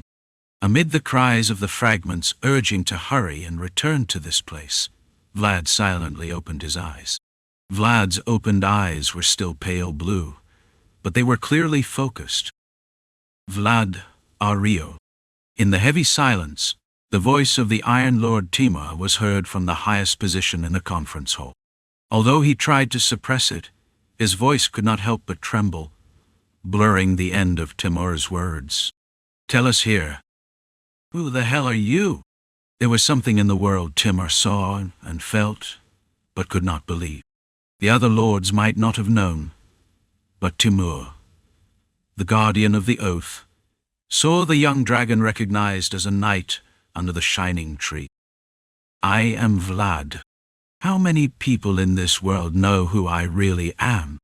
But today, Vlad truly realized who he was. He had found his roots and the goal he wanted to reach in his life. The master of myself. Vlad. With those words, Vlad turned his head away from the boundary of becoming a noble, because he no longer needed others to give him his name. Thump. In his chest, which he had been holding tightly, a star still shone. Vlad gathered the stars and silently transferred them to the sword of the world tree. Seeing the light following the heart of the dragon, the sword of the world tree began to shine. Then I'll do what I have to do. Although no one allowed it, Vlad began to walk towards the doors through which he had entered. These were the doors he had been trying to enter until now, but when Vlad turned, he showed no hesitation. Following the dragon, fragments roar. The wyverns in the sky echoed with their own roars. The more the fragments roared, the stronger the wyvern's scales became, no longer yielding to arrows. With their constant breath, they pushed the knights of Bastapol into a corner. The northern knights gritted their teeth and fought as the dragons grew more perfect with each passing moment. Is this all, Rudiger Bayasid? Ahan. The clash of swords sounded like an explosion. Mirshea's roar filled the hallway with hot wind. It's almost like losing momentum at this point. Between the clashing swords, Mirshea could be seen laughing fiercely. Though his golden hair was stained all over, his blue eyes, full of madness, remained unchanged. That bold strike. Why don't you try it again, if that's what you want? Beyond the grinding swords, their gazes locked. Ignoring their positions and the situation, both focused solely on each other. I will. Rutiger struck his sword forcefully and used the recoil to lift it high once more. Rutiger's world, dragged from the depths and unleashed through the crater of anger, manifested a hot aura at the tip of his sword, like lava erupting from a volcano. I see it. However, Mirshea, looking at Rutiger's sword, continued to smile. As he approached the fragment, Mirshea's senses became more perfect. The dragon's vision, which could see even from afar, showed him exactly where Rutiger would strike. Bang! With a thunderous sound, stone dust began to fly in the aura. However, what the tip of Rutiger's sword touched was nothing but empty air. I told you before. Rutiger could feel a chilling energy reaching his ears. A voice that brushed past but penetrated sharply. With an instinct faster than thought, Rutiger began to roll down the hallway.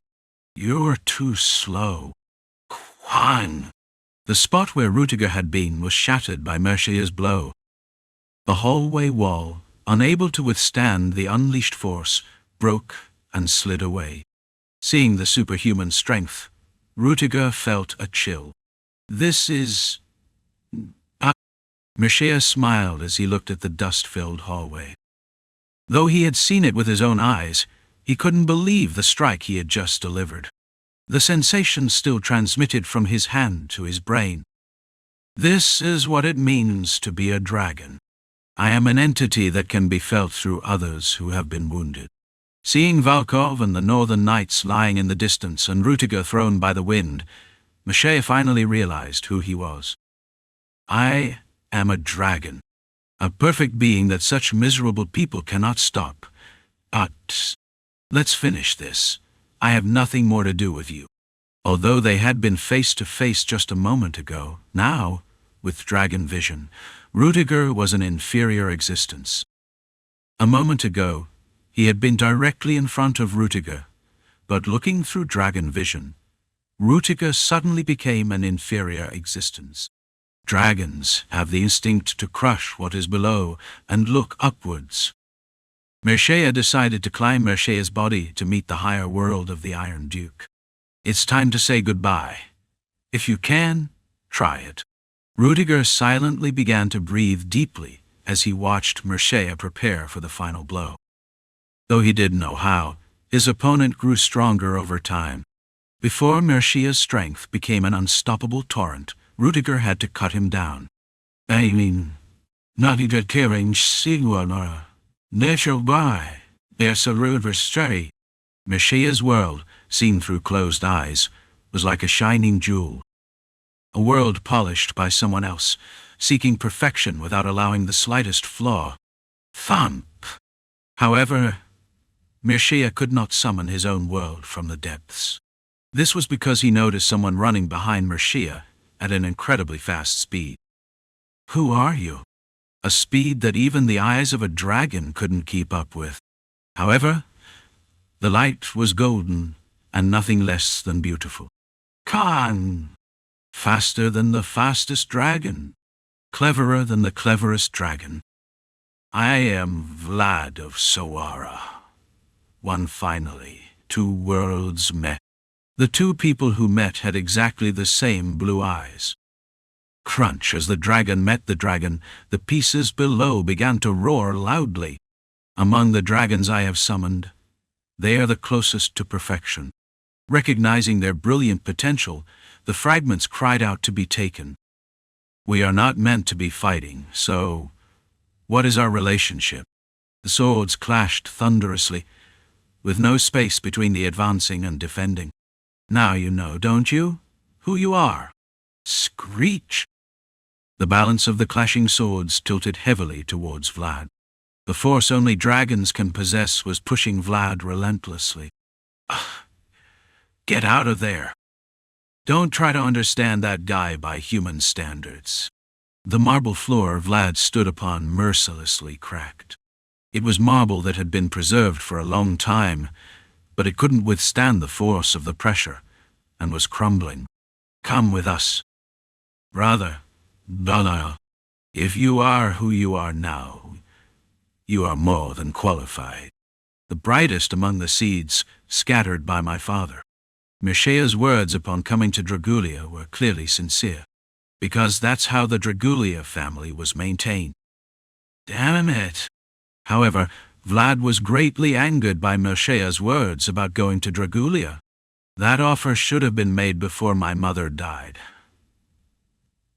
Damn see, your mother, Nidavalier. If they were so proud, they should have come and extended their hand a long time ago. When my mother died, it was so cold, and I was so young that I couldn't even make her a grave. Quan. With Vlad's anger, the sword of the world tree rebalanced itself. Vlad's muscles began to burst with the strength that pushed back the force. You can't be my older brother when you weren't there then. One bang. If you are a dragon, then so am I. Vlad accepted his identity as Dragulia with bitter memories, although he hated and wanted to reject the blood running in his veins. Ha! Although he could strike, he had never received a blow from a dragon before. Feeling the strength for the first time, Mircea was pushed to the end of the hallway. Lord Rudiger, yes. There is something called an idea that communicates, even without being said. The 2 made eye contact and decided to do their part through a familiar experience. Buy us time. Thud. Rudiger plunged his sword into the ground, quickly closed his left eye, and fell back into his deep world. Deeper than before, touching his essence, taking advantage of the time gained by Bayezid's finest dragon slayer. Vlad Dragulia. Don't call me Dragulia. Vlad shouted loudly at Mircea, approaching in the darkness.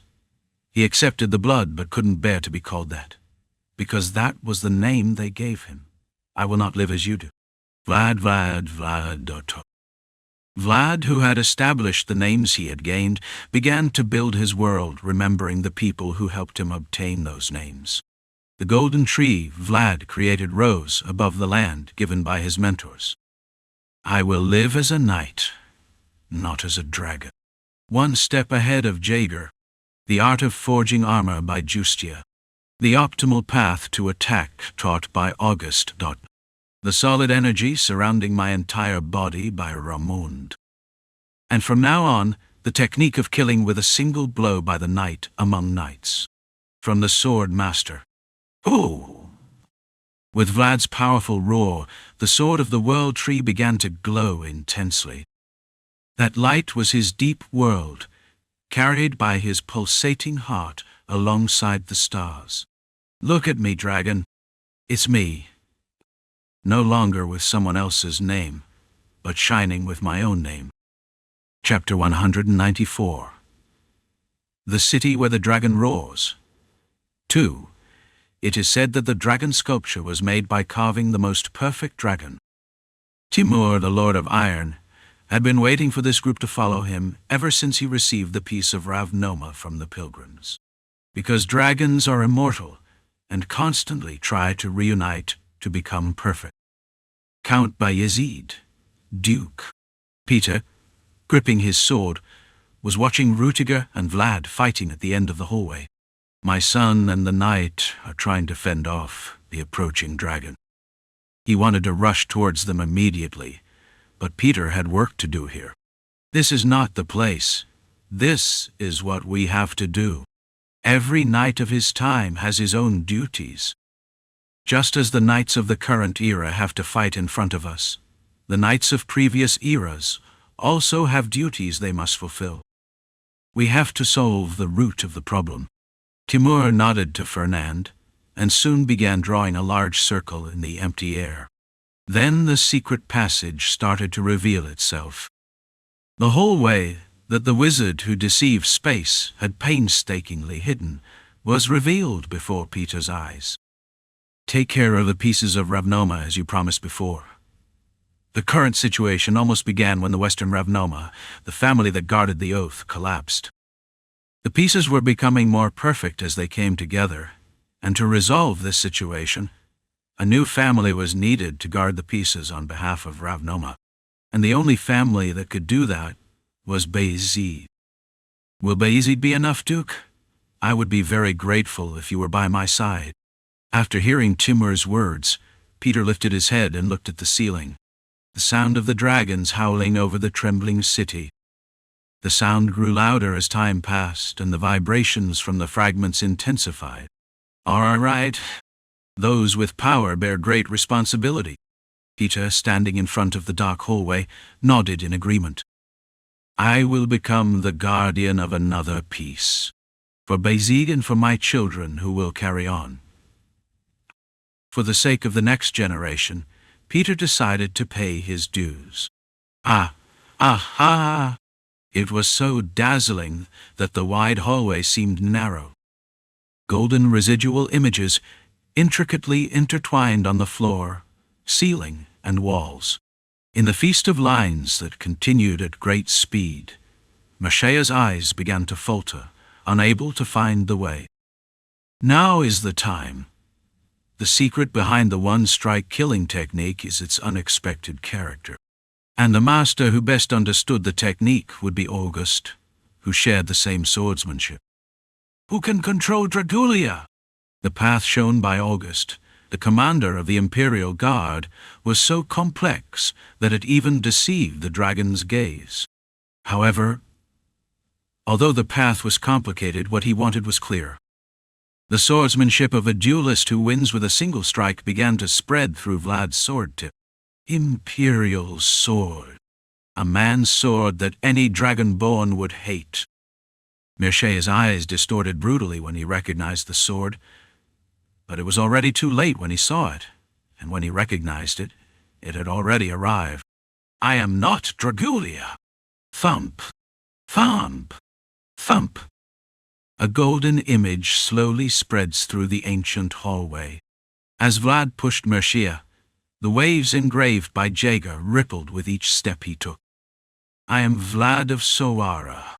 Two knights pierce through, break through the wall blocking their path, and become entangled in a dense stone dust.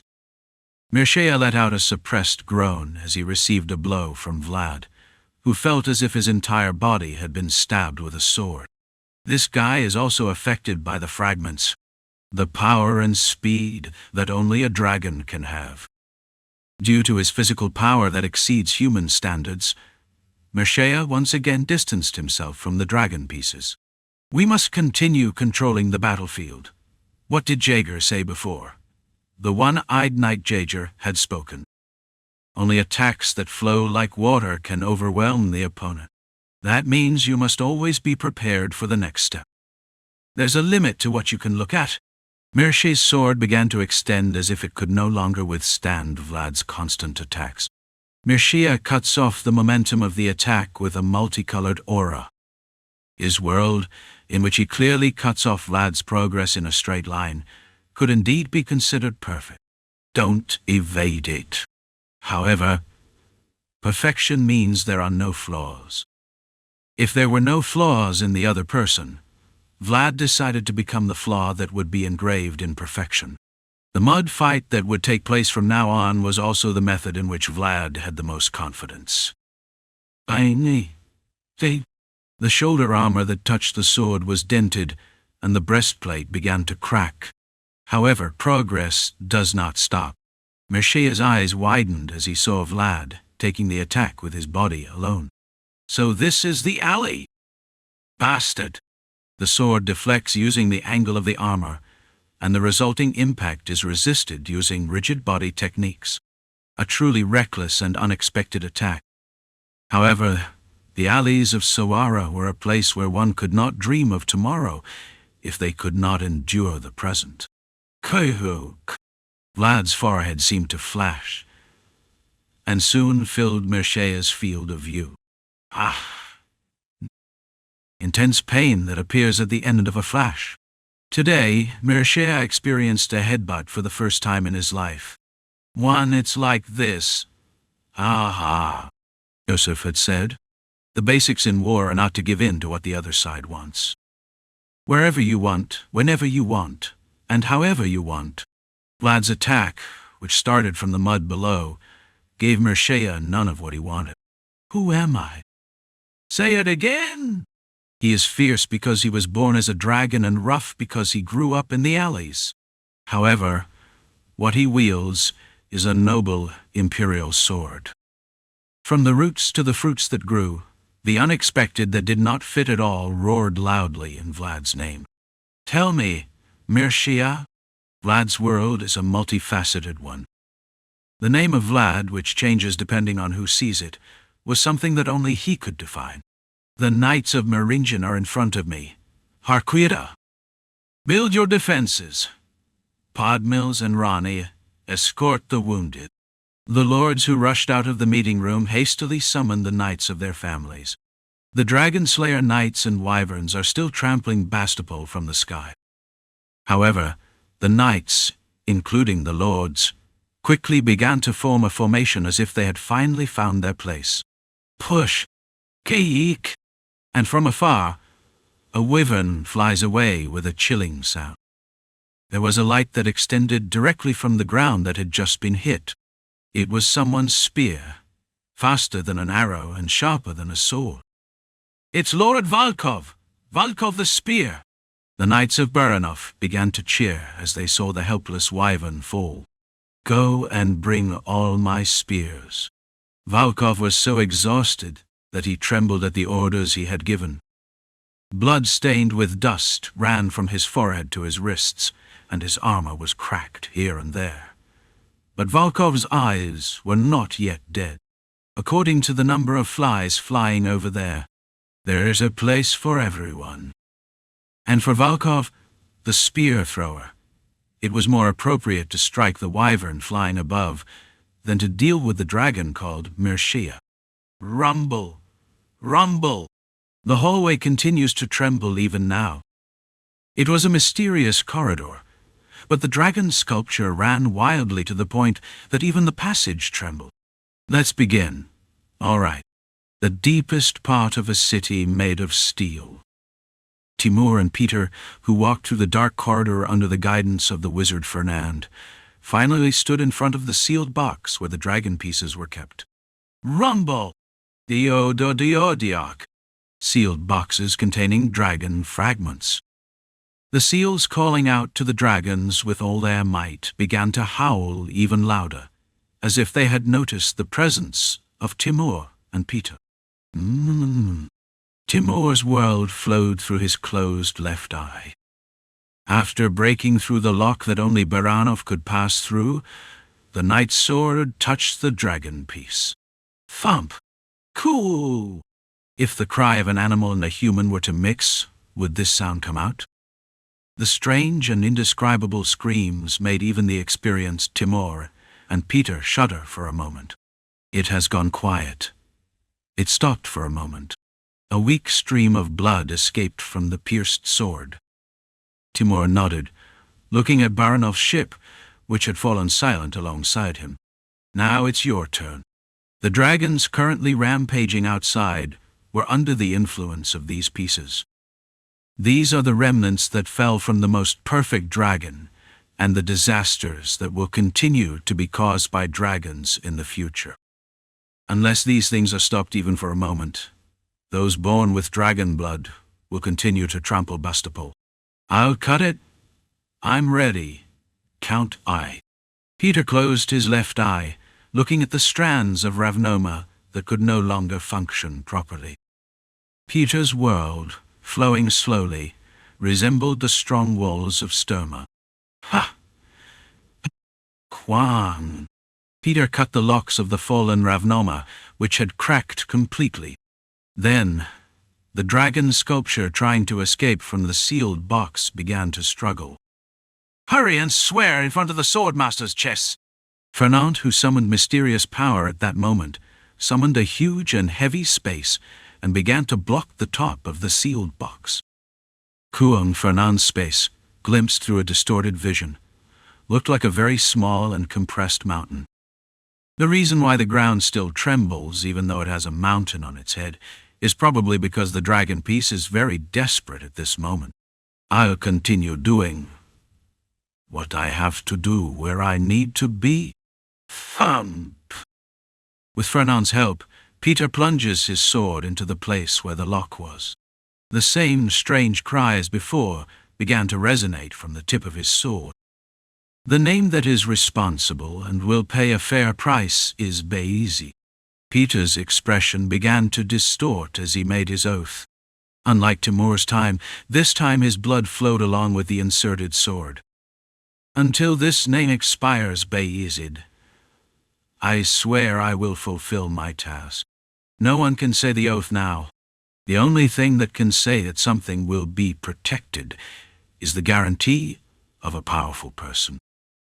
A longtime pillar of the North and a supporter of the only remaining Ravnoma, and only Bayezid, who had taken a new step forward by defeating Gaidar in the West, was qualified to make Peter's current oath effective. And the Swordmaster's seal also judged that Peter's oath was legal and solid. Peter's blood that had escaped along the sword began to accumulate. The place where it began to accumulate was where the Ravnoma lock had been until a moment ago. A new lock made with Peter's blood began to replace the Ravnoma lock, which could not fulfill its duty due to its fall. Bastapol, the city where dragons roared. However, the city, which until now trembled precariously, is slowly starting to recover. The same fierce blue eyes locking onto each other. The wyverns running wild there also struggled with their heavy wings due to the sudden sense of powerlessness. Don't let go of the sword. It's barely begun. Vlad, thrilled by the constant euphoria, was startled as he suddenly felt his body grow heavy. But Vlad wasn't the only one perplexed by the current situation. Stopped? The dragon fragment? There was a call growing stronger and more perfect the closer he got. Mircea tried to heed the call and fulfill the mission, but the current situation showed a completely different aspect from what his father had said. Even Ravnoma's seal, not just Baranov's? Baranov's seal, which had a rightful owner, could be calmed, but no one could appease Ravnoma's seal, which had already fallen into disgrace. Contrary to what Timur and Fernand thought, the seal, having lost its legitimacy, could not be contained by anyone. Looks like you're ready, Vlad, until the Swordmaster acknowledged it. The power you possess is merely a condition to become a guardian. Because it was Bayezid who protected, nurtured, and believed in Vlad's young potential against Kahano, Peter could become a new guardian of the oath.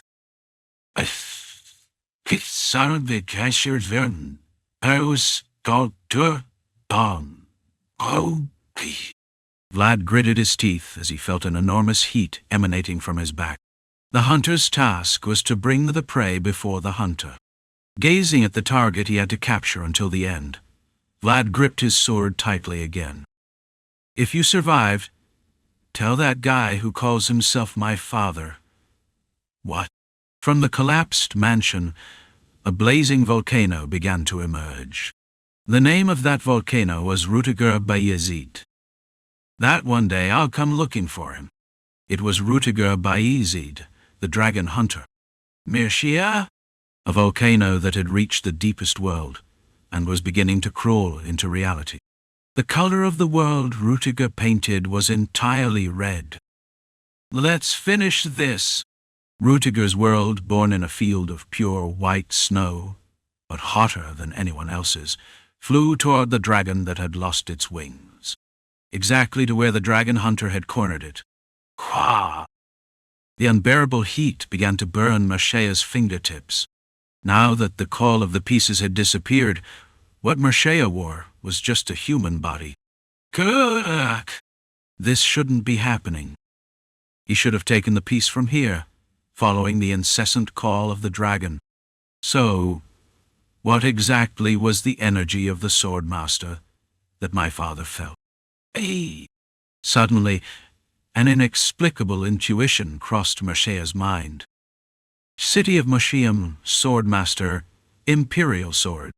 The person connected to all this was observing me right now. Chapter 195, Towards the Unfulfilled Duty, 1. The previous night had been very difficult. The ground trembled beneath their feet and wyverns roared in the sky. However, no matter how much of a nightmare the night had been, today's sun inevitably rose. As dawn broke over the distant white plains, the residents of Bastapol began to poke their heads out into the now quiet city. I definitely should have killed him then. Yes, it's your fault for not guiding him properly. Yes, fine, I accept that. As the rising morning sun cleared away the darkness, the first thing visible were the ruined castle walls and the city. Among them, Rutiger and Vlad lay in the most disordered place. Today's sun shone on the two of them, their heads lowered as if they had exhausted all their strength. Still, hitting that guy felt good. Vlad, who was listening to Rutiger, turned his head and looked towards where the castle wall stood. A deep and enormous crack. The crack, starting from the mansion, extended exactly to Bastapol's walls. Yes, it must have felt good. Vlad nodded, observing the trajectory of Rutiger's sword, thrown with such fury. Well, if anger were vented to that extent, anyone would have no choice but to feel satisfied. Are you going to Sturma now? Yes. To see Joseph? Yes. A knight who now stood on his own name. Vlad was a free man who no longer belonged anywhere, but because of this, he decided to leave to do what he wanted to do. Because he thought there was still something he couldn't do for the person who first recognized him.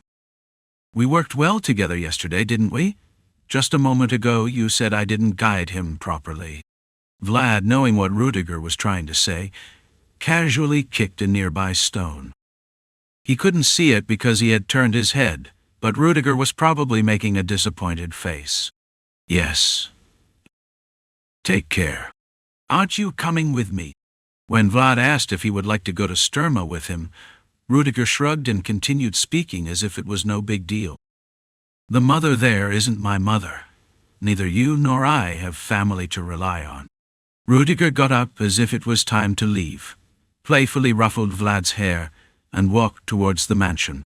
Rutiger's world is like a volcano. Watching his back as he walked away with difficulty, Vlad seemed to understand a bit why the anger in his soul was so strong. A cannon that can only be reached by crossing a field of pure white snow. The crowd gathered there hung their heads low and remained speechless. What's the damage? A total of 4 wyverns were shot down during the operation. What about the knights? Mircea, leaning against the cliff, understood the assistant's silence. At a glance it was evident that half of the knights were missing. Swallowing bitterness at the loss of those chosen and carefully prepared, Mircea could only lament. Perhaps I should have brought the death worm. 10 wyverns and 50 elite knights. The northern knights took advantage of the inaccessible sky for a surprise attack, and the plan was to use the dragon, which perfected itself as it approached the fragments. However, despite the full support of the Dragon Archduke and the use of infiltrators within the city, the visible result was a resounding failure. You said the young Ravnoma is still in Sorara? We received a telegram saying he just left for Sturma. Although no plan can be perfect, Mircea was not one to tolerate such unforeseen circumstances. He had been extremely cautious, but the problem arose in a completely different place. The pact was transferred even though the young Ravnoma wasn't. The oldest dragon, Sanus Dragulia, had been watching the scene since the seal to contain the pieces was created. He knew very well that the Guardian of the Oath could not be changed without the Swordmaster's permission, but in reality, the oath was transferred from Ravnoma to Bayezid, and it ended up failing now. If the Ravnoma's chest had acted according to the initial plan, Mircea and the wyverns would not have withdrawn so easily. It wasn't the Swordmaster's sword. Reflecting on the failure, Mircea realized. The energy of the Swordmaster that my father felt in the north was not just a trace of the sword. It meant that somewhere in the north, someone carrying his blood or his will existed. That's impossible. Even the Dragon Archduke had anxiously searched but could not find it. It couldn't be from the same bloodline. If so, it would be a successor to his will. Coming to this conclusion, Mircea smiled, imagining a possibility that couldn't happen. What's impossible, Commander? Nothing. I suppose not. A knight born as a dragon and fulfilling the will of the Swordmaster. There cannot be such a contradictory being in this world. Bind the wounded. We're leaving. Understood, Commander. After giving the order, Mircea looked at his charred palms. The black scars that remained over the word perfection. Mircea, clenching both hands tightly, engraved a name that should not be forgotten alongside the scar on his heart. Inside the mansion in ruins, Timur and Peter were having tea. Although it was a meeting between a noble duke and a count, the atmosphere was very calm and felt familiar. There's no liquor left to offer because everything is destroyed. I barely found some tea. It's okay, this is enough. Peter, holding the teacup, shrugged as if understanding Timur's difficulties. Perhaps it was because he was facing old iron, an old acquaintance. He seemed relaxed in a way that reminded one of Rüdiger when he smiled and Joseph when he drank tea. Somehow, this turned out well. Thanks to this event, we can unite firmly. Although there were unfortunate incidents, the northern meeting was successfully completed because of them. There's nothing more effective in uniting us than an external threat. Look there. Ha! Timur nodded with the tip of his chin as if gesturing to look over there. Peter, sipping his tea, observed the procession leaving the castle gate through the half-broken window. It was a group of lords returning to their respective territories after a meeting. If they have the same destination, why don't they leave together? There's no need to stir up dragon's blood. Peter recognized the blonde knight riding away among the group. The knight departing on the black horse was probably headed to his territory, Sturma. From now on, the dragon fragment will be sealed in Sturma. A knight born as a dragon but decided to fight against the dragon. Watching the small flag behind the horse crossing the city gate, Peter smiled faintly. That flag hanging behind the black horse was definitely made by his wife. By the way, how's your second son? I understand that the next head of the family has already been decided. Peter didn't immediately respond to Timur's question. He simply tilted his empty teacup and made a bitter expression. He has something he wants to do to the end. There may not be a finger that doesn't hurt when bitten, but there are probably some that hurt especially. For Peter, that finger was Joseph, so he couldn't refuse his wish to give his all to the end. You should rest a bit now, even if it's just a little.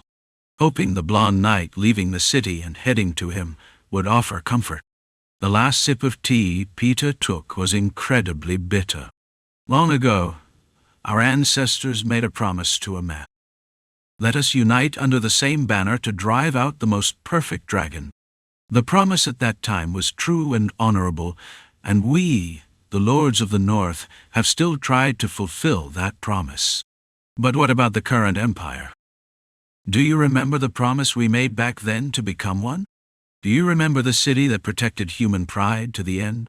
Is the current emperor really qualified to fulfill the promise of the founding king? That's why we decided here. We will no longer follow the orders of the empire that broke its promise to the North through discrimination and disdain. From now on, we will not recognize the emperor born of false blood, the founding king and grand master of the sword. Until the legitimate successor of Kihano-Frausen, who killed the most perfect dragon, arises, the North will remain solely in his name. 2. This is the resolution of the 7 lords of the North to the empire. A deep forest in the east. There was a deep and vast forest that did not allow human access. Auzurin, a forest with a young world tree and the young spirits that embraced the world tree. However, the forest was now frozen by a cutting tension, as if a sword had touched it. Back off! Back off! Everyone back off now! All the elves of the village had gathered in front of the young world tree. The atmosphere was so intense that it seemed like something could be cut by the murderous energy emanating from the elves. This time, the determination of the elves to protect the world tree, no matter the cost, was clear. But Elder, it's a revelation. Now in front of the world tree, there were strange beings covered in black. Regardless of whether they were humans or monsters, they had no heads and said nothing. But they were contaminating the elves' forest with their mere presence. No matter how much it's a revelation from a priestess, are you really going to hand over the sword of the Swordmaster? To that sinister human? That cannot happen. The elves seemed ready to pounce on the man in front of them at any moment, but Elder Geronimo firmly restrained them. Why have you returned like this? He was a man whom Geronimo had seen when he was a child hundreds of years ago. But Geronimo remembered him clearly. The clothes he wore were worn out, and the color of his hair was faded gray. Even the look in his eyes was as old as a corpse. Seeing him, a great man, but returning in such a pitiful state, Geronimo felt a sense of confusion that couldn't be described in words. Everyone, please step aside. At that moment, a voice was heard behind the murmuring elves. Although the sound was not loud, it resonated in everyone, following the will of the world tree. Priestess, it can't be, not that sword. Despite it being winter, the priestess of the world tree wore only a thin cloth. Observing the scene she had seen in her dream, the priestess's eyes seemed on the verge of tears. Please step aside. All of you. If they didn't step aside, they would all die. That's what she had seen in her dream, and what the world tree had warned. The sinister woman, still gazing at the world tree, smiled at the young spirits playing there. Take it, because you are the rightful owner. You. Holding the silver sword with both hands, the priestess of the world tree looked at the man in front of her with a pained expression, as if she were about to cry. For the priestess to cry meant that the world tree cried too. Despite it being winter, the green leaves of the world tree rustled in the wind. Can you hear it? The sword is crying for your current state. Despite the priestess's choked words, the man simply took the sword of the swordmaster with an indifferent expression. His creaking movement, like an old mechanism, seemed desolate. "It doesn't matter if you can't hear it," as the priestess said. The silver sword cried sadly at seeing its master return in disheveled appearance to fulfill the duty it could not fulfill. But the man holding the sword seemed to hear nothing, indifferent to everything. "Because this time I must kill all the dragons. There was a great dragon slayer who killed the most perfect dragon. His name is Kihano Frausen. But now, completely exhausted and drained, he had forgotten his own name and only remembered his duty." Chapter 196, Towards the Unfulfilled Duty. 2. Although the north had short days, there was an office located in the sunniest spot.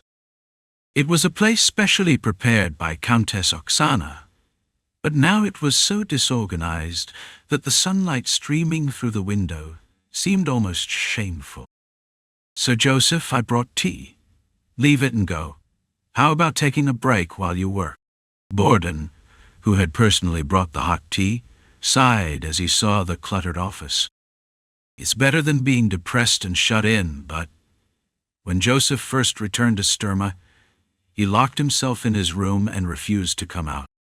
The accumulated fatigue and the sense of failure from being eliminated from the competition had overwhelmed him. It was said he had been so weak that he even coughed up blood, so his current energetic state might be a good sign. "I told you to leave it and go." However, Borden, who had served Joseph for a long time, couldn't get used to the fierce look in his eyes now. Joseph's eyes, gleaming like a beast's, along with his deep dark circles, created an unsettling atmosphere. "Lady Oksana said she would like to have dinner with you tonight." "I understand." It wasn't clear if he truly understood, as he simply waved his hand to shoo Borden away. Looking at Joseph like this, Borden had no choice but to leave with a worried expression on his face. Once Borden left, the office was silent again. Though the cup of tea grew cold, Joseph frowned as he stared at the map in front of him. Why did they do it this way? It was a map large enough to cover a big wall. However, the large map was filled with newly drawn lines and letters, and Joseph was now deeply troubled as he looked at them. If you simply crave power, there's no need to tear things apart like this, right? Even though he had been eliminated from the family head competition, Joseph had not given up on everything. There was something called perspective that you could gain by stepping back, and the appearance of the empire from a distance was truly a mess. The central region is divided into the Dragulia faction and the court faction. The territorial battles of the central families, which still take place on a large and small scale, are ultimately nothing but proxy wars fought in the name of the Dragonblood dukes and the court. The lords who relied on central power continued an endless war according to their factions. In the east, discontent with the elves' forest is growing. The elves' forest shown on the eastern side of the map, Auzurin. The arrows pointing towards that place were drawn thick and dense. Every single arrow drawn by Joseph originated from the eastern territories. It's not that I don't understand, because I suddenly couldn't breathe. It is said that the lords of the eastern region, whose trade was unilaterally blocked by the elves, are now gathering soldiers centered around the family of Count Vitskaya. From the eastern point of view, it was necessary to open the gates of Ashurin at all costs to reopen the suddenly blocked trade. The west is quiet for now, but it won't stay that way. Gaidar suffered a heavy blow in the decisive battle with Bayezid and hid beyond the desolate canyon. But he is probably still constantly looking for opportunities to recover and take revenge. Because of these concerns, Timur the Iron Lord initially installed an entry fortress blocking the canyon. The northern part has declared independence, but the central part is still in turmoil. The east was preparing an offensive against the elves, and the west was still sharpening its teeth against the north. I don't know about the southern region, which doesn't yet have a proper information network, but it wouldn't have stayed calm in this chaotic situation. What are you trying to achieve by tearing the Empire apart this way? Throughout the history of the Empire, there were heaps of conflicts that had accumulated over time, by race, by region, and by religion. And the one who had ignited the fuse of these conflicts had been Dragulia. If you followed the arrows on the map in reverse, they all pointed to Dragulia.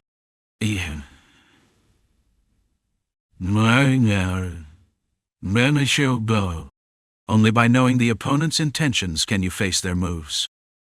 However, Dragulia's behavior gave no clues about his intentions, so the shadow in Joseph's eyes as he looked at the map only grew darker.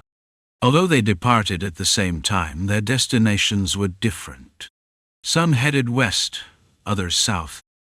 The lords who had left the city of Bastapol, governed by the Iron Duke, now turned their horses toward their respective territories. Now we are the last ones. At the crossroads where they had to part ways, Vlad looked at Alicia, who extended her hand. Seeing the white hand extended from the carriage, Vlad quickly took her hand, fearing it might get cold. "I'll accompany you to Dearmar. It's fine. I also brought my knights." Although they were not as strong as Vlad, Alicia's group was sufficient to reach Dearmar. "I have always been grateful to you, Lord Vlad, from the time at my parents' grave until now." Alicia's eyes fell on the load Noir was carrying. The luggage the black horse carried with a dissatisfied expression contained small gifts the northern lords had given Vlad before departing. They might have been simple gifts, but they were signs of recognition. "I haven't been able to repay all that you've given me, but at least I don't want to be an obstacle in your path." Seeing those gifts, Alicia had to admit that the name Hainal was already too small to retain Vlad. The image of Vlad, walking down the hall leaving behind the 7 northern lords, appeared larger and freer than ever. "Go. I heard you must go to Sturma." As Vlad watched Alicia smile, while telling him to leave, he unconsciously remembered Zemina in Sorar. This was because the expression on Alicia's face when she said she didn't want to be a burden at the crossroads where they had to part was exactly the same as Zemina's from before. "But please, once. I will definitely come to see you." What did I do back then? What I said to appease Zemina, who was sad about the separation. Yes, I don't know when, but I will definitely pass through Dearmar. I might leave now, but I will definitely come back to see you. I think I said this and Zemina laughed. "Look. Now I keep it separately."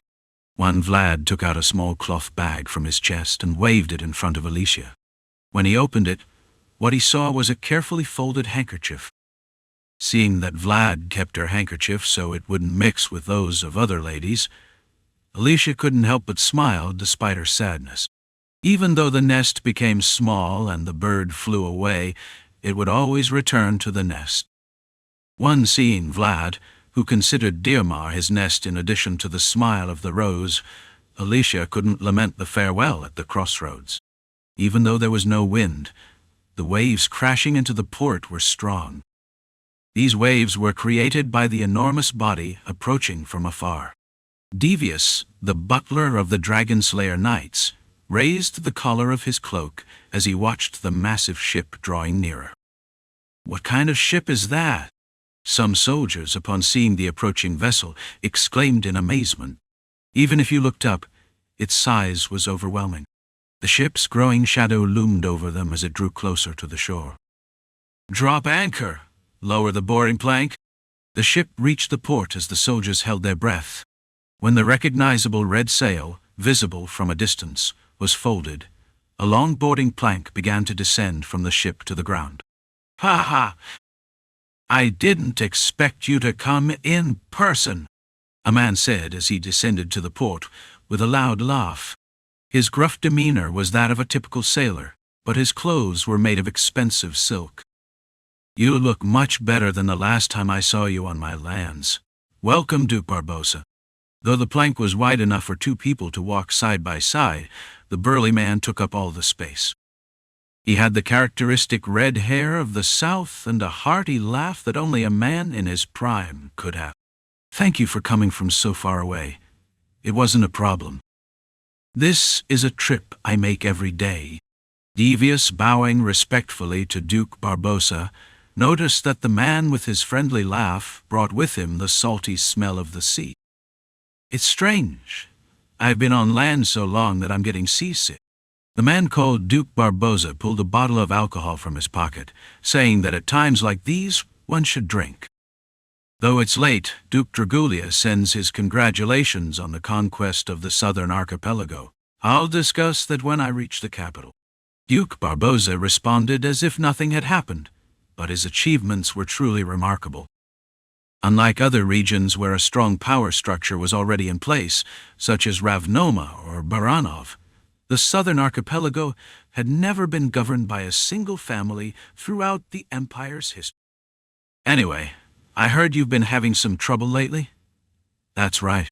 Devious responded politely, but didn't take his eyes off the boat being lowered from the ship. The boat, which the sailors were struggling to lower as if it were heavy, was secured with a silver chain since it contained very valuable items. The North has declared its independence.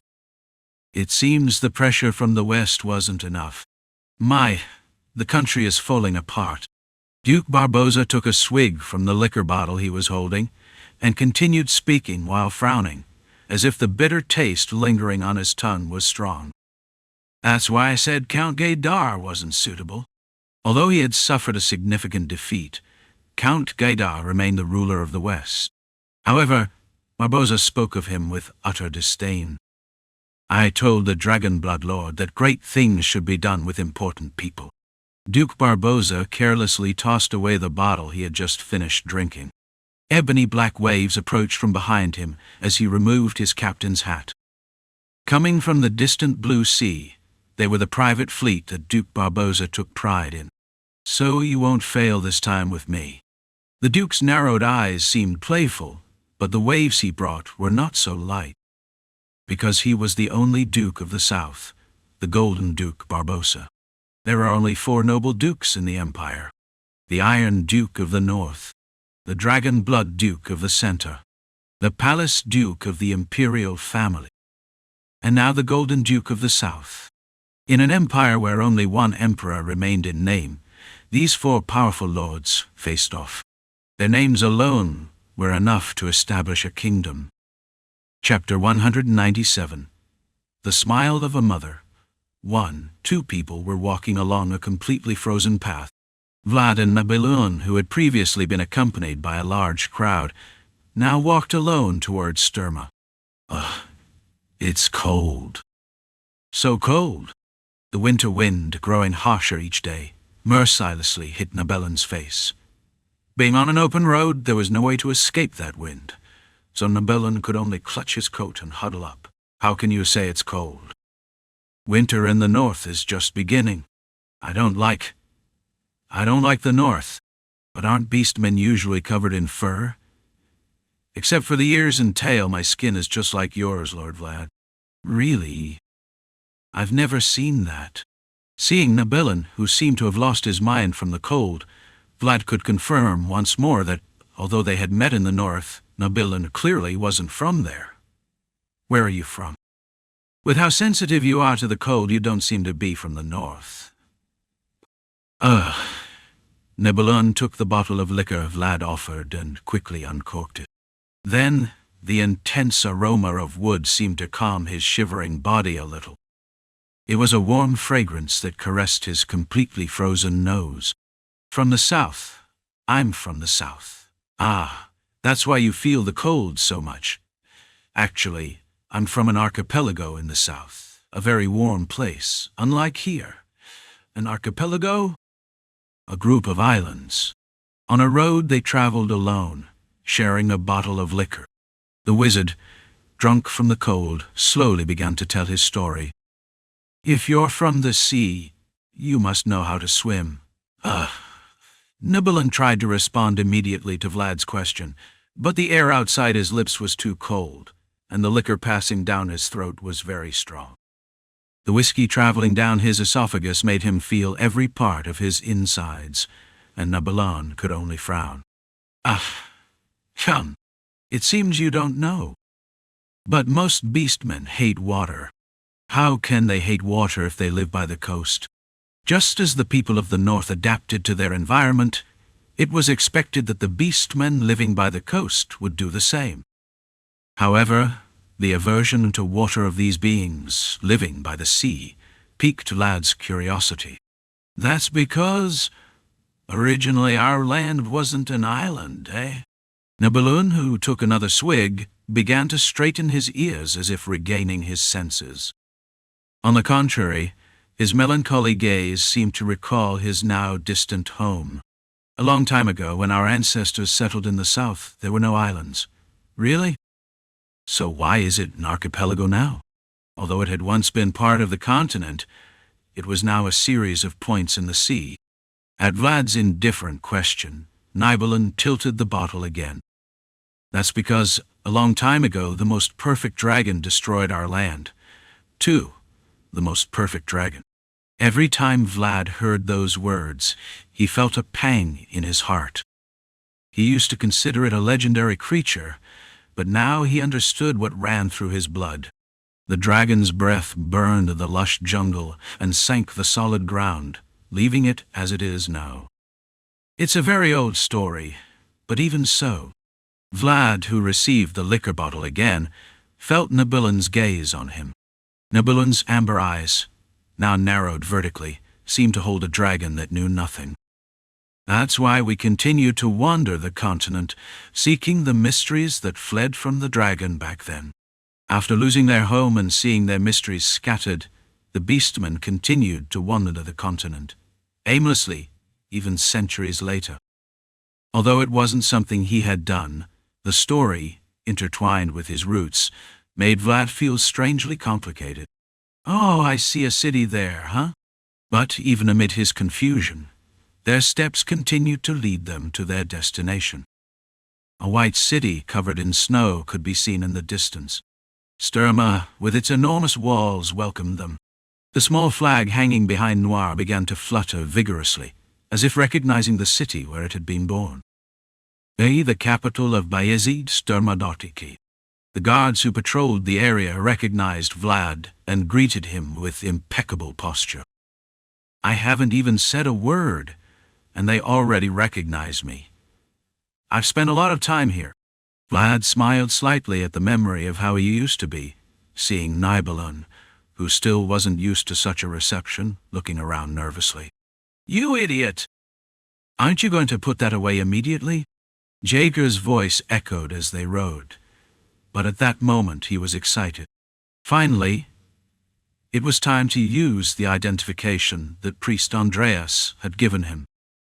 Even though Joseph was at the front, Vlad insisted on showing his identification to the guards, feeling at that moment as if he had the world in his hands. Welcome back to Sturma, Lord Vlad. However, now, in front of Vlad, there was no Joseph, and he didn't have the identification in his hand, but Sturma recognized him. Seeing the city gates that he could now pass through without showing anything given to him by someone else, Vlad scratched his cheek. Oh, this is Sturma. Though it wasn't as large as Bastapol, Nibelung began to look at the ancient city of Sturma with bright eyes. Even though Vlad couldn't see it, in Nibelung's world, mysteries seemed to float all over the city. Don't get distracted. There's no one here to take care of you. It's quite an impressive city. By the way, where are we going now? Although he was told to behave, Nibelung seemed to have no intention of listening. Vlad, thinking it must be the curious nature of beastmen, just clicked his tongue. To Bayezid's mansion. Vlad's gaze, in response to Nibelung's question, was directed to the highest point in the city. Bayezid's mansion. The place where he took his first steps as a knight. Joseph's office, filled with light, was still clearly in his mind. Well, look who's here. It's been a long time, Sir Gregory. The first person to greet Vlad as he entered the mansion was Knight Gregory. You should have let us know you were coming. I didn't have time to send a message. The older knight who had guided Vlad from the fog-filled village Gregory smiled as he measured Vlad's height, which seemed to have grown a bit since the last time. Portly has grown stagnant over time, but you keep shooting up. How is Portly? Since you're here, you should go see. Although not as much as in Soara, Vlad had warm relationships in Sturma as well. Although it was less than a year, Sturma was the city where Vlad achieved the greatest realization of his life. By the way, what happened with that? I heard Bastapol was attacked by the Centrals. That is, you're not so. As he tried to respond to Gregory's question, Vlad noticed the presence of other knights around. Far away, close by, or in unseen places. They all tried to appear normal, but they were attentive to what Vlad was saying. Sir Vlad, if you're not too tired, would you like to see the Countess first? I'll speak about it later. The person who needed to be informed first about Peter and Rüdiger's news was Oksana Bayezid, the mistress of the mansion. The person who took care of the mansion and Sturma in place of the head of the family and his children, who were always absent. Seeing the butler's unease among the knights, Vlad could deduce how much Oksana was eager to hear the news. Please, lead the way, butler. Thank you, Sir Vlad. With Nidavalier following, Vlad walked through the familiar hallways guided by the butler. Although it was a brief ray of winter light, the hallways, filled with a yellowish tint, were exactly as he remembered. Stay.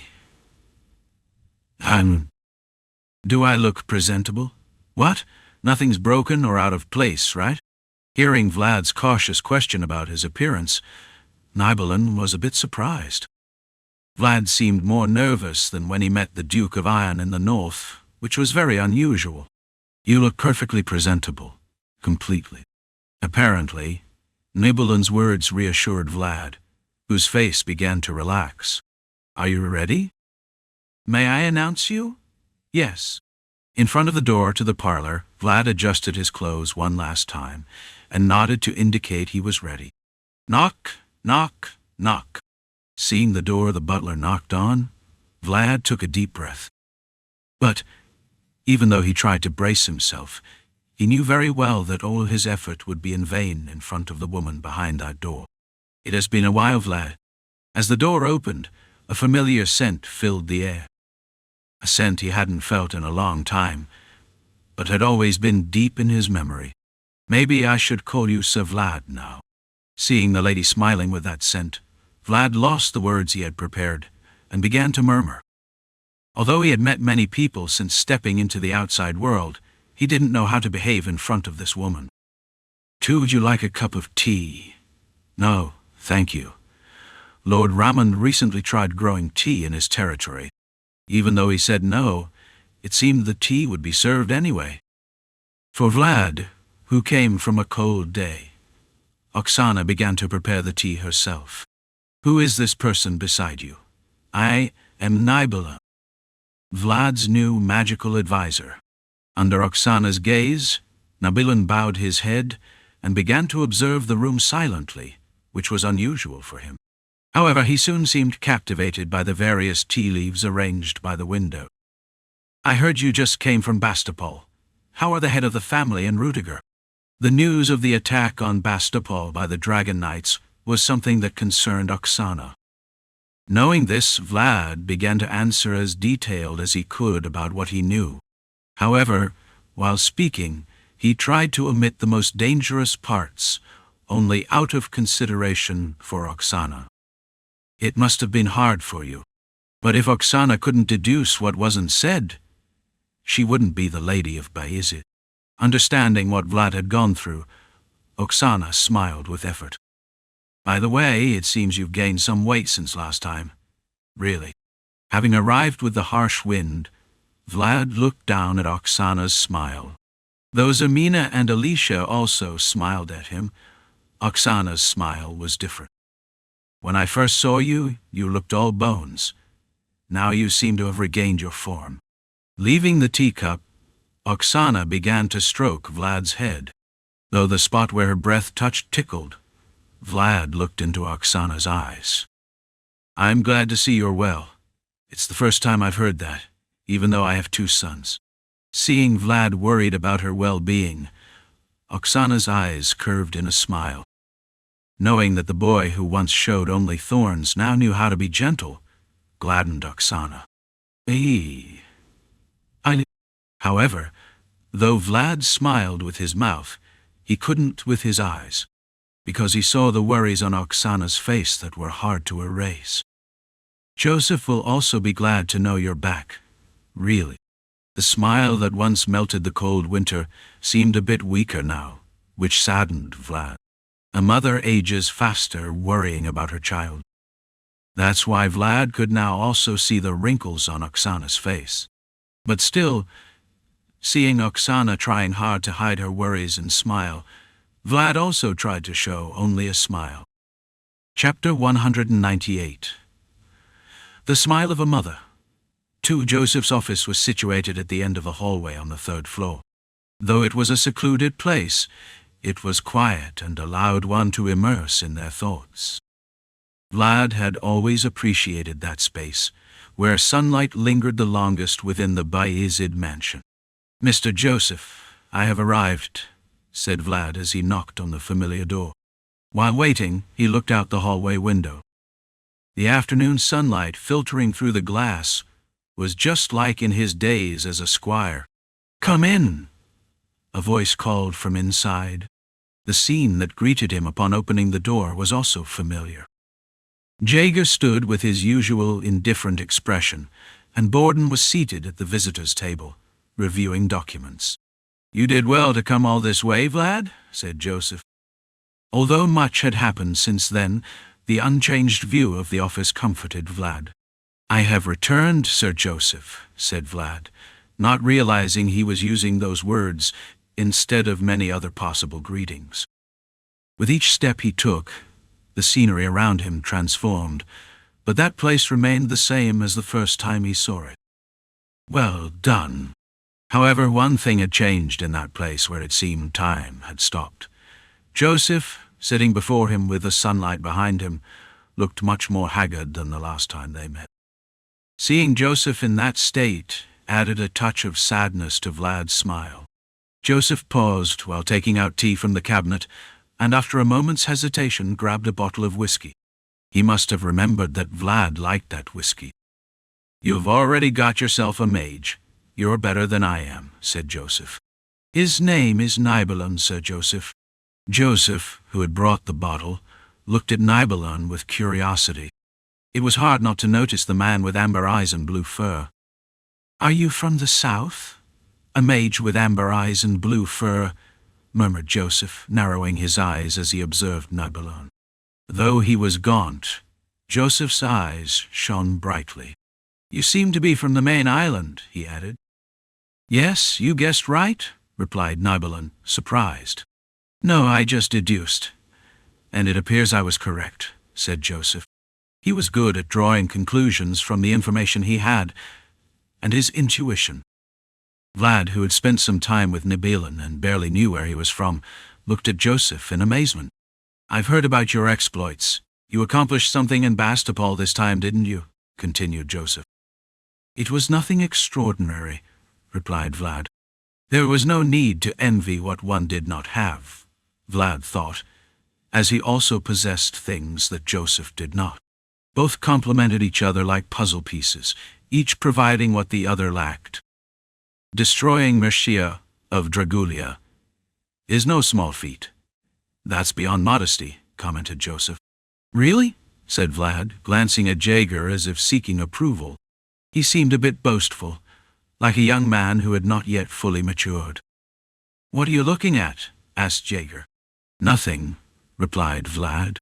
Jaeger, who would have once kicked Vlad in the shin for behaving that way, now refrained from doing so. He could no longer do it, not just because Vlad had surpassed his status, but because he understood that Vlad was seeking his approval. "Thank you for coming all this way to see me," said Joseph as he poured Vlad a drink. With a deep look, he added, as we said when we parted, "You didn't have to come back, especially seeing how far you've come." Joseph raised his glass, reflecting on Vlad's growth, who was now beyond his reach in many ways. "Our contract is over. I have nothing more to offer you, and you nothing to take from me," said Joseph, the atmosphere in the office growing heavier. The loyalty between them had been based on honor rather than allegiance, but the fact that Joseph mentioned the end of the contract was his final act of consideration toward Vlad. "I will soon depart for Nassau. My only hope now lies with the dwarfs of Nidavalier," added Joseph. With Sturma no longer an option, he was heading towards the sea, in search of an uncertain future. In the silence of the office, the sound of a plate sliding broke the calm. Borden offered Vlad a tray of sweets, looking at him with an anxious gaze. Though he was Joseph's knight, his contract with him had ended, and although he was Bayezid's knight, he had been able to become independent from the moment he received the surname of Oreo. And this whole process was a legitimate freedom that took place with the consent of Joseph and Peter. "I plan to become independent," said Vlad, looking at the sweets. "You took me in, Sir Joseph, and Bayezid gave me a home, but now I know I am free. However, if you permit me, this time I want to accompany you, Sir Joseph. Even though the contract has ended, I feel I still owe you a debt." Joseph nodded, understanding that Vlad would no longer follow orders, but his own will. "Then let's prepare for the journey to Nassau," said Joseph, raising his glass high. Though he regretted Vlad's departure, he was proud of the knight he had become, one of the greatest achievements of his life. "This time, we head to the sea." The last to leave, Joseph was preparing for his own odyssey, knowing he had fulfilled his final duty. 4 free days have passed since we arrived in Sturma. However, the reason you can't leave immediately, even if you decide to, is probably because you need to ensure the preparations are complete for traveling in the middle of winter. Even now, the courtyard was filled with luggage stacked for Joseph's departure procession. Nidavalier, Nidavalier, Nidavalier. Yes, Nidavalier. Nibelung seemed excited at the idea of going to an unknown land he had never visited before. However, unlike Nibelung, Vlad was filled with uncomfortable feelings. "Those arrogant bastards, huh?" Vlad, who had been looking out the window with his arms crossed, began to leave as if he couldn't take it anymore. The fluttering steps seemed to show how angry Vlad felt. "That's why you're upset." Nibelung looked out the window to see what was happening, and understood Vlad's feelings upon seeing the scene below. The servant showed a disingenuous attitude despite Borden's reprimand. Joseph was a descendant of Bayezid and the Countess's son. But the servant's attitude was indifferent, as if those words were now a thing of the past. "Can I carry this? Yes? Can I carry this?" One of the joking servants was surprised to see Vlad growling in front of him. "No. No. It seems you all are having a hard time, so take a break." A noble knight. However, the servants silently screamed in astonishment when they saw Vlad carrying the luggage in his hand with his sword strapped to his back. "I'll let you rest a bit after this." "We're sorry, Sir Vlad." Vlad's dark eyes, while he carried each load, were colder than the snowstorm hitting Sturma's walls. Borden, seeing Vlad carrying luggage from afar, sighed as if he were speechless. It seemed unfamiliar because it revealed the pitiful appearance he had tried so hard to hide. "It wasn't this bad originally. Let's hurry before Sir Joseph sees it." Borden felt embarrassed discovering the current situation, but Vlad was silently moving the luggage as if nothing had happened. He just hurried because he didn't want Joseph to see what he was seeing instead of bothering to carry the load. "I told you to rest, you bastards. Your personality is still the same, Vlad." Vlad was yelling at the servant trying to carry the luggage, but the voice he heard was very familiar. "Portly? How have you been?" The only friend and source of water he received from Sturma. Portly, the youngest member of the Canner family, carried the luggage with trembling cheeks, looking even chubbier. "What is going on here? I came because you said you were here. No. However, although he had tried to move it, he had to set the box down immediately, probably because he didn't have the strength to carry it. I didn't know you were doing this here. I didn't know I would be here like this. Vlad had a stern expression on his face, while looking at Portly, whom he hadn't seen in a long time, but he didn't let go of the grim look in his eyes. The servants approached hesitantly to carry the luggage, but their pale faces remained the same. Since when has it been like this? It's fine. In fact, Sir Joseph fell seriously ill as soon as he arrived here. Not only did he lose his right by being eliminated from the competition for head of the family, but Joseph suffered greatly as soon as he arrived. Perhaps some of Bayezid's vassals would have preferred to die like this. I guess it was a big problem because the priests also came. It seems now you've regained your strength. Yes? Portly responded while carrying the luggage despite the difficulty, but Vlad's feelings were mixed when he heard that. It was certainly a difficult sight for anyone to see the person who was like a tree blocking his way gradually declining. I'll follow you on this journey as well. I think we'll probably serve Sir Joseph together until then. Why? This time a new branch opened in Nassau. I think I'll be working there now. With those words, Portly pulled a bundle of paper from his arms and waved it in front of Vlad. What's that? Sausage? It's similar. When I unwrapped the paper, what I found was not a bright red sausage, but a piece of yellow meat with an unusual shape. It's like a sausage made from fish meat. Bayezid is now facing the sea, right? I think there will definitely be demand. Wow. When Portly gestured for him to try it, Vlad took a bite without hesitation. The salty flavor that spread was indeed a completely different taste from any sausage he had ever tried. There's something called squid on the West Coast. I think it will work well if you use it. Squid? I saw that once too. Vlad, who was stuffing a new sausage, heard Portly's words and recalled the strange creatures that had followed the ship by the night sea when they were escaping from Nassau. Although the appearance was strange, it seemed to remind me of Harvin's words when he said it tasted good. Do you have more of this? If you do, let's go to my room later and eat some more.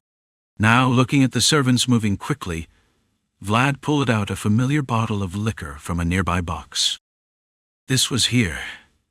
What is that? A bottle of liquor, filled with a dull brown color, gleamed in Vlad's hand. Portly frowned involuntarily when he saw the bottle, which seemed somewhat sticky. This kind of drink goes well with a bad day like today. Joseph probably remembered the dwarves who liked Captain Q. Vlad nodded, looking at the bottle of alcohol he had brought specifically for departing to their land. Let's finish this quickly and go. Go. There are servants. I know what these people will do after I leave. Vlad, worried about leaving Borden alone, decided to finish his work and go. It seemed they had already hired some people to help with the luggage while they moved it. The work resumed in the bloody atmosphere created by Vlad. The servants carrying the luggage, unable to even breathe properly, began loading Joseph's luggage with a tense look, unlike before. Borden nodded as if finally satisfied while watching them pour their sincerity into every piece of luggage they unloaded. Thank you very much. There were eyes silently watching Vlad move his luggage from up there. The noble woman with green hair simply watched the knight carrying the luggage for her son. The knight who returned with her son when everyone else was leaving. Although all that was given were some sets of clothes and armor, the interest at that time seemed very warm for Vlad. Chapter 199. Nidavalier Dwarf Liberation Front. 1. Early in the morning. When everyone was still asleep, Vlad and Jaeger stood facing each other in the empty training hall. Although the battlefield wasn't filled with the intent to kill, the tense atmosphere between them evoked the sensation of a real combat. Come on. Come at me. Hearing Jaeger say he was ready, Vlad silently held his breath. It was a sparring match with Jaeger that he had done countless times in the past, but there was a reason he was particularly nervous today. As you know, Jaeger is the kind of swordsman who digs traps and waits. Be wary of his provocations. Understood. The smiling figure with the lowered sword was full of cunning. However, Vlad knew well that there was a glint inside Jaeger that was sharper than a snake's teeth. Why?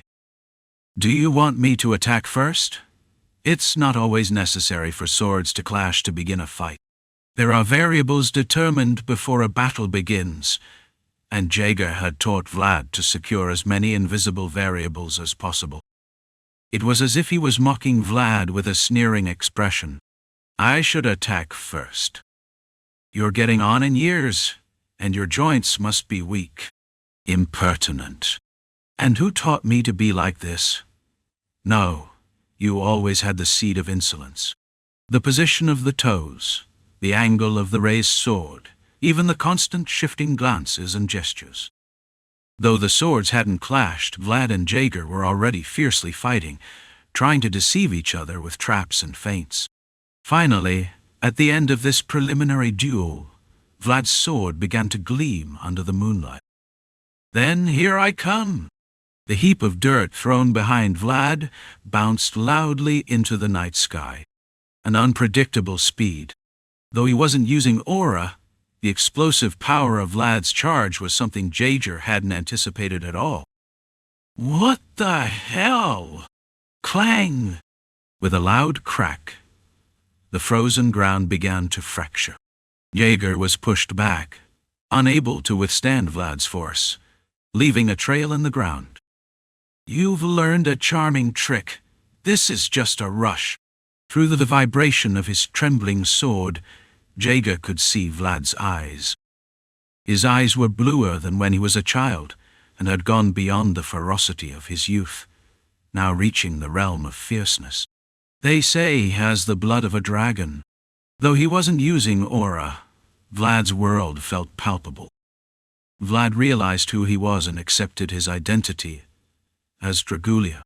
He was no longer just Jaeger's apprentice, but someone who had forged himself as reflected in his blue eyes. Don't stop. Keep the offense going, Jaeger said, nodding as he saw Vlad's eyes grow even bluer. If you fail in a strike, you must never stop. Opportunities will arise only through constant movement. Ha! Ha! Then, what now filled Jaeger's gaze was the roar of a young dragon. Amid the incessant barrage of sword attacks, Jaeger's eye patch began to shift. I can't keep up. The thrust was as fierce as lightning, but its direction was as fluid as water. Jaeger couldn't hide his surprise seeing Vlad, who was able to embody completely different sword skills from others. You've become a mix of techniques. What do you think? Not bad, right? Though it was an insult, Vlad knew it was a compliment, and he began to smile. Seeing Vlad, who had grown more than expected, Jaeger also smiled fiercely. Impertinent! But that smile didn't just come from joy. It was the laughter of a predator that had found a weakness in its prey. Thump! Thump! From the tip of Jaeger's sword, sophisticated counterattacks unique to the original master began to emerge. The tip of Vlad's sword began to tremble due to Jaeger's elegant counterattack to provoke the flow. Your center is still unstable, boy. Ah! Though his world was strong, his swordsmanship still had gaps. Vlad, who had always compensated for that weakness with single-strike techniques, couldn't help but show those gaps in front of Jaeger, who meticulously wrapped around his opponent. If this is all, you disappoint me. That can't be. Vlad, blinded by the movement of his cloak, quickly widened the distance and escaped Jaeger's trap. However, the reason Vlad could smile despite the tilted momentum was probably because he could see it was completely different from before. You still haven't hit my shins, have you? Huh? You only learned to be insolent since you left. How much have I grown as a person now compared to when I started? The only person who can fully answer the question Vlad is curious about is probably Jaeger, standing in front of him at this moment. The marks of their past training were still present in Jaeger's world. This time, I'll break your shin so you won't climb again. Does that mean you'll aim for the upper part instead of the legs? Though they were glaring fiercely at each other, both knights smiled as they raised their swords with joy. Because it was time to confirm how much they had both grown and how much they had nurtured. Even after disappearing, the traces of their existence would remain, thought Jaeger, as he touched the patch on his eye. Did you win? What? It was the morning Vlad was supposed to leave Sturmar. Vlad loaded the last of the luggage into the carriage and pulled Noir along with a limp. Didn't you have a duel with Lord Jaeger last night? How do you know? How could I not know? Portley spoke excitedly, his cheeks red from the cold. The noise you two made last night was so loud that even I noticed. Probably all the knights and squires in the mansion know too. Really? After hearing Portley's words, Vlad glanced slightly toward the mansion. As expected, just as Portley said, there were many knights lingering nearby. What are they so curious about, Portley? Portley's fingers, which were counting the boxes, returned to their initial position upon hearing Vlad's severe voice. His shoulders shrunk, making his rounded figure look even rounder. I was just curious. If you don't want to say, then don't. I won. Really? Although Portley was surprised to hear that Vlad had won, he soon looked skeptically at Vlad's limping leg. Is Lord Jaeger okay? That's because he cheated. Looking at Jaeger, who was at the front of the line, Vlad bared his teeth in a smile. He said he wouldn't use aura. Jaeger's world was a green glow, like the aurora in the night sky. It was the color Vlad saw just before being struck on the shin the night before. Oops. I did it unintentionally. Why did it feel like he had lost despite winning? He could still hear Jaeger's mocking voice from last night as he watched him suffer in pain. Vlad, what? There. The Countess is looking for you. Eh? I didn't realize because I was focused on Jaeger. But there was a gesture calling Vlad from the mansion's entrance. It was a gesture from Oksana, who had come out to see the group off. Was she calling me? Yes, Vlad. For some reason, there was a small tear in one of Oksana's eyes. However, the reason she tried to smile was out of consideration for Vlad, who was right in front of her. If you had told me in advance that you were coming, I could have prepared more. Vlad saw the bundles of luggage the maids were bringing out for Oksana. They were all bundles containing clothes. In summer you should wear summer-appropriate clothes, and in winter you should wear winter-appropriate clothes. Now that you have become a noble, you shouldn't dress like you do now. I'm sorry. Oksana said, caressing Vlad's protruding neck. Although made of high-quality fabric, the clothes that seemed unusually thin were the summer clothes Oksana had given Vlad when he was a squire. I cut it a bit bigger than before, so it will probably fit well. Thank you for your consideration, and also, a woman with whom it was always difficult to make eye contact. Therefore, Vlad kept his head bowed for no reason, but he had no choice but to raise it when he felt a firm touch around his shoulder. What did you do with the cloak I gave you before? Vlad unconsciously touched the fur that gently wrapped around his shoulders. It was much thicker than the cloak he had given to Charlotte and kept him so warm that he could forget the winter cold. It's an ermine fur cloak. This time, don't lose it. As Oksana untied the old cloak and tied the new one with her own hands, Vlad was left speechless. Please take care of my son during this journey, Vlad. Or should I say, Lord Vlad. Looking into Oksana's eyes, which seemed somewhat sad, Vlad nodded silently. Although she was someone else's mother, the warmth that emanated from her penetrated deeper than the ermine fur cloak. Then I will leave. Yes. Vlad bowed his head deeply, feeling tickled, and quickly found his assigned seat and entered. He noticed Oksana's eyes constantly watching him from behind, but he didn't want to take away the time for the mother and son to say their goodbyes. Wow! That cloak! What about the cloak? Nibelung, who was traveling on the roof of the carriage instead of the donkey he used to ride, began to laugh as he looked at Vlad's new cloak. Could you lend me that cloak later? Why? My heating pouch is empty. I think it escaped because I hid it too much. Nibelung smiled sheepishly as he shook his old heating pouch. As he said, the pocket, which had thinned out, seemed to contain nothing. This won't do. Oh, come on, don't do that. Despite Nibelung's pleading, Vlad just adjusted the collar of his cloak and didn't give him the slightest chance. Find something else. This isn't possible. Realizing there was no hope, Nibelung's ears drooped in sadness. Understood. But can I ask you for a favor? What? Could you ask the one-eyed knight at the front to leave a bit later? I already tried, but he didn't listen to me. Leave later? Why? In a winter like this, it wouldn't be enough to leave before dawn. But Vlad couldn't hide his confused expression when Nibelung told him to leave later. It's just... There are people who haven't arrived yet. The wizard on top of the carriage let out a deep sigh as he looked at the castle gate in the distance. I think they'll arrive if you wait a little. Sometimes I don't understand what you say. It was an incomprehensible advice from a wizard who deals with mysteries, but Vlad decided to heed it. Since it was a world I had personally known, I knew very well that he didn't speak in vain. Mother, I'm leaving. Yes, yes. As Vlad approached Jaeger, Joseph and Oksana were saying their final goodbyes. Although her words told him to leave, Oksana was still holding Joseph's hands. But knowing it was time to leave, she let their hands part. I'll always be here, so come back whenever you want. Yes, Mother. Now, seeing his mother cry, Joseph made an effort to turn his head and look at the mansion.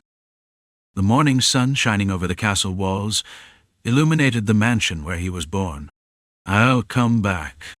Contrary to what he said, the mansion felt somewhat distant, but Joseph decided to make an effort to return. On a dark morning, a group of people approached the gates of Sturma.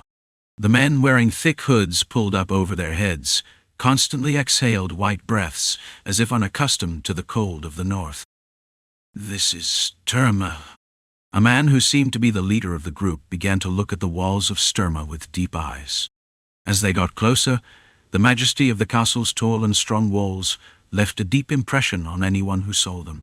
Stop! Whoever is ahead, please identify yourself. Although it was not yet time for the gates to open, the men stood still, gazing in awe at the castle walls. Seeing them, the guards of Sturma seemed cautious, but ultimately had no choice but to lower the spears they were holding when they heard a word. No, to be precise, it was because of the pointed ears of the men that became visible when they lowered their hoods. We are from Aujurin.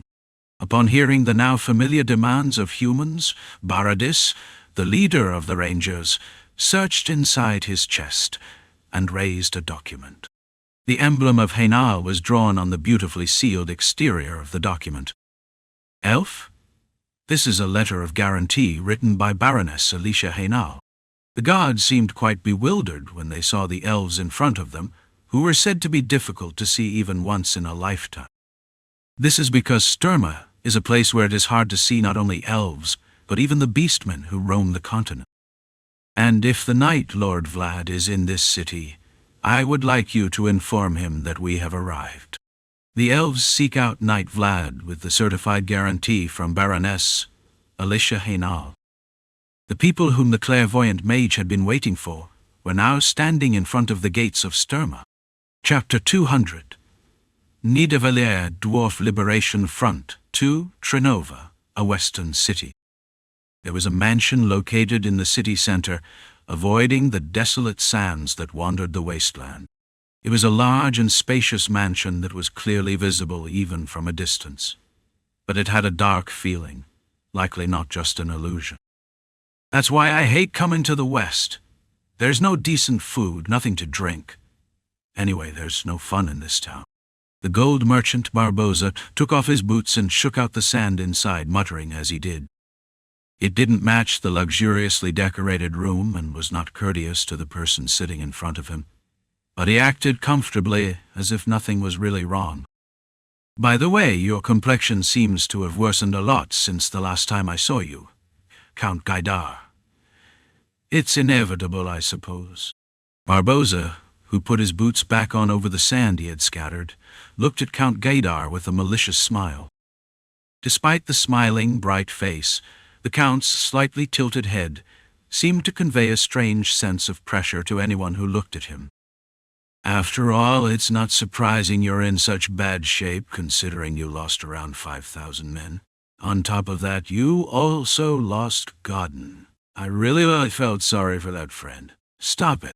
A robust figure with strong eyebrows. Although he had been beaten down by the shocking defeat, he still retained a spirit of recovery, unwilling to give up. It may have been a painful defeat, but I'm not someone who gives up after a single defeat. I am Sigmund Gaidar. Even if you say it quietly, I understand.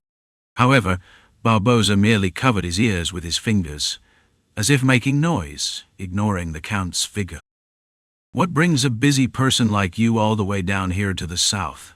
I have something to take back. What? Barboza's smiling face began to distort strangely at Count Gaidar's question. What? You should remember me when you see me. That. You borrowed money. Money, Deutschein. Something shiny.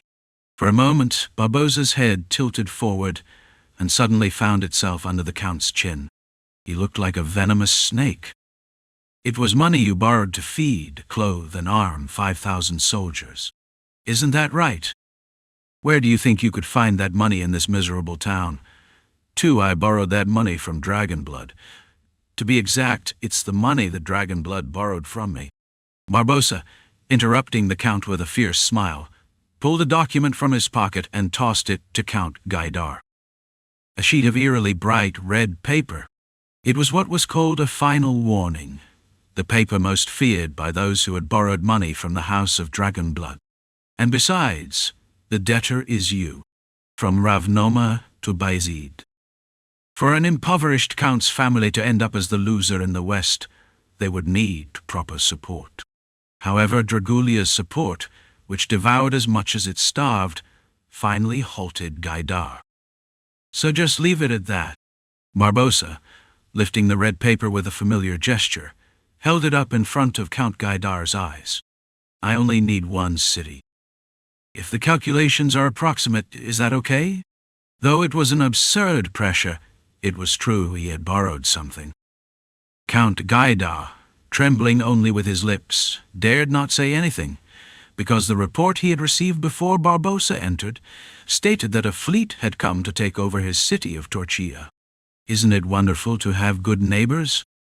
If you sign here, I can take care of those in the north for you. Is this what a sharp smile looks like? The sinister golden teeth gleamed at the corners of Barboza's smiling mouth. Clang!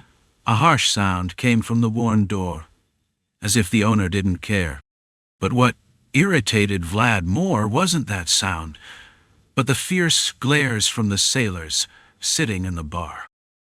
Rejecting a strange being seemed to be a common practice everywhere. Here you go. Some brandy. Looks like you've come to the wrong place. We don't serve kids. Don't be like that. Shake it up a bit. I can pay with this. Vlad pulled a coin from his pocket and placed it in front of the owner with a loud clink. The rusty, unsightly coin looked like something you wouldn't want to keep, even if it was given to you for free. But when the owner saw the coin, a strange look appeared in his eye. Where are you from? The north. North? Which part of the north? Vlad chuckled and responded to the owner's superficial attempts to probe him. I've got nothing to say to a Nassau farmer. The customers arrived. Equals recognize each other. Though Vlad seemed young, the bar owner accepted the coin on the table. It might take some time. It better be quick. When Vlad saw the owner take off his apron and try to leave, he pointed behind him with his thumb and said, "I hate people staring at my back. Be careful then." Vlad took the drink offered by the owner and looked back. Men with their hands in their pockets, hidden under their clothes. Though they looked ready to draw a knife at any moment, Vlad smiled at them and offered the glass. Strangely, I feel at home. Though he had ordered brandy, what he got was a cheap mix of rum and some unknown liquid. However, Vlad, used to the harshness of the drink, didn't seem to mind, took a sip and frowned. This time, it's the sea. Vlad, who had had all the time to himself in the quiet bar with no owner or customers, pulled a piece of paper from his pocket and looked at it. The image was crudely drawn, as if by a child, and on it was a single striking golden light. What's this? A revelation. One night after leaving Sturma, Baradis approached the campfire they had set up for the night. "The priestess gave this to me. In fact, I came all this way mainly to deliver it to you." Baradis, who had ventured into the outside world in search of traces of the World Mother Tree, joined the group heading to the island of the Dwarves. The west, where the group was headed, was once home to the World Mother Tree, and Joseph, in his search for opportunities, had no reason to turn down the elves. "I see. Thank you." Though he said thanks, Vlad's hand showed some hesitation as he reached for the drawing. It seems her drawing skills haven't improved. Consistency is part of her charm. A revelation given to the knight who saved the World Tree by the priestess of the elves. However, despite the grand reason, the drawing in his hand looked like a child's work, with crooked and rough lines. What is this? Why is everything around it so dark? It's the sea. Then what's this floating here? A log? It's a ship. It was so terrible that even asking about it was embarrassing, but there was a light in the drawing that seemed vaguely recognizable. A point of light shone on the brown mass the priestess called a ship. Although it didn't have a human shape, the light was unmistakably familiar to Vlad.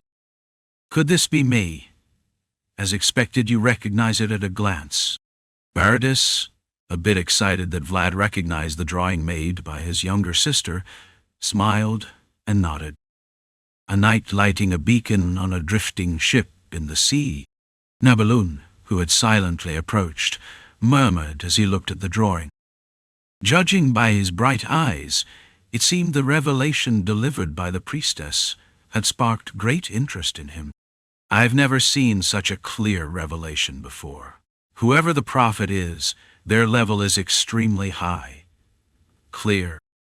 This, without permission, Nidalar had already taken a magnifying glass from his backpack and was examining the drawing with admiration. The careful way he handled the drawing, as if it were a masterpiece, made Vlad click his tongue. Being able to pinpoint gaps in time so clearly.